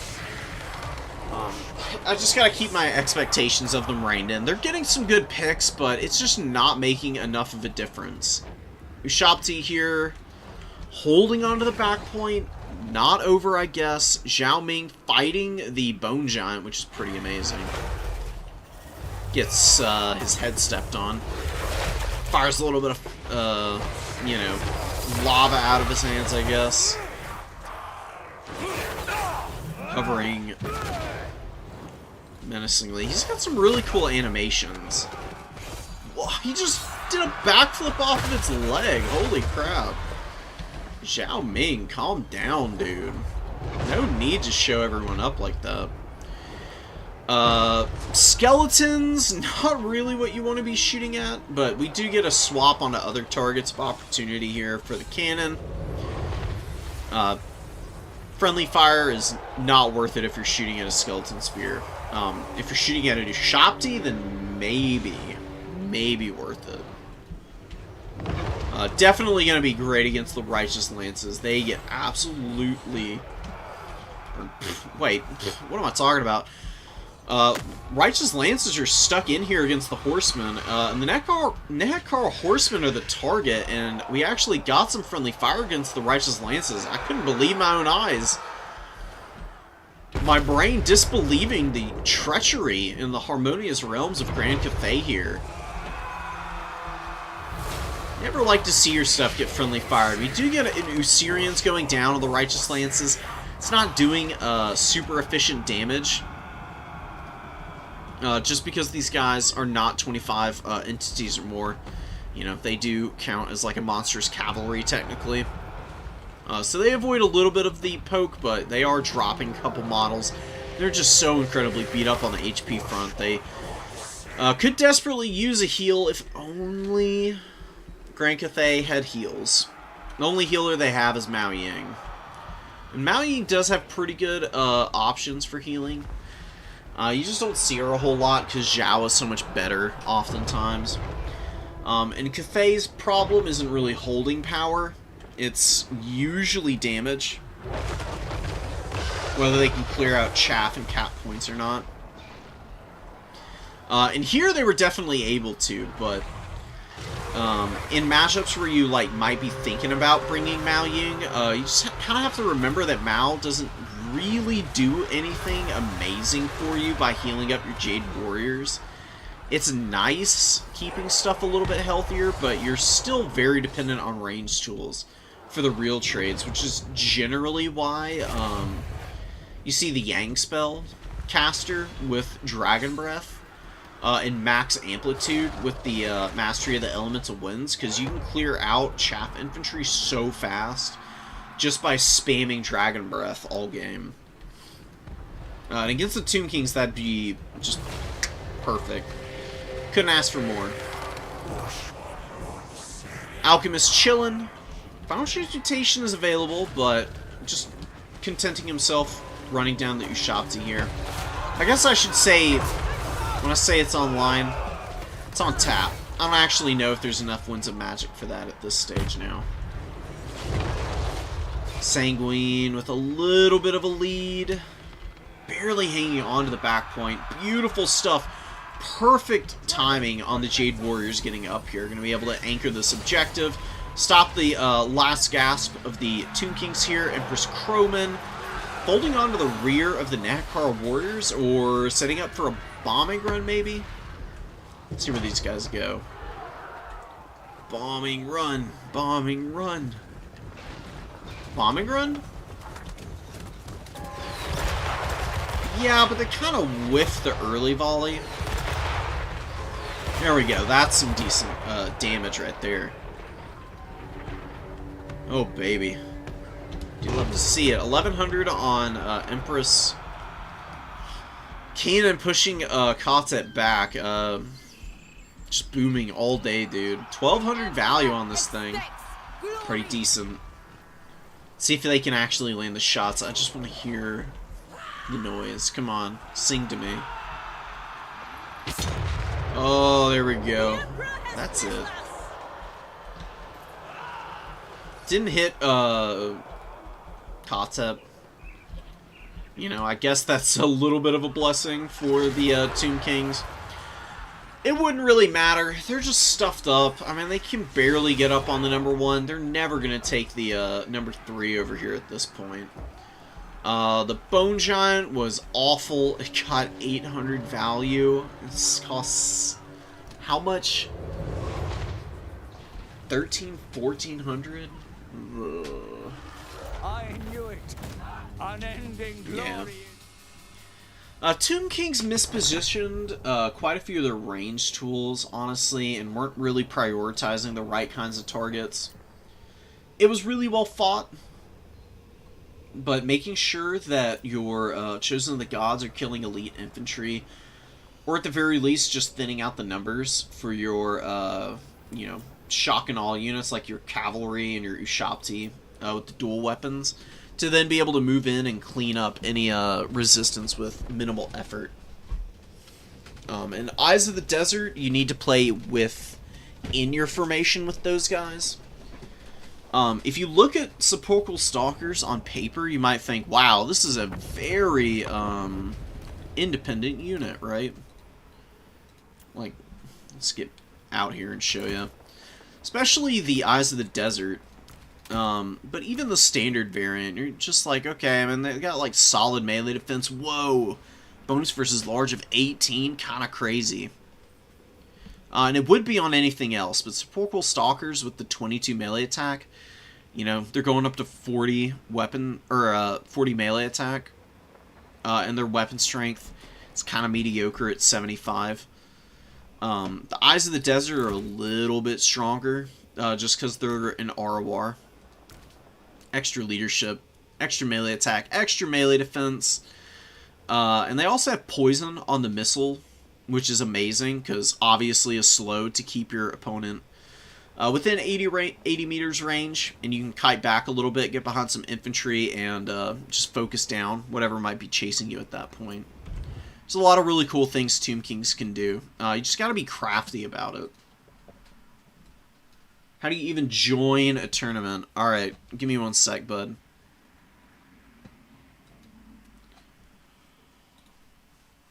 I'm going to copy this. I'm going to paste this, and you're going to go to this website.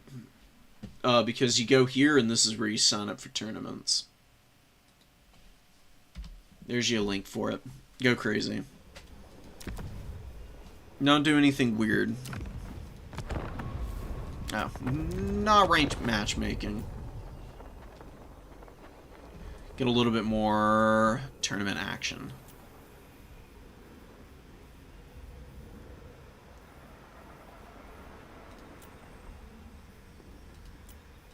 Who have we not done? I haven't done White Beard. Tuxedo and Lumi? What was the match? Oh, it was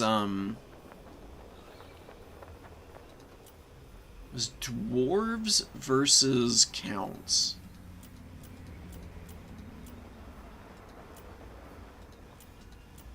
Dang, where is that? Whitebeard playing Corn. I'm stumped.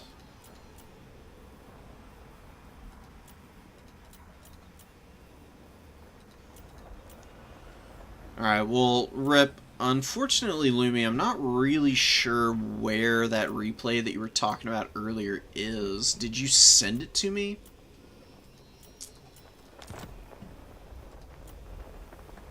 Just let me know. I'm gonna do another sweep, like I said, after the stream is done. But I don't see it here. We'll get into some of these other replays. Sanguine and Lumi. Kitty and Firefist we did. Alright, let's do Lumi with the Dowie versus the Skaven. Super favorable Skaven matchup. They dominate the dwarves. It is not even close oftentimes. It's just a huge uphill climb for the dwarves. Skaven have, like, already pretty good stuff on their roster that can really shine in the right conditions. And against the Dowie, they can just bring Death Runners as well, who in every other matchup, bad, almost. Against the dwarves, Death Runners shred the dwarves. It's so funny. I love coming in with a stealthy build against the Dowie. I find it to work very effectively, but Avalanche Mortars and Rattling Guns can also do some pretty effective damage, especially these Natty Boobos. Shield Breaker Missiles. What would I be clearing out with those guys, though? I don't really have a lot of targets of opportunity. Probably just the Ranger to keep the Dowie a little bit more in check.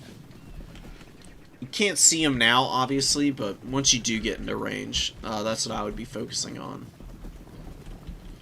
Doom Flayers, the Dwarf Thing Menace, no less, rolling forward. Love these evil hamster wheels.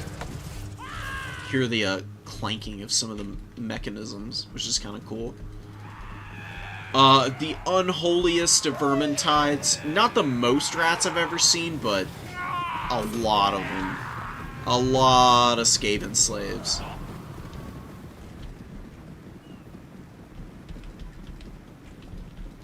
We have a victory point. Keep it from the foe. Alright, they're chilling over here. Oh, man.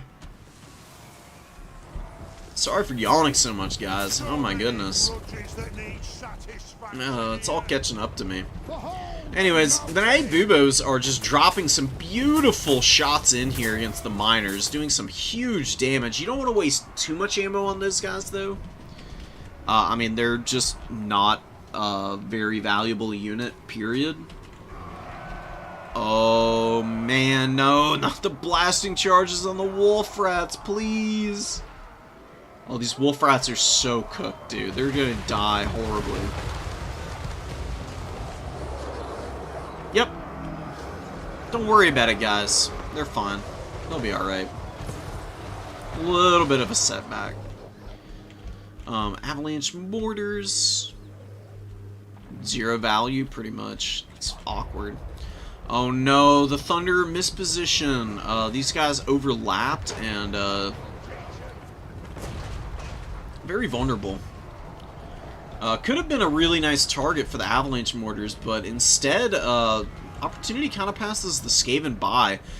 When your opponent mispositions missile units and you've got the opportunity, you're this close, just scoot forward just a little bit and get those shots off. That could have been huge for the Skaven. They'd have cleaved through like 2 or even 3 units with just one solid volley from the Avalanche Mortars there, man. Ikit is getting pummeled right now. The Skaven are looking like they're on the back foot. They got super low quality infantry. Their missiles are not really impacting the battlefield a whole lot. Cannons focusing in on Skaven slaves. Not really what you need to be focused on. Oh yeah, here you go. Some scatter shots coming in. Yikes. So the Dowie Warriors do take some pretty big damage, but bye-bye Skaven slaves. They got absolutely canned there. Dwarf Thing Menace rolling around in the front line, trying to run over more miners. We get a pushback. On the middle objective, it looks like the enemy of the Dowie here, Skaven's kind of running out of steam. They're kind of nuking their own units. I know it's just Skaven slaves, but it's not really something that you want to be doing regardless. You're already having enough problems as it is. Any extra friendly fire is not going to be doing you any favors. It's also going to potentially break more of your Skaven slaves elsewhere. And just end up being a massive problem that you don't have any kind of mitigation for. Rangers getting pummeled. Beautiful shots from the avalanches there. They just keep turning and pummeling away at all these ranged units. Lord Tuxedo could very easily take this game over. Lumi is doing a fairly good job, though, of just, you know, getting units up into the front line, scrapping, mucking up the works, and keeping the avalanche mortars from, you know, just getting free and easy value at every single turn. They're having to work for it a little bit at least, right? Those Ranger Great Weapons are super dead. Very lucky that the Avalanche Mortars just used a whole bunch of ammo for absolutely no gain. Bugmans, Rangers, Thunderers lining up, looking to shoot off the Clan Rats. Come on. Doesn't look like they're going to be very obliging. Whoa, ouchies. Avalanche Mortars. Throwing it down on the Slayer Pirates here. Oof. Melted, dude. How much ammo we got? Oh, we got 7 volleys left on that bad boy. Oh my god, and look at this, man. The Skaven are starting to take this over. It's looking a little sketchy for a minute, but this Cannon Micro has left a lot to be desired. It's just refusing to shoot as well. I don't know what's going on. Well, it does fire one in, kills one of the crew. More shots coming down, more just oodles and oodles of punishment.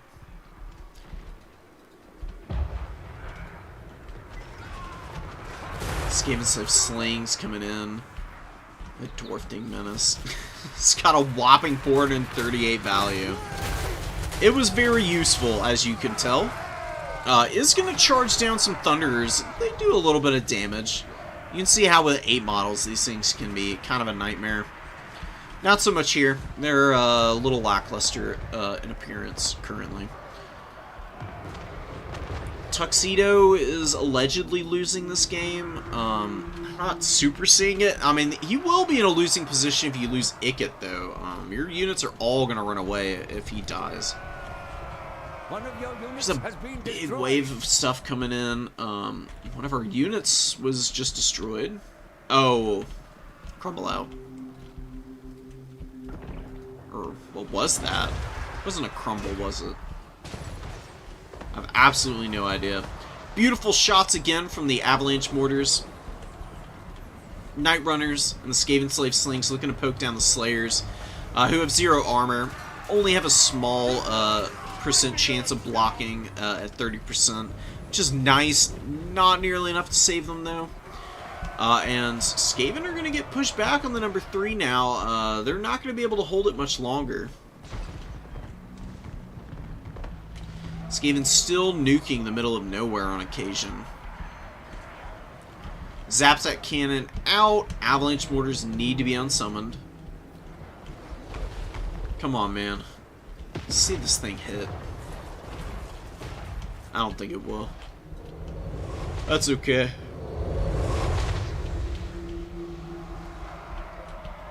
It would have been pretty funny. Night Runners chilling, fighting, doing what they can. Having a tremendous amount of success, though. They're not really frontline units, right? Like, they've got Phys Res, and their stats are, you know, far from the worst. It's not really what they're tuned up for, you know? Lumi with a really good recontest. Now, just getting the numbers out. See a big summon of Skaven units coming in from Tuxedo. Oh, Slayers. Slayers against Wolf Rats. Wolf Rats lose. Definitely big time.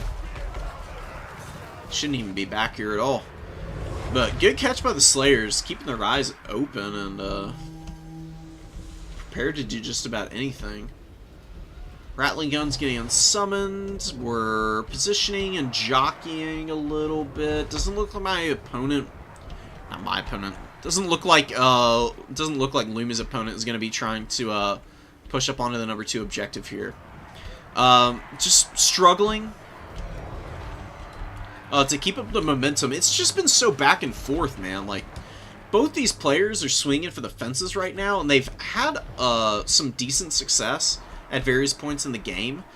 It's just going to come down to, in the next like couple of minutes, I believe whoever is going to secure the middle objective and actually get enough infantry up to hold on to the point is going to be the one that walks away with the dub. Easy peasy.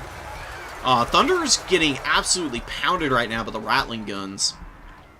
Usually not a very impactful unit. Arguably, maybe that volley wasn't super incredible.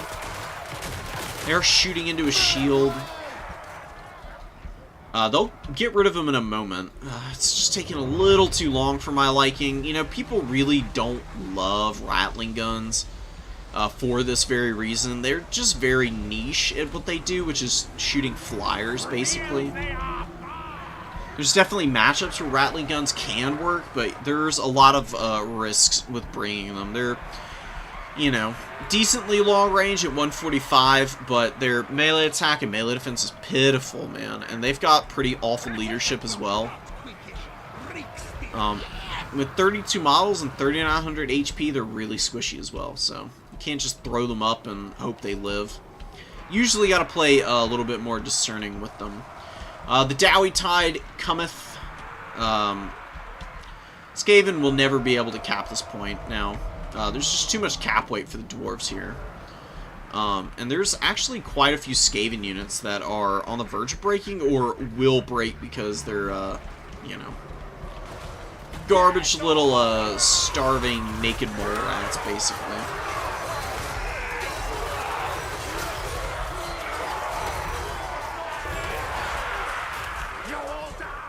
It's so nice getting to zoom in and actually take a moment to appreciate the animations. Skaven Slaves moving up on the other side here. Looking to ninja the number 2 away from the dwarves. They've been playing very cautiously about the Ikit's Zap Zap cannon. It's not the best artillery piece in the game, truth be told. It's kind of mediocre against everything but the heaviest of units. Just shooting at infantry, you see how inaccurate it is. Just constantly firing over the head of the Dowie units here. You know, blessed by Grungni, I guess. Let's fast forward through this. There's a lot of posturing going on. Ixchus Triad, Skaven Slaves up on the middle, but again, just no solid core of units for the Skaven. Every time it looks like they may be able to pull it off and rally some troops up to start icing the game out. They just end up losing all momentum, and they are either routing or they're like struggling to break through in one specific area against a bunch of you know, crappy miners. That was a beautiful Rune of Wrath and Ruin. Pretty catastrophic casualties for the Skaven Slaves there. But Thoric Ironbrow, with only 368 value, not his finest hour. It's kind of cool and cheesy that you got the really good rune off.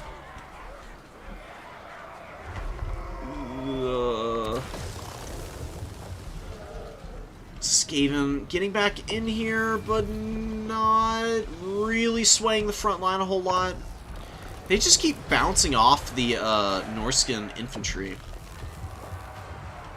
Not the Norskin infantry. I'm so sorry, guys. The Dwarven infantry. I'm absolutely losing it right now. I'm feeling the heat and the pressure. Miners just holding the line. Wolf Rats trying to finish them off here. This is the AP variant of the Wolf Rats. So they're doing some pretty respectable damage. The issue is the leadership for the Wolf Rats is 34 at base. They will rout at the drop of a hat, and they're honestly pretty lucky that they haven't up to this point, but some friendly fire is definitely going to do them in. it can Zap Zap Cannon just being so damn disruptive for anybody and everybody on the field. Which is not helping the Skaven considering they're down and they just desperately need the points. I don't think they get it. Dowie are just playing very patiently. They're just sitting back on their 2 points. Just bombarding any of the Skaven units that are moving in. Because I knew it. what are the Skaven going to do at this point? They just don't have a way to clear out the Dowie numbers, you know? Winning against Dowie is a little bit of finesse and also just decisive engagements all combined into one. Need to be a little cheeky. If you just bum rush the dwarves, they can value trade you off the field. If you're careful, poke away at them, pull their units forward a little bit, make holes in their formation so that you can kind of trickle stuff through to get onto the missile line. If you're able to compromise the Dowie in one consolidated push and start to kill their ranged tools early, that's where the Dowie end up just turning into, you know, a pumpkin. They can't do anything without their ranged tools because their melee infantry is just so weak. That's generally where they just get canned. It's why Khorne is such a bad matchup for the dwarves. It's why the Skaven is too, because you can win with a build like what Tuxedo has, but you can also mix in, like I said, Death Runners and some of the lesser seen units. Because they're very high impact against the heavy armor that the dwarves have, and being able to use concealment bombs to get unspottable and creep all the way around onto your opponent's backline without them having any idea that Death Runners are there is so nice. I've played Skaven Dowie like 3 or 4 times with the Eshin build,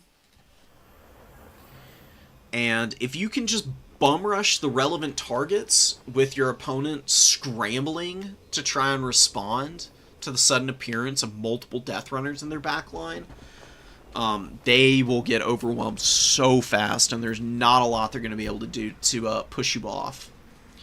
Because Death Runners just impact on the charge really, really heavily against Dowie.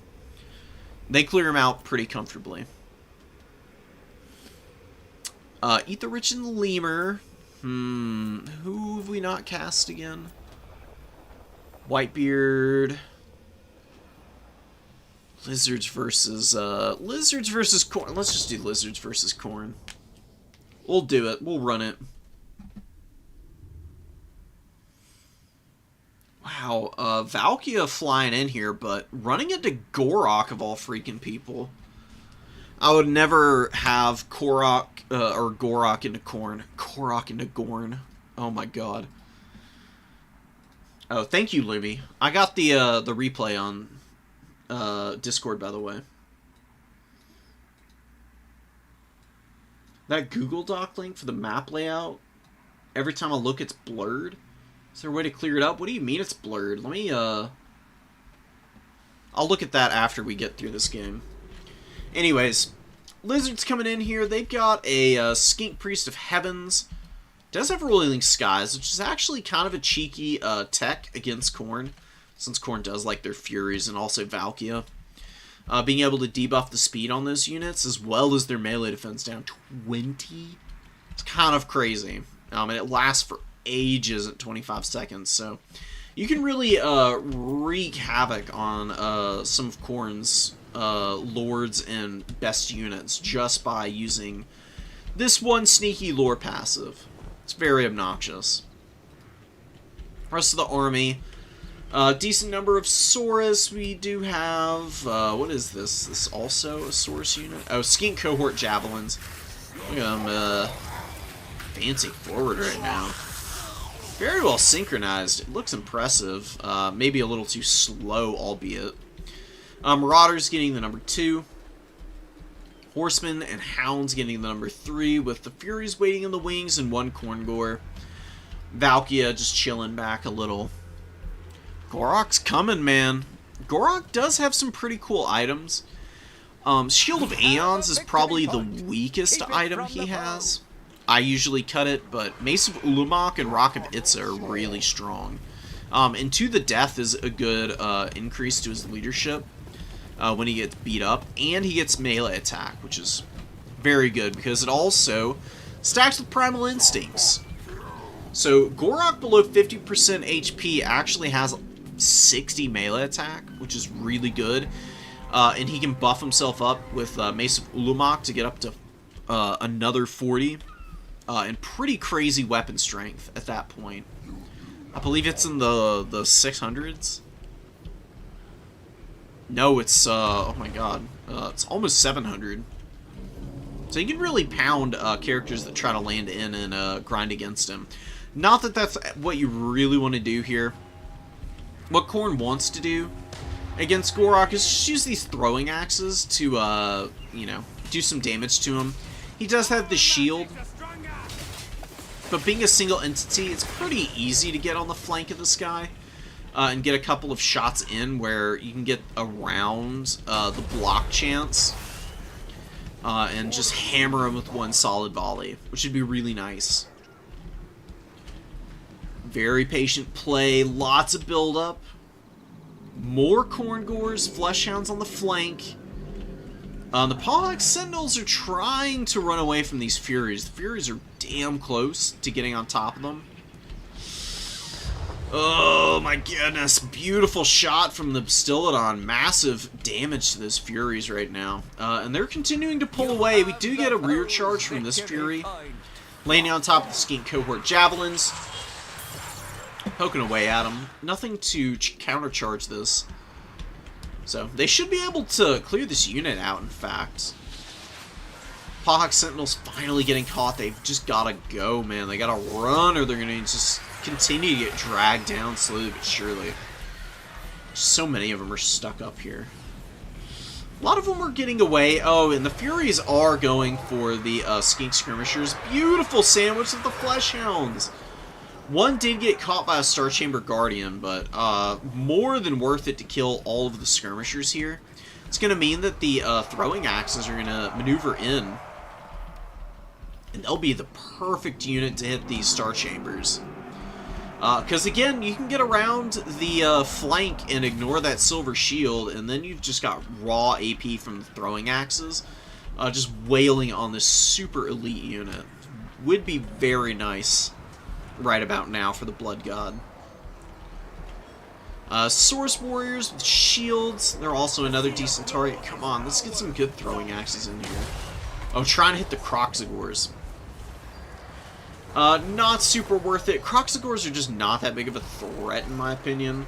I think they're kind of stinky. Unironically, I think they're kind of a terrible unit. Gorak's sitting on the middle now, beating up on the Khorne Gores, doing his best to. He's been a little bit lackluster in terms of actually getting damaging blows off on his opponents. It's been a little sad to watch. No, not like this. These Minotaurs are going to die here if they stay for more than a second, man. They get a little good damage and then immediately run away right now. Do not sit on top of Star Chamber Guardians with your Minotaurs. Not worth it. Oh, and a nice sandwich from the Pakopok cohort. The Furies land on the rear of the Temple Guard here, but the Cold One Riders, the Spear Riders specifically, the ROR variant, getting up in here to contribute against the Furies, doing some really beautiful damage on the charge, crumbling them out. And now the Minos against two anti-large units have zero hope here.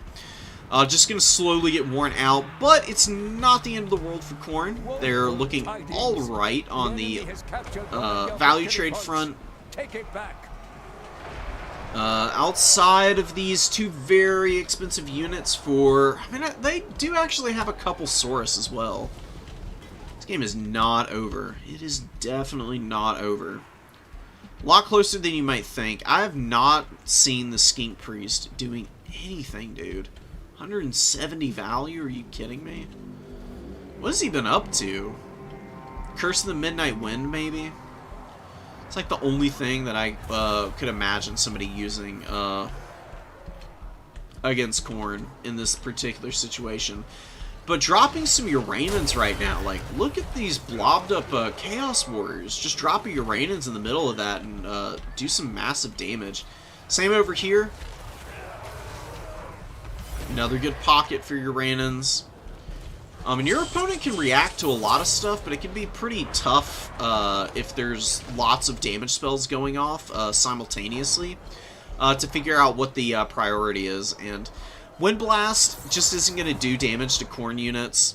Harmonic Convergence is okay. It's cheeky, but not incredible. Uranans hits hard enough that it just doesn't even matter that Khorne has the spell resistance. It, of course, mitigates some of the damage, but Uranans is just so powerful. The non-overcast does 600 range damage, all AP, and the strike radius is pretty wide. It's actually fairly effective against infantry and cavalry. Anything that's decently blobbed up, it will just hard punish. And then the upgraded version, even crazier. Massive damage potential on this. 1344 range damage, 192 explosive damage. Gonna kill models on just about anything. You can also do Comet of Cassandora. It also does good enough damage that the spell resistance doesn't matter nearly as much. And you know, the lizards, they're persevering, but they're having a little bit of trouble breaking down a lot of the armored warriors, especially these Chaos Warrior halberds. They've just been fighting all day, tooth and nail, doing some great work. Khorne Gores need to move over, try and help out back here. Throwing axes and furies, trying to chase the Skink Priest off. I mean, it's definitely something for them to do. He's really beat up now. You can probably give up the chase because I doubt he rallies. You can see the damage sustained is 80 and his base value is 55. Usually, if the damage sustained is, you know, above the base value, it's rare that the unit's actually going to rally. They need some other positive modifiers to help them out before they abscond with their dignity and leave the field of battle to the enemy. Solar Engine, keep seeing it get microed really well, but then I look back and it just doesn't seem to have a lot of value. I'm not sure what's up with that. I mean, 555 and it's used half its ammo. It's pretty rare that the Solar Engine isn't value trading better by now. I don't know. I mean, maybe just the exception that proves the rule. Normally, the Solar Engine's shooting is just damn solid, and it's almost always going to get you about 12 to 1300 value. Falling a little bit short of the mark right now, but should be recoverable. You just got to play really patient. You're going to get the your opponent's home objective, and you're cleaning up a lot of the Khorne units. Khorne absolutely can run out of steam and not have a way back into the game. And we do have one Bastiladon Rev Crystal. Pop that on the Star Chamber Guardians and send these suckers to the middle, man. It's triple cap territory. You got to get on them. Can't let your opponent steal them away at any point. The value trading, again, it looks foreboding for the Lizardmen, but I honestly don't think it's all that terrible. It could be worse, but I've definitely been less enthused about other people who have made comebacks from positions like this. And home objective, you get a big crushing win against the Khorne Gores. Definitely want to chase those guys down and finish them. Chaos Warrior Halberds here fighting Star Chamber Guardians. The Guardians in pencil formation, honestly not a bad idea because, you know, we'll take a little longer for the Halberds to chew through them. Colossodon Hunters versus Minotaurs. The Colossodon Hunters were already beat up. Minos, just the sauciest anti-large unit in the game. They don't care. They will take that title and they'll run with it, dude. They're always going to up-trade for you if you don't just horrendously fumble them. Khorne Tours dominate. Valkia killing Gorok, and with Gorok dying, I think that would be game for the Lizards. The enemy has slain They've stayed our lord. pretty competitive on the caps. They do have the home objective, but you could just rotate some units onto the Lizards' home objective, and they're not going to be able to do a whole lot about it. And the Court of Waddle coming out. Awesome, cool unit, dude. Fleshhound's going down to the Feral Cold Ones. A nail-biter of a game, honestly. Like, if there's so many things going through my head right now. Like, corn is obviously up in value. They do have a supply advantage, ostensibly. But the Lizards do have some pretty high-quality units left out on the field, as well as some healing. And this Bastillodon actually bullying the Marauders around a little bit. You have Just keeping the Sorai and the Starchamber Guardians healthy would be massive, and there's really not a lot Khorne is going to be able to do about it. Because Khorne can utilize characters like Karanak to silence heroes and lords, but I don't think you can silence Rev Crystals. Even if you could, you still have to worry about, you know, like Saurus and Spear Riders with Karanak, and just a whole bunch of nasty things the lizards can throw out here. And you can see, dude, like, Khorne has a good lead. And they had a good lead for a while. It's just been slowly dissipating here, and this Rev Crystal is a big part of that. I mean, look at the heal on the Starchamber Guardians going in. Pretty juicy, 10% heal, man. With the amount of HP these guys have, they're going to be ready to run through another Khorne Gore. All they need is the order, man. Just getting up in there and scrapping, and leaving nothing to chance. Making sure to kill the unit would be kind of crucial. Oh no, Valkia, she got trapped, and then Cohort of Waddle just pummeling her to bits. Trailer moment. Goodbye, Valkia. She ain't going anywhere. She just literally is giving up. Standing in here. She's like, I'm done. Goodbye. Later, folks. Oh my god, dude. Oh, Valkia. Ye lord of many throws. Wow, a terror rout on the Khorne Gores from the Rev Crystal. Brutal stuff. Starchamber Guardians mucking up the works. The Minotaur's not able to push past them to get after the Rev Crystal right now. Oh, and some downtown shooting coming in. Here's another Rev Crystal heal. Throwing Axes looking to kill the Starchamber Guardians currently. Getting some good value. Look at that, Kitty. Continuing to close that value gap. Pawhawk Sentinels thrown away. Slowly wearing out these Minos. The Minos are not going to cap this point. Saurus Spears. Or, no. Just Saurus with the regular shields and the cudgels. Moving up to the number 3. Bit of a whiff there. Solar Engine definitely not putting in its best effort with the shooting today. 1,000 value on this thing. It's seen better days. But it's also been worse before, I'm sure. Overall, it probably evens out to being about equal when all is said and done. 1,000 is still pretty good value. Guardians looking to screen out some Horsemen. This Rev Crystal getting real low. Bastillodons don't have good leadership, so if it takes too much damage and it routs now, it could be easily chased off, and it would be really nice to drop a heal on the Cohort of Waddle, who have taken a lot of damage. 10 models, but less than half HP, and now they're starting to drop them. Minotaurs could take this fight over. Look how low the leadership is for the Cohort. Oh, I don't like it. Oh, I don't like it. It's going to be so close. The Minotaur's 2,700 value is gross. Absolutely gross, dude. Cohort of Waddle threatened to break. But this heal coming in at the clutchest of moments. And then we get a Paco Poc Cohort running over the Minos, saving the Cohort. Not that many units left, but, you know, a little left in the bank.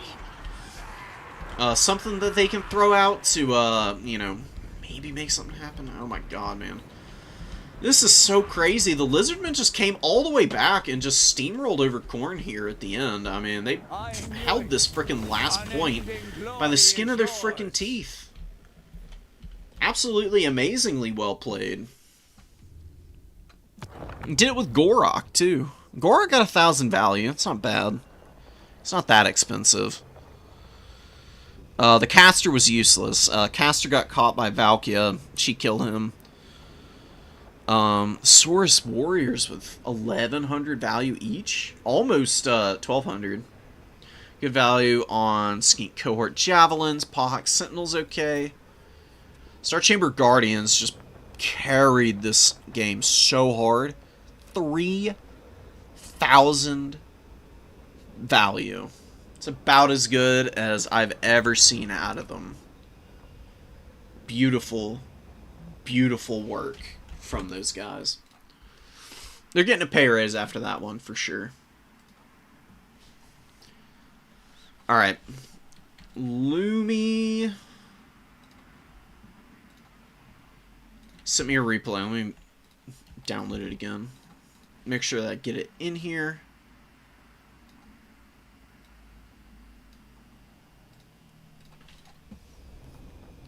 Any other notable performances? Not really. Everything else was solid.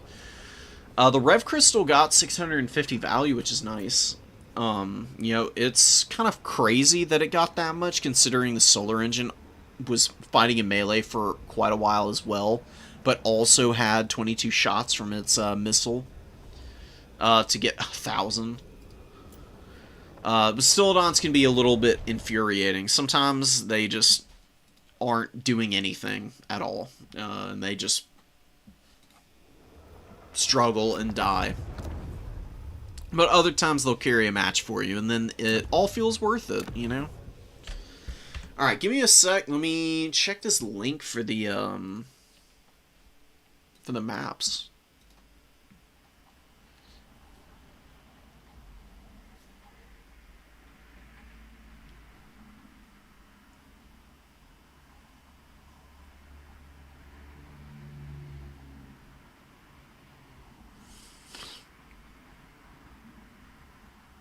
Wow, oh, here it is. Dropped it a while ago now. Alright.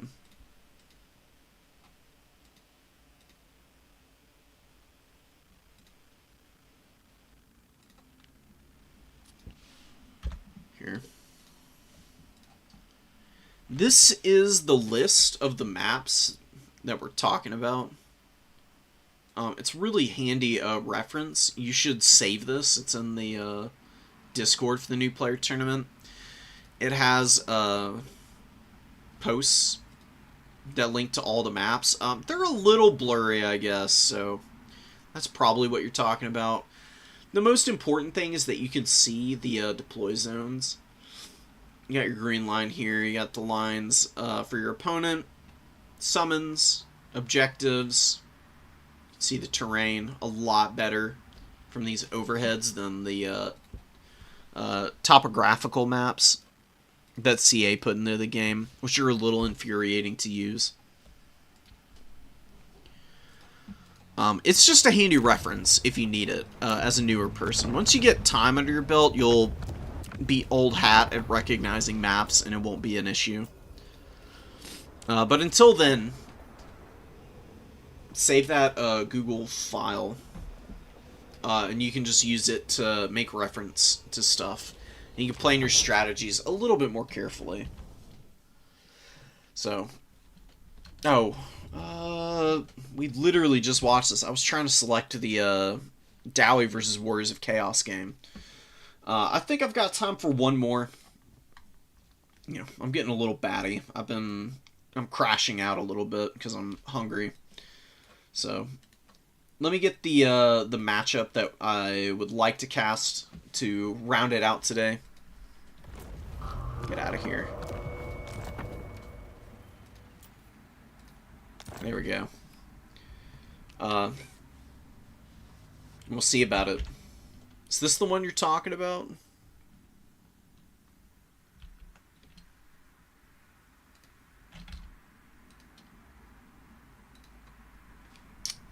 I mean, I presume it is Lumi. I thought you said counts, but, you know, coast also works. This is a super favorable matchup for the Dowie, by the way. Vampire Coast, they struggle so badly in this matchup. It was literally unwinnable in Warhammer 2, once upon a time. The Dowie would literally win every single time. And it didn't matter what people were trying. I remember there was like a consistent theme that the Dowie would just beat whatever theory-crafted Vampire Coast build came out of the woodwork. In Domination mode, I still think Dowie are favored, but I mean, at the very least, Vampire Coast is on an equal footing in the speed front, because, you know, neither of these factions are winning any 100-yard dashes. That's for sure. They move like molasses. Then that's about as kind as I can be about it.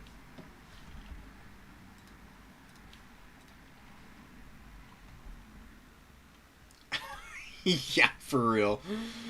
Oh my god. I love casting the tournaments, but I'll run myself ragged if I'm not careful.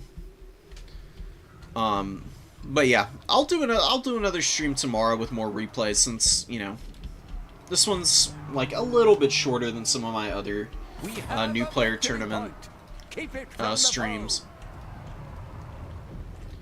I can usually get up to like 6 hours at the upper end, but I don't think that's in the cards today, unfortunately. Salt Lord Scuttler's moving in, gonna be dropping those bombs. The bomber bats are usually pretty terrible. Unfortunately, they just need like serious buffs.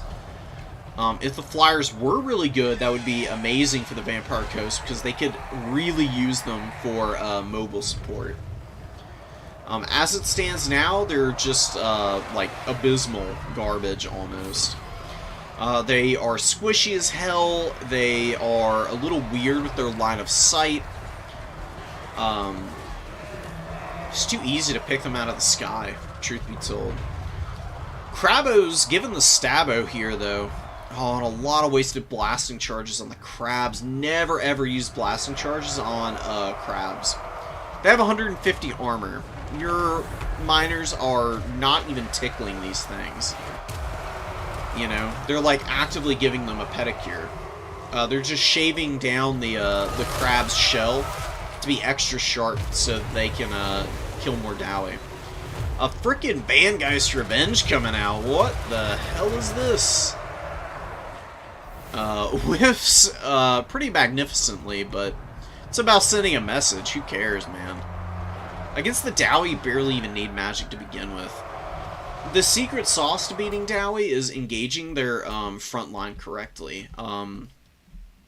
Honestly, here, kind of has happened. Although the Dowie don't have any range tools. I don't know why the Dowie don't have any shooting other than one Bugman's Ranger. That would be the big issue. Need some Iron Drakes. You need some Thunderers in here, Grim Delvers, units that can hit these crabs, dude. You can't really armor check the Vampire Coast, unfortunately, because they do have Mournghouls and Sirens who can get around those. And even in like fairly limited numbers, they can do a pretty good job of you know, grinding through all of your stuff. Just because they've got the hunger and the huge anti-infantry bonus that they've got. The Night Terrors are a real nuisance, specifically, because they have missile resistance of 30%. Also have 35% spell resist for some reason. I don't know why, but it's really nice for them. Mournghul's moving in, and Vampire Coast, these crabs are just untouchable. Melee is going to never be able to do enough damage to big crabs like this. Even playing as Khorne, I'm going to tell you all a secret. Playing as Khorne, the way that you kill these crabs is with throwing axes. You don't do it by fighting them with Minotaurs. They're just too high mass. They've got, whatchamacallit, immune to flanking. Which means that their melee defense, I mentioned it earlier, is active in our circle around them, so that they don't just get attacked for free when they're facing away from stuff. It's really nice. It's a very powerful passive. It's coming in real handy right now for the coast, because otherwise I would say these Slayers would probably be able to drag a decent amount of HP off of Silostra, but they just can't really stay in contact with her. You know, she's just chipping away with the attacks, being very disruptive. 1339. Beautiful. What a great number for her to top out at right now. Grumbling Guard fighting. Grumbling Guard are surprisingly good for a Longbeard great weapon. Normally they're trash, but for whatever reason, I think it's because of the vigor reduction ability the unit has. The Grumbling Guard, unlike other Longbeards, tend to actually value trade pretty well, even in bad fights. Just because they don't get tired for a long time. It's really nice. Doomseekers and some Slayers moving up. Thunderers. All the shooting coming out now. Maybe this is where the Dowie can get back into this. I mean, they're down, but it's not abysmal by any means, right? Big waste of Rune of Wrath and Ruin. It doesn't work on monstrous units. Always infantry. Either that pocket or the bigger blob of enemy infantry that's kind of rampaging through you right now. Still no Rotting Leviathan answers. That one on the low ground doesn't have much value, though. Silostra is the one doing the heavy lifting here. She's been really disruptive. 215 kills, man. It's kind of gnarly work. Morgul running over a rallying miner. 3 objective held up top for now, but it's looking a little sketchy. Oh, Dowie Resilience coming in huge here. Maybe they're going to make a comeback. Oh, Silostra's got to be so careful right now. Blasting charges into the Doomseekers, not the finest decision making in the world. Guess it could be worse. This is why you don't want to blob up missile units, dude. So, the issue is that they're not only obstructing each other right here, but this bat, if it charged them with good timing, it would literally shut down all 3 of those units. Vangeist, Vangeist, Vangeist. I mean, it's okay damage. Why is Vangeist such a mediocre spell? It's so disappointing, man. Good collapse of the Morghuls, though, and the Fellbat's getting some pretty good effective damage in on the Slayer Pirates. Slayer Pirates, just no armor, again. Anything with, like, you know, like, semi-decent weapon strength and holding power can drag these guys down a little bit and make it a little easier in the late game to break down the Slayer Pirates. Morghuls pulling back.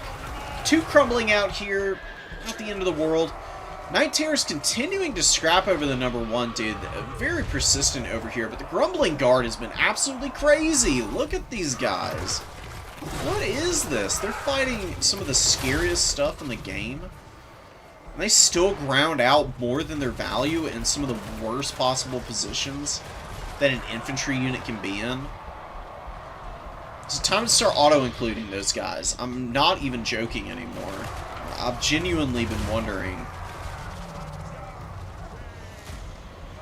Wow, dude. Dowie getting a lot of momentum here. Now, the number 1 objective does look like it's going to be swept up finally. The Scurvy Dogs came in and helped clean that up. Deck Gunner in the back as well. Ranger Great Weapons could get some work done here. Let's see if they can get the volley off before they get into melee. Nope, they get attacked by the Night Terrors, who have 1,200 value.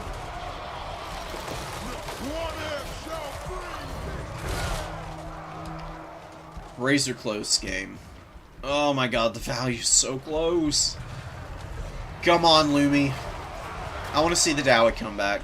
The reason I want to see the Dowie win this, Dowie are awful at recontesting points, and the Dowie have had to do that for most of this game. It's been really torturous, but somehow Lumi is kind of finding a way back into this, and actually is able to hold on to the number 1 point. Are you kidding me right now? Absolutely wild, man. Slayer Pirates versus the Saltlord Scuttlers. Pretty good damage coming in from those guys. So I lost her 2,700 value, hiding in the back. Just looking to not die. She doesn't need to be taking any of these hassles on her own head. That's why she's got lackeys, you know. Like, why be an undead vampire if you're not gonna, you know, send some minions out to do your bidding and die? Siren's holding here. The Rotting Leviathan is throwing down a lot of punishment. The Dowie did lose the number 1. I think they're going to continue throwing units at it, though. This game has been going on for a minute. I'm loving it. This is the kind of game that you want to end a stream on, for real. So the Saltlord Scuttlers, you know, dropping some more bombs. This time they're doing amazing. Man, oh man. 1,500 value out of these guys. Morngul's more or less paying for themselves. They just haven't been doing much better than that. You know, it's leaving a little bit of value on the table. Not ideal.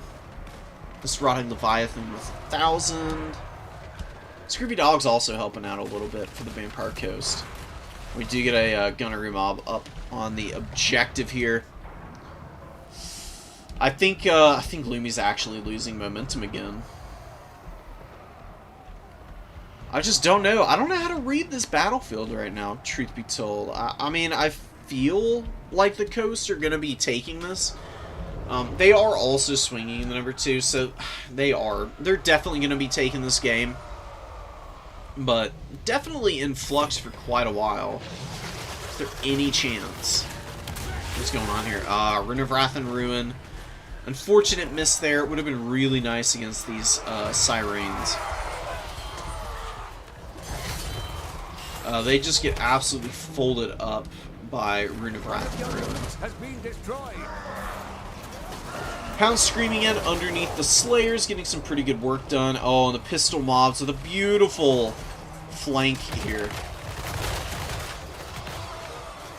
Fire at will. Pirate v Pirate and the Undead Pirates prove their prowess once again. Being a little tougher. Guess I'm not super surprised. It's a little something for them to have to themselves. I knew it. Unending. Dwarf Warriors. Just getting flattened. Oh my goodness, dude. Oh my god.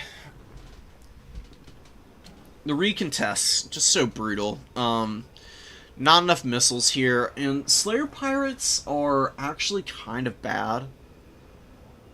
They just don't hold in very well. Their missile is nice, but the ammo is so limited that they don't have a lot of uptrade potential. I would just always recommend Thunderers over Slayer Pirates. We'll do a little bit of a cost analysis here before I go. So, I mean, you got these Slayers for the Thunderers for 700. And you're talking about Slayer Pirates. 50 gold more with less ammo and shorter range. Slightly better combat stats. I just don't see it being super worth it.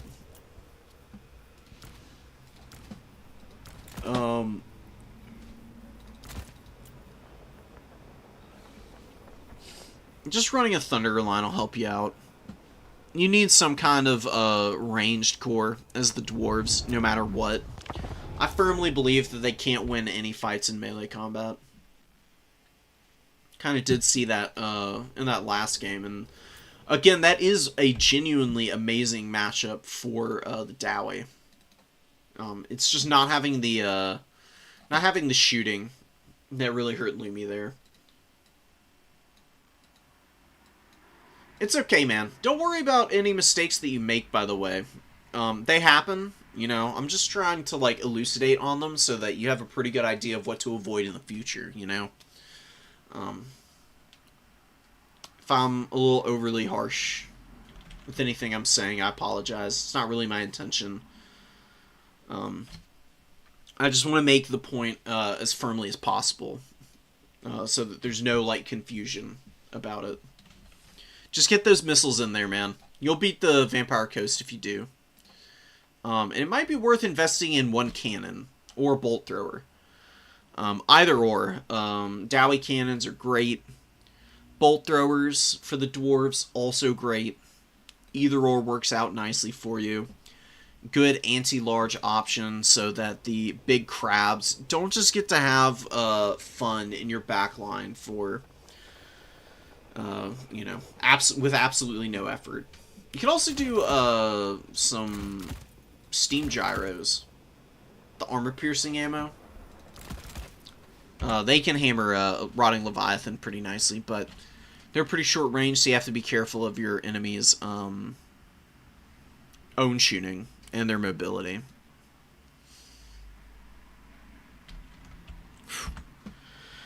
Alright, guys. Thank y'all so much for tuning in.